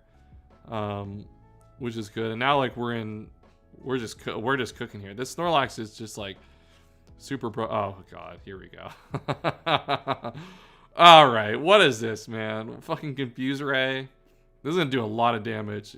Oh, that didn't do a lot. Oh, yeah, because it's a plus defense, too. Plus 10. All right. Oh, here we go. Yep, this is good. This is Pokemon at its finest. Yep, Paralyze and Confuse Ray.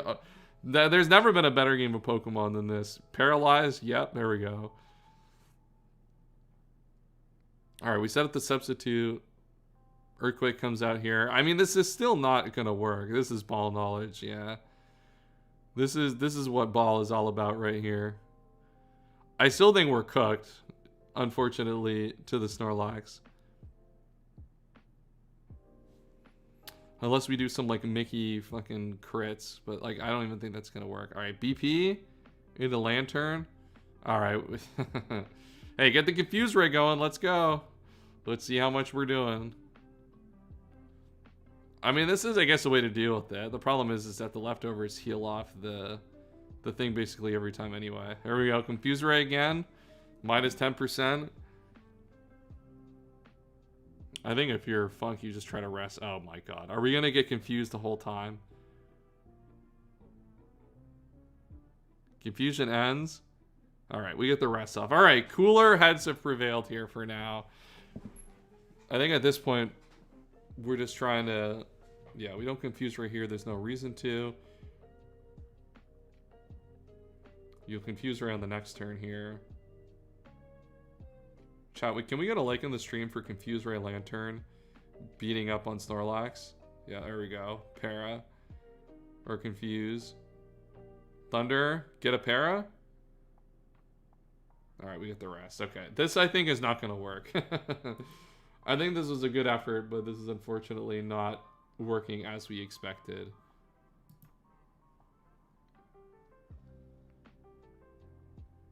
Well, I would say not working as we expected. I think this is working as we expected. It's just not the most reliable way to beat Snorlax on the planet. Yeah, we're just going for Earthquake here. Armaldo comes back out and the confusion ends. Okay. This is... Yeah, alright. This is kind of how I expected the first battle to go, which was our GOAT, Snorlax, was just kind of inevitable against Forte's team. Not that I think the Raikou Snipe necessarily would have mattered too much for it. There were a lot of things that, you know, Forte was looking to get on his team that would have probably helped in these type of matchups, but unfortunately everyone targeted him, which was a little bit unfortunate for him, but alas, that is what it is. Snorlax looks like it's just going to be able to pick up this battle. I mean, if we don't... Alright, crit here. I mean, we get a crit here and we're in business. Forte's got a lot of crits throughout the tournament. Oh, Para? No, Rest, okay. Yeah, it looks like this is not going to be... We're not going to be able to pull this one out, unfortunately. We had a little bit of fortunate situations coming our way throughout the course of this tournament. And definitely some good play, but it looks like Snorlax is just going to be too inevitable at this point. Alright. Alright, well, we got a little bit of chip there. Tauros is down. Alright, Confused Ray. Alright, we're back. We're back. We still got to beat Suicune if this works out, but Para? Wow, did we actually beat the Snorlax with Confused Ray? That's hella funny.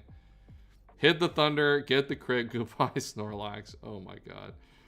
Now, we lost a lot of resources to do that. Dodge the Thunder, and we just get the Toxic off. Okay, so now we're in a really good position here, I think, the rest of the way through.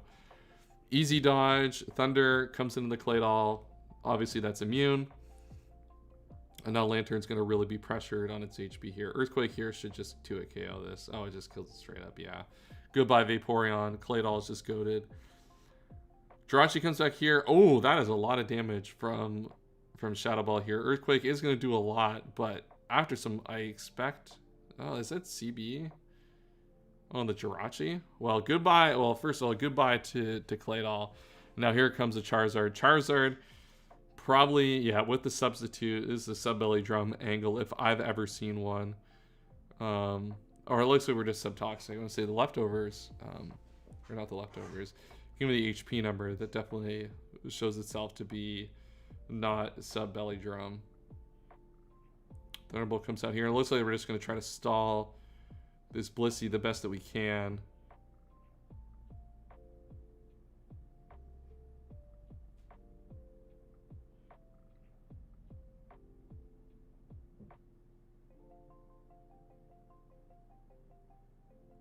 Pataya Berry with the Blaze going. All right, we're going to switch out here. Lantern. Lives the Flamethrower. I mean, we keep the Blissey at high HP. We should just be able to go Jirachi here, and I guess this is a speed tie. Or we just go back into Blissey to get a little bit more HP. Focus Punch, and the Thunderbolt comes out. Not what we were hoping for there, I think, on that turn. Suicune comes out here. Maybe Suicune can set up. All right, we dodge the Toxic. Thunderbolt comes out, does 38%. I don't know what our last is. Probably Slowking. Or no, not Slowking. Registeel. Thunderbolt, yeah, and the final Thunderbolt will kill here, and then Jirachi, in theory, should be able to beat the last Mon. We are Calm Minding up here, so maybe we get something our way, but I think probably... I guess this has to be Rest. If it's Rest, then you're in a good spot, yeah. Alright, Suicune is going to win this one, I think. I was thinking for a second it wasn't going to be Rest, but... it looks like, yeah. Suicune just going to have the inevitability to win this game over time. And that is Funk moving on to the finals, the grand finale of the Game Corner tournament.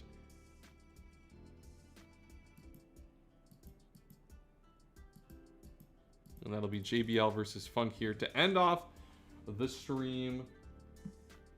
What a good tournament so far. This has been a lot of fun to do. I hope everyone's been enjoying coming out and enjoying these games with us. If you have been enjoying this tournament, make sure to subscribe and like the stream and do all that fun stuff. We got one more grand finals to end it all off for us here. JBL, who was our #1 seed due to the donation side of things, and obviously has a really, really good team with the Suicune Jirachi, versus Funk, who has made a run through the losers bracket to make it all the way back to finals here.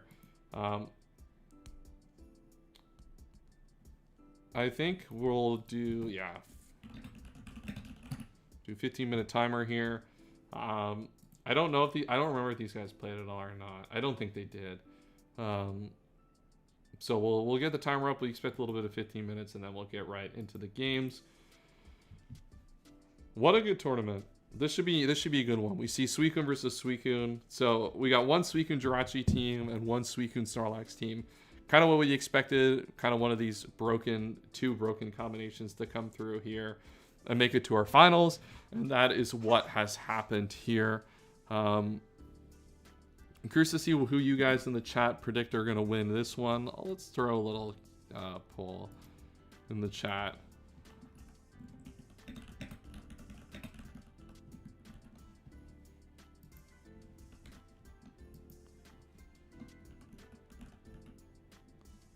Hold on, I'll do it with the matchup.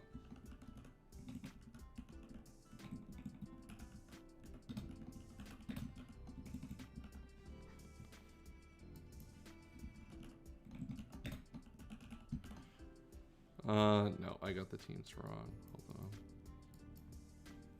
God, I'm such a bot.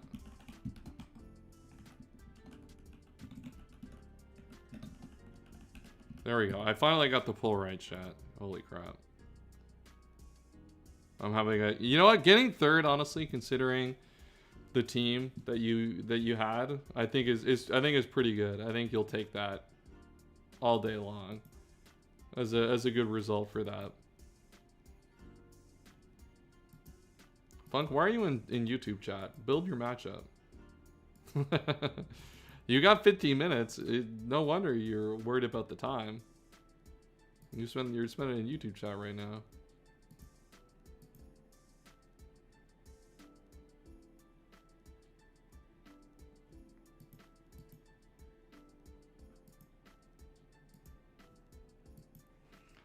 All right, let's think about this matchup and how we think this is going to play out. So we got two Suicunes on either side, going JBL off matchup. Yeah, I feel like JBL has a decent matchup here.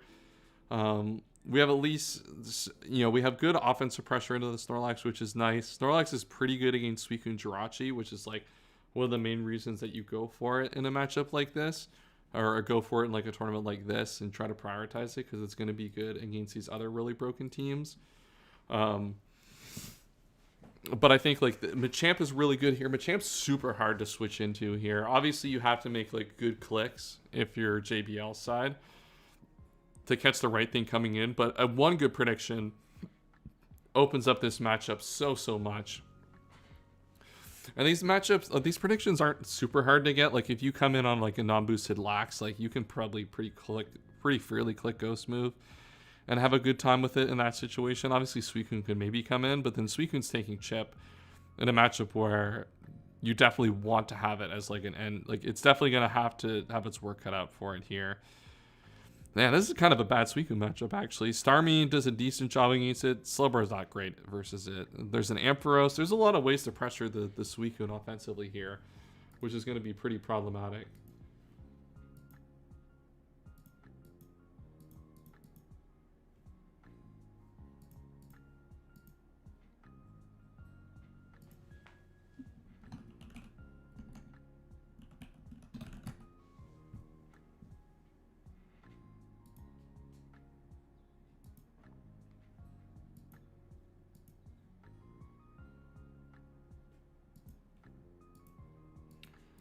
All right.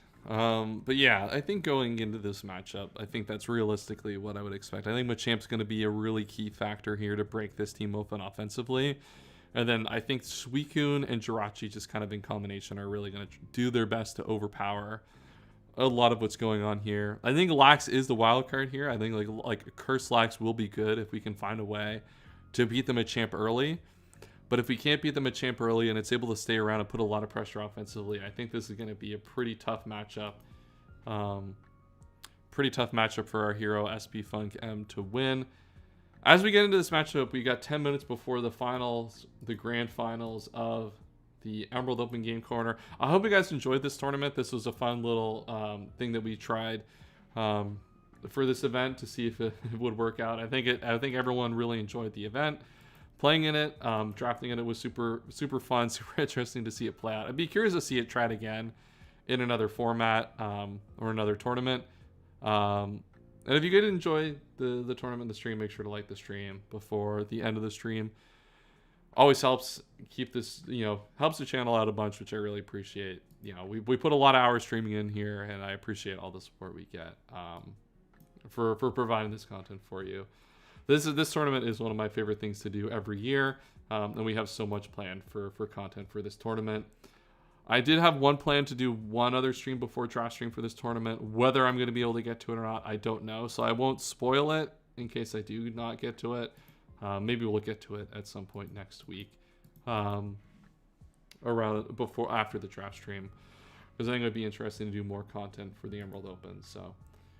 Let's see what we get here. Funk's still in Gen chat, in YouTube chat talking instead of playing.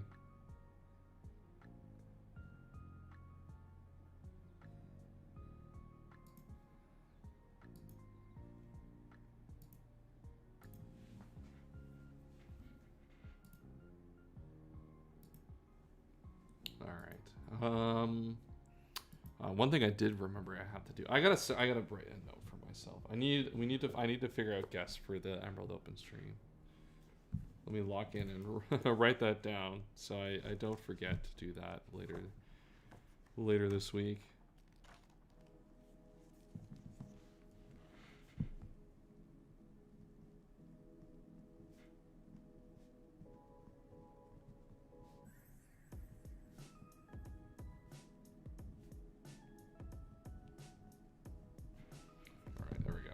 That will be a Tuesday task to make sure we get all the guests that we need for all the streams that we're doing for this tournament. Because look, I can stream these myself. I definitely can't do a full 8-hour stream commentating games myself without being completely mind numbed and dead by the end of it.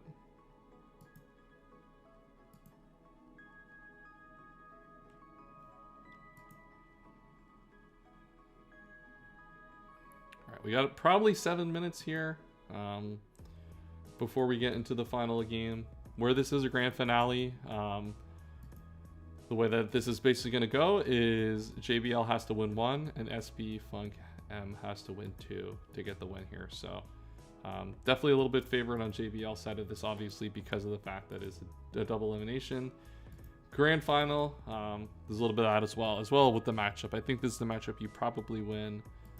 You can definitely win one out of 2 times, so.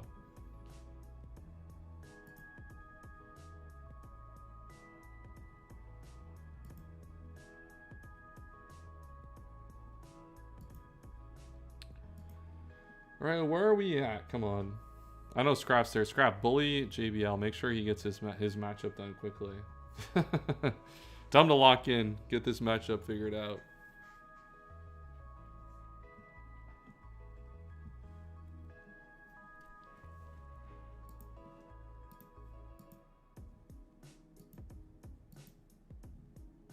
He's locking in, no worries. Good.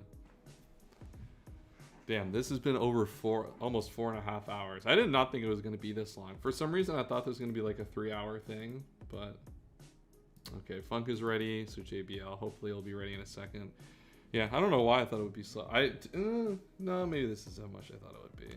My concern was making sure I had some time left in my night, but we'll definitely be good with that. I'm paying for finals.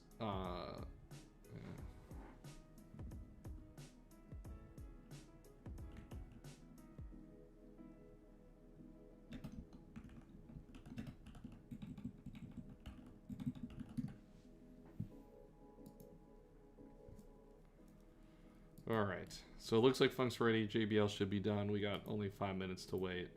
And we'll be good to go for finals. Let's see, what did the YouTube chat say? YouTube chat is pretty heavily favored with Funk, which makes a lot of sense. It seems like, I mean, in these double eliminations, it's always logical to pick the person from the winner's bracket. It's easier to win from the winner's bracket side, and the matchup here as well. So we'll leave it up here, see if any more people want to vote. But it looks like chat is backing JBL to win this one.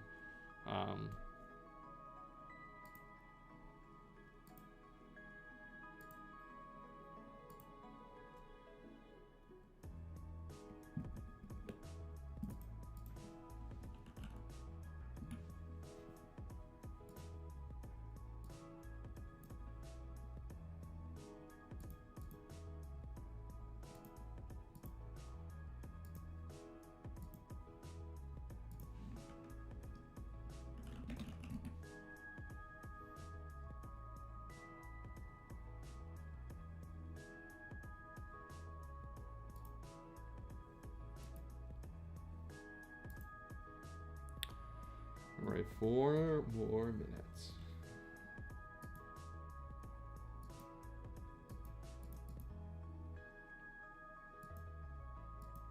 I'm trying to think, is there anything else that we want to cover with this matchup, chat? I don't think there's too much else. One thing that we've seen a lot is Charizard been really effective for Funk in the last few games, so I don't expect it to really be super impactful here. Yeah, I think it's just the Machamp and the water spam are really going to put a lot of pressure on the Suicune. And Suicune's going to have to eat some thunders and stuff that it's probably not going to appreciate, and it's going to be really difficult, I think. Yeah, I don't know. I don't see a lot of, especially in a speed tour, right? Shedinja's time. Is it Shedinja time? There's definitely some HB Ghosts running around. I don't know if we're getting Shedinja going too crazy with it, but we did see Shedinja actually earlier. I mean, Funk did use it earlier against Scraf. Unfortunately, our goat Scraf got Shedinja'd with mono normal coverage Miltank, but it is what it is.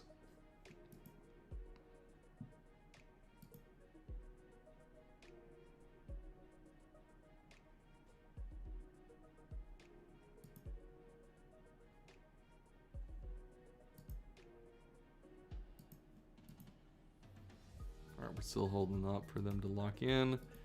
2 minutes left to go. I'm an organizer, not a battler. Hey, that's how I feel half the time I'm playing Scraf.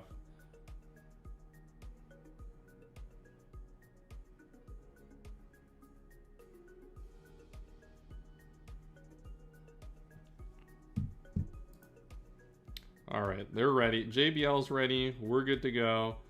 We'll get the big at in the server in a second here.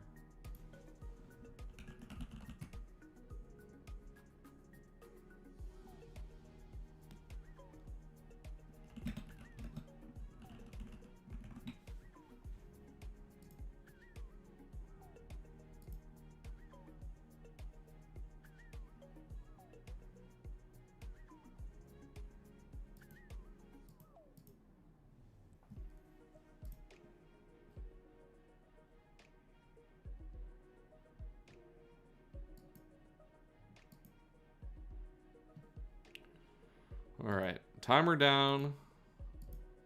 They've committed to the battle being ready, so we'll end the poll here.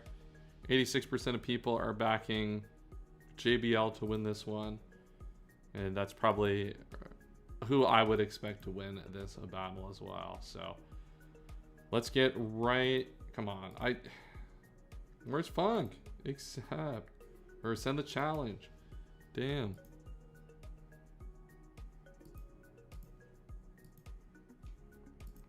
I gotta get the pin ready, or the ping ready for the what's it called? The Emerald Open server as well.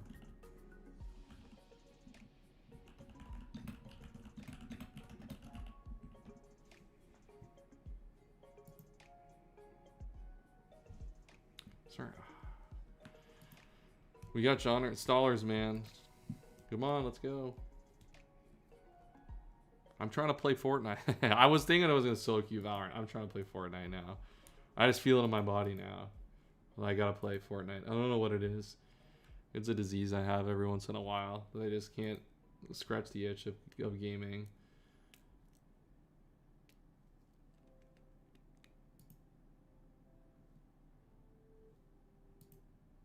I'm opening MTG packs. Let's go. What'd you pull?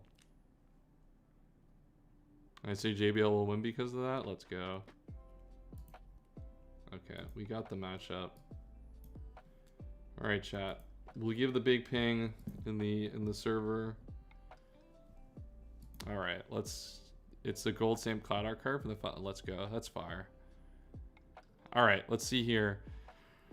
Big Thunderwave early. We paralyzed the Snorlax while it's cursing up. Focus Punch Slowbro. Okay, it's going to eat a double edge, which is going to mean that the Focus Punch will not go off here. And now we're going to set up the substitute here. Trying to pray for a little bit of a paralyzation there. Not going to happen. So Snorlax is going to pick up some early advantage here. Maybe we get para here and get lucky. We don't. Okay, so unfortunately not able to get really anything going with this Slowbro here to pressure the Snorlax. We are able to get in our Machamp here, though. This is a tough click for a Ghost move. If we have Substitute, though, Substitute does make this a little bit easier to play into, though, as we're just able to drop a Hidden Power Ghost to a KO, this Claydol, and really open up an opportunity for our Machamp to click a lot more fighting moves here. All right, Suicune versus Suicune. No, when did Forte lose? He lost a couple of rounds ago in the loser bracket. All right, it's just, are we just Calm Mind warring here? Is that what we're gonna go? Okay, Roar from Suicune makes sense. Get that Pokemon out of here. As we said earlier, for people getting in, JBL on the left-hand side is coming from the winner's bracket, so he is undefeated coming in. He only has to win one of these two games. Funk has to win both of them here, so definitely a favorite. All right, big Shedinja sighting. We said, LRXC said earlier in the chat, this is Shedinja's time, and Shedinja's time is here. We're going to see Confuse Ray come out to confuse the Starmie. Not really what we would have expected here, but yeah, Shedinja is in.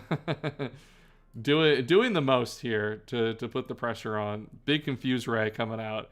Now Jirachi's going to come back in on the Toxic, so it looks like this is just Toxic Confuse Ray. Try to spam a lot of damage here. Cause some frustrating moments for our opponent. Dynamic Punch. What the hell? We're definitely trying to catch a Snorlax with that one. I don't think we're going to be able to get away with that one for a second time. Do we, like, magically not have anything? Oh, and we just go into the Registeel for... Okay. Big Dynamic Punch. We're clicking all the crazy moves here in this battle. Curse Registeel comes out, just setting up hopefully should be able to at least beat this army a little bit. The Paralyze comes out here. There's like a decent chance that this has probably got rest on it. So like as long as like we don't get like crazy hacks or anything, we should be able to rest this off like later in the sequence. If we're gonna keep getting paralyzed, that's a little bit of a problem. And if we're CM Roar Suicune, then we're really gonna be in trouble here. We just roar that out. Snorlax comes back in. It feels like we were able to get our Machamp in earlier to make progress, but it feels like we're not finding another good opportunity to do that. And like Claydol's low. I guess this is a good opportunity as any, right? Yeah, the curse comes out. You can definitely click fighting move for free here because you know that you outspeed the Claydol now. It'll take a little bit of chip. And you'll just go for the substitute anyway because that's safe. Double Edge comes out here. Takes a little bit of chip. I think you're probably fine to keep substituting, right? Snorlax or Suicune comes in. Takes a little bit from the low kick. Not too bad. That thing will slowly start to get chipped over time. But yeah, you definitely just switch out into your own Suicune with the Roar. Because Machamp is just so important to actually being able to win this battle here. So Suicune wins the Roar battle again. And that Pokemon, it looks like JBL Suicune's at least going to be able to hold that, win that situation basically every time here, given how the speed tiers are set up.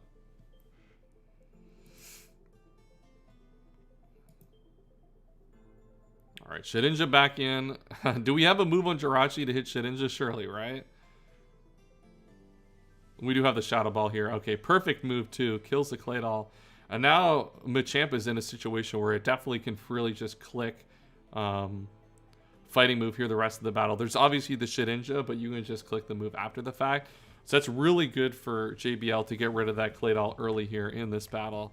I guess early, we're on literal turn 26, but we're still 5v6. This is still technically kind of early in the context of ADV draft. So we got the Roar here, gets that Charizard out, prevents any Swords Dance or Belly Drum potential nonsense here. Gets a little bit of chip as well on the Charizard with the substitute, which will be important to prevent those sets from really trying to cause problems here later in the battle.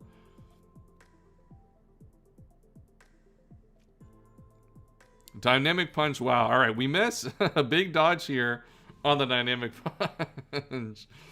No, we got to hit one of these Dynamic Punches eventually, right? All right, we paralyzed, we get to go again.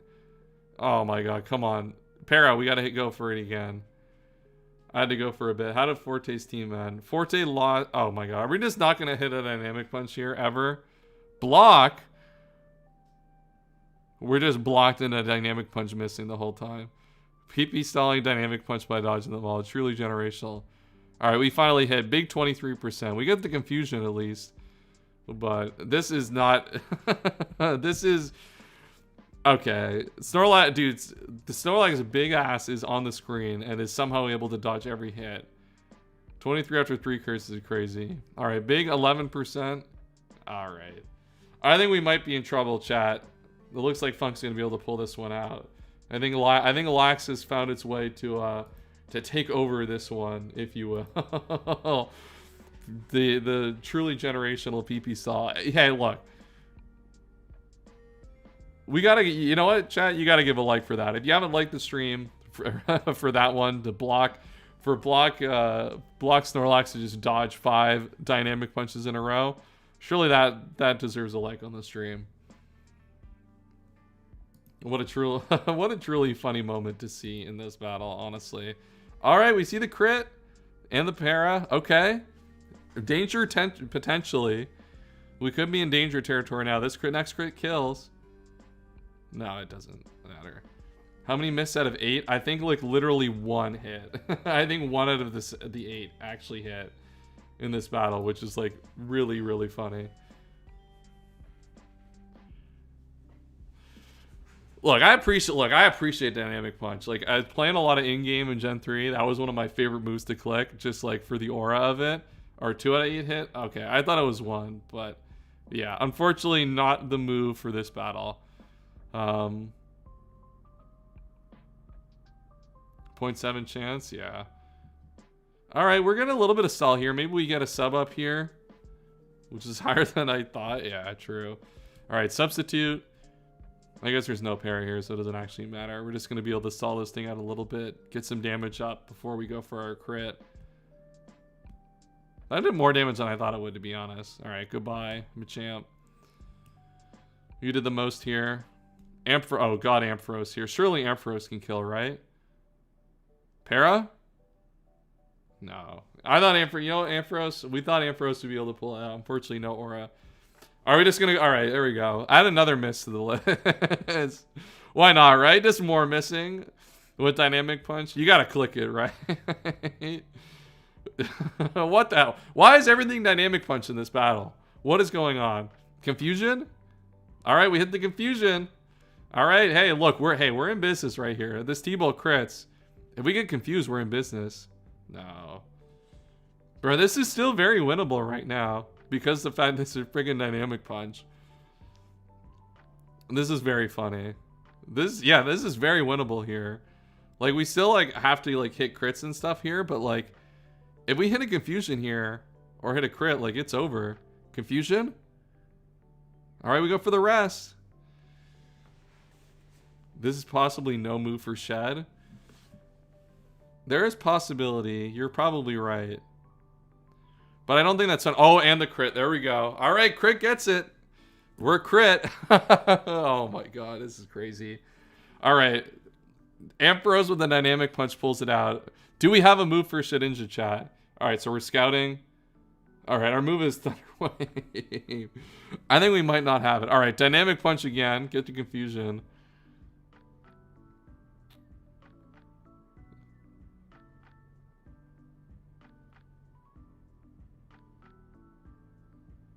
Alright, it looks like in the chat, JBL just said if you can show set on Shedinja, he will forfeit.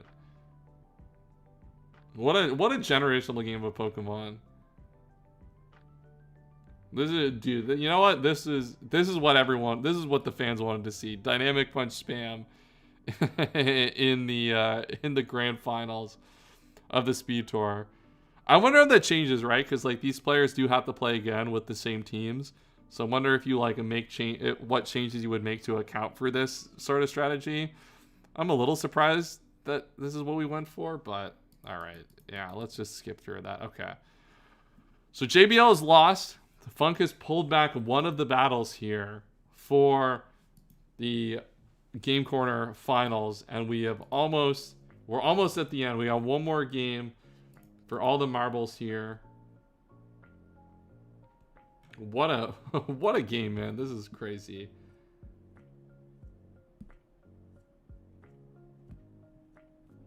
Oh my goodness.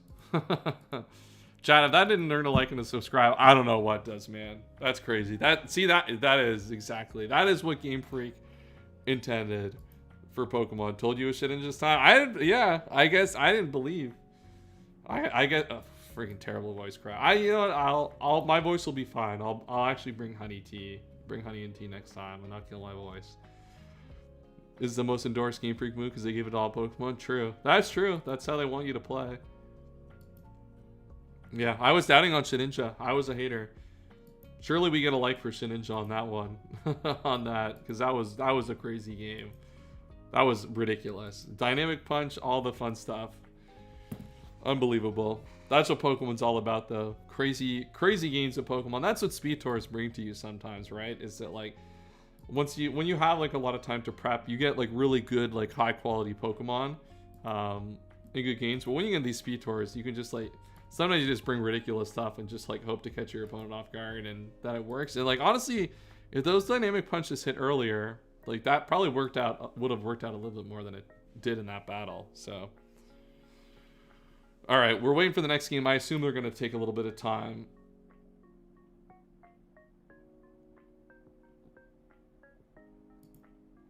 We need to. We'll see what the finals the second game of grand finales will bring.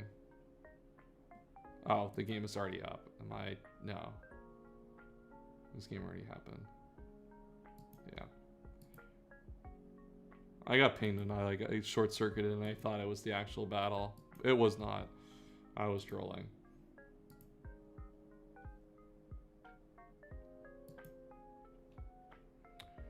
All right, I'm assuming JBL is probably updating his team for the second battle because he has to win. So, for the grand finale, JBL has to. I did hear that Hearth won UDL, the Goat Hearth locking in, getting the win. So yeah, I assume JBL is making some updates to his team for the second game here. As I said, I still think the matchup is like generally favorable towards him. For the most part, like we got the Machamp going early, but I feel like we have to do a little bit more maybe to get it going this time around to try to make more pressure. And we probably need some more Shedinja coverage if it's actually going to come in this battle. So we'll see what adjustments are made for that. Technically, they have 15 minutes, I think. Are they going to take it? I sure hope not. We're almost at 5 hours into this stream, which is super awesome and good practice because we're going to be getting into the real marathon of Emerald Open, which is the back-to-back weekends of 2 8-hour streams, which is definitely a lot of fun, but definitely a lot of energy and a lot of stress, and it will be difficult. I think because Pokemon Champions in theory is supposed to come out. We think it's going to come out next week, which means that Wi-Fi Draft League is back too. So it's going to be a wild, wild week, which, look, if you enjoy Pokemon Draft League, ADV, Modern Gen, you name it, make sure to subscribe to the channel. We got so much coming over the next little bit. A lot of Pokemon Draft League is going to be played that you'll get to see on this channel here week in, week out. So make sure you definitely do that. For the Real Champions is a November drop. Well, it definitely can't be a November drop, right? Because it's going to be the Worlds format. So it has to drop at some point soon to be the format for Worlds. So that part we know is to be true. When is Worlds? It's in like August or something, usually. I think it's supposed to be the regulation also leading up to Worlds, is my understanding. Though my understanding is the information that Owen gives me, so take that with a grain of salt. It's going to be a June drop then, maybe. I don't know. I don't think we actually know. I think the idea is that it's supposed to drop with Pokemon Day. That would make the most sense, like realistically. I don't know. We've like coped ourselves into believing it's been coming out for like 6 months, so I don't actually think anybody has like a real true grasp on when it's like truly going to come out.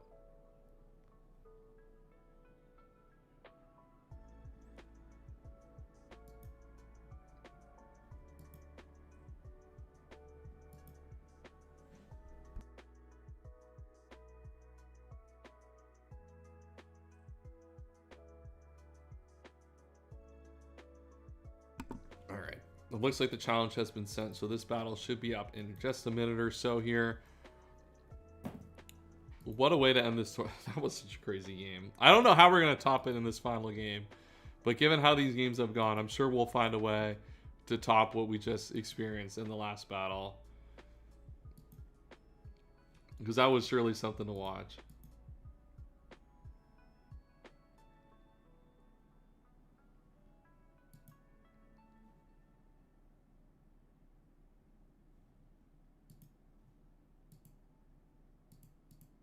Right, there we go. All right, chat. The battle is up. The final game of the grand finale. Hypnosis off rip. Big Hypnosis hit to start. You know what? If we had to start with something, we had to start with hitting a low accuracy move. And we start with hitting a Hypnosis on Claydol. Scribble losing his mind at the fact that sleep is allowed in a draft league format. And it looks like we're just going to use this opportunity to Calm Mind with the Suicune. We are risking Boom here by going for it too many times here. We see the Hidden Power, probably Grass come out here. It was going to put a lot of pressure on the Suicune. You're definitely going to want to attack again. You expect the Roar to come out here. But now this thing is at really low HP and Ampharos comes in. That's a great turn for you here.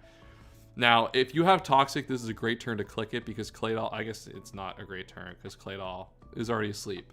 But Hidden Power Grass is great click here as well. Mid-ground here between the Suicune randomly hallucinating and staying in for getting her an Ampharos. But also really just covers that Claydol coming in. And Claydol's HP is super low. As I was saying, we were talking about in the matchup, really important to keep that Claydol HP low to really pressure the Machamp, like to allow the Machamp to really open up to click Fighting move a lot more often. And now you just have to attack with Hidden Power here. Ooh, are we going to Boom? Ooh, okay, Suicune lives the boom here. That's really big. I think it was actually clicked to cover Terror Ground. Oh, yeah, my apologies. Yeah, Terror Ground, obviously. I failed to consider that.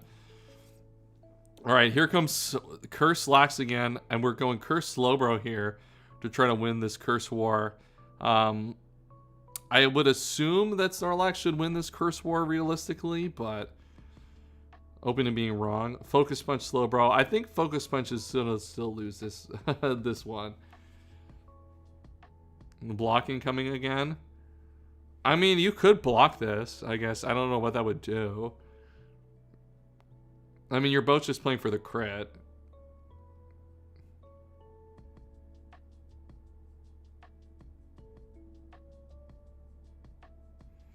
Alright, so the Snorlax gets one free attack here. Brick Break comes out. And we're returned. Slowbro wins if it's Megas. Yeah, I guess, yeah, if you Mega, then you get the win. Alright, so return here. As long as you live this, you're going to be able to get... You're going to keep this thing pretty low, which means it's going to be able to be revenged here by any number of special attackers on the other side. So, a decent way to actually answer this. Machamp does come in here. Is this really our best way to answer this? Yeah, low kick does just kill. Okay, even at +6. Machamp comes and kills with the low kick. So, Snorlax, that was such a pain on our side earlier in the battle, is gone. Claydol is gone too. And we're just in a really good position, I think, for JBL's side here. It probably has to be, yeah, Sin. Suicune is at super low HP too. And now Slowking is going to be able to come in and take that hit as well as it can. But you're definitely going to want to switch out because this Machamp is going to be crucial here to actually winning this battle the rest of the way. And you have Ampharos. Ampharos is so good against this Pokemon. And Ampharos is really good than, like, in the rest of this battle, honestly. But we'll go Gardevoir here first. Trace the Oblivious. Thunder Wave comes out. This will not be synchronized, so this won't get paralyzed. But we'll be able to start making some offensive pressure here, hopefully with the Gardevoir. We are Hypnosis, though. All right, Calm Mind. So, uh-oh, Para coming. All right, next setup guy is in, and it's Calm Mind Slowking.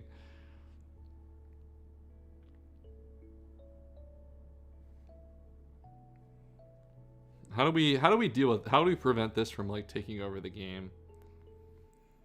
We have Jirachi in the back,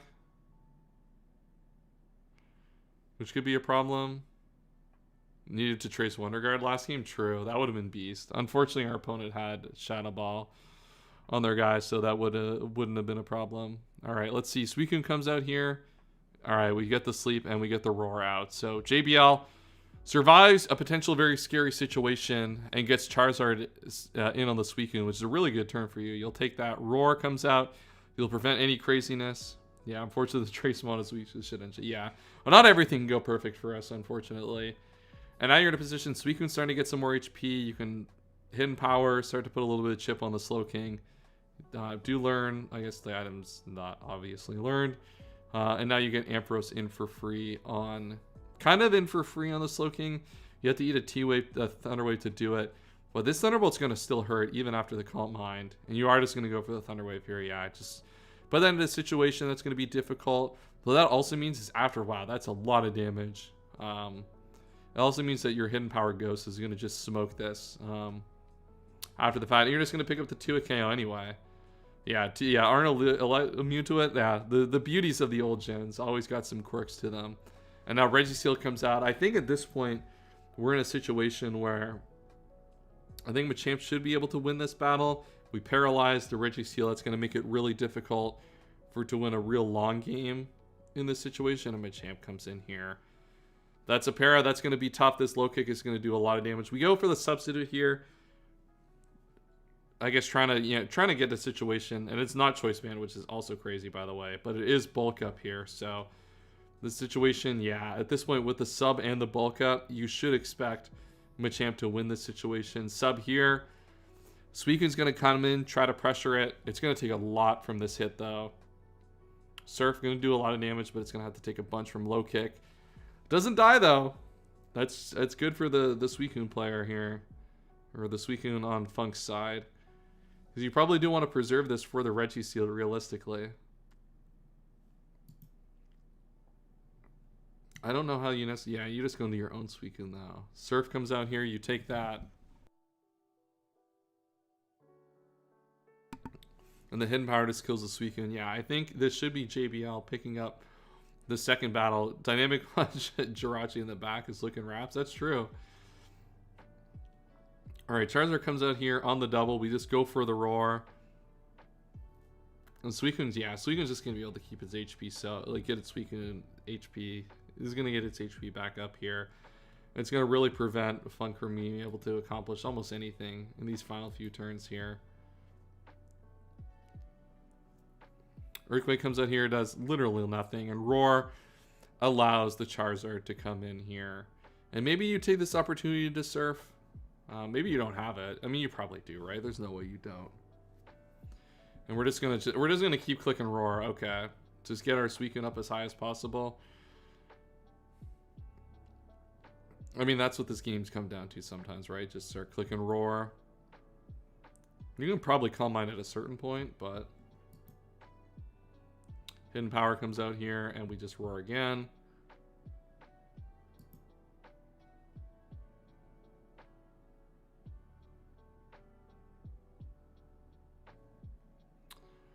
I mean, this is getting a little bit of pressure. So, I mean, this is not... what is this actually accomplishing, realistically?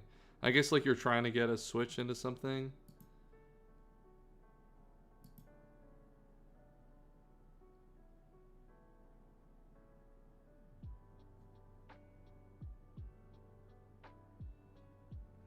I mean, this... Registeel has to be pretty low on Earthquakes as well at this point. I don't get it unless you don't have Surf. Yeah. I guess you just must not have Surf. You get Jirachi in. This is our Pokemon here. I guess, like, if you expect some of the damage. What is going on? I don't know. I'm confused. Alright, Dynamic Punch. Okay. At least we get this in here now. Like, this is obviously a beneficial situation for us. The problem is we must just not have Surf.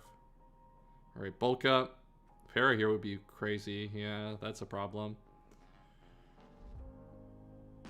Yeah, now you set up the substitute. You definitely lived this Earthquake. And now, yeah, you should just be able to bulk up pretty freely here. This Registeel is not out damaging this substitute. Yeah, this is getting close to over now. Because like you weren't breaking the sub at parity, and you're not 2-KOing the sub at this point. Machamp is just gonna be able to pull up and win this battle here. It looks like, unless something unforeseen happens. I don't think it's even possible for Argoat Machamp to lose this one at this point.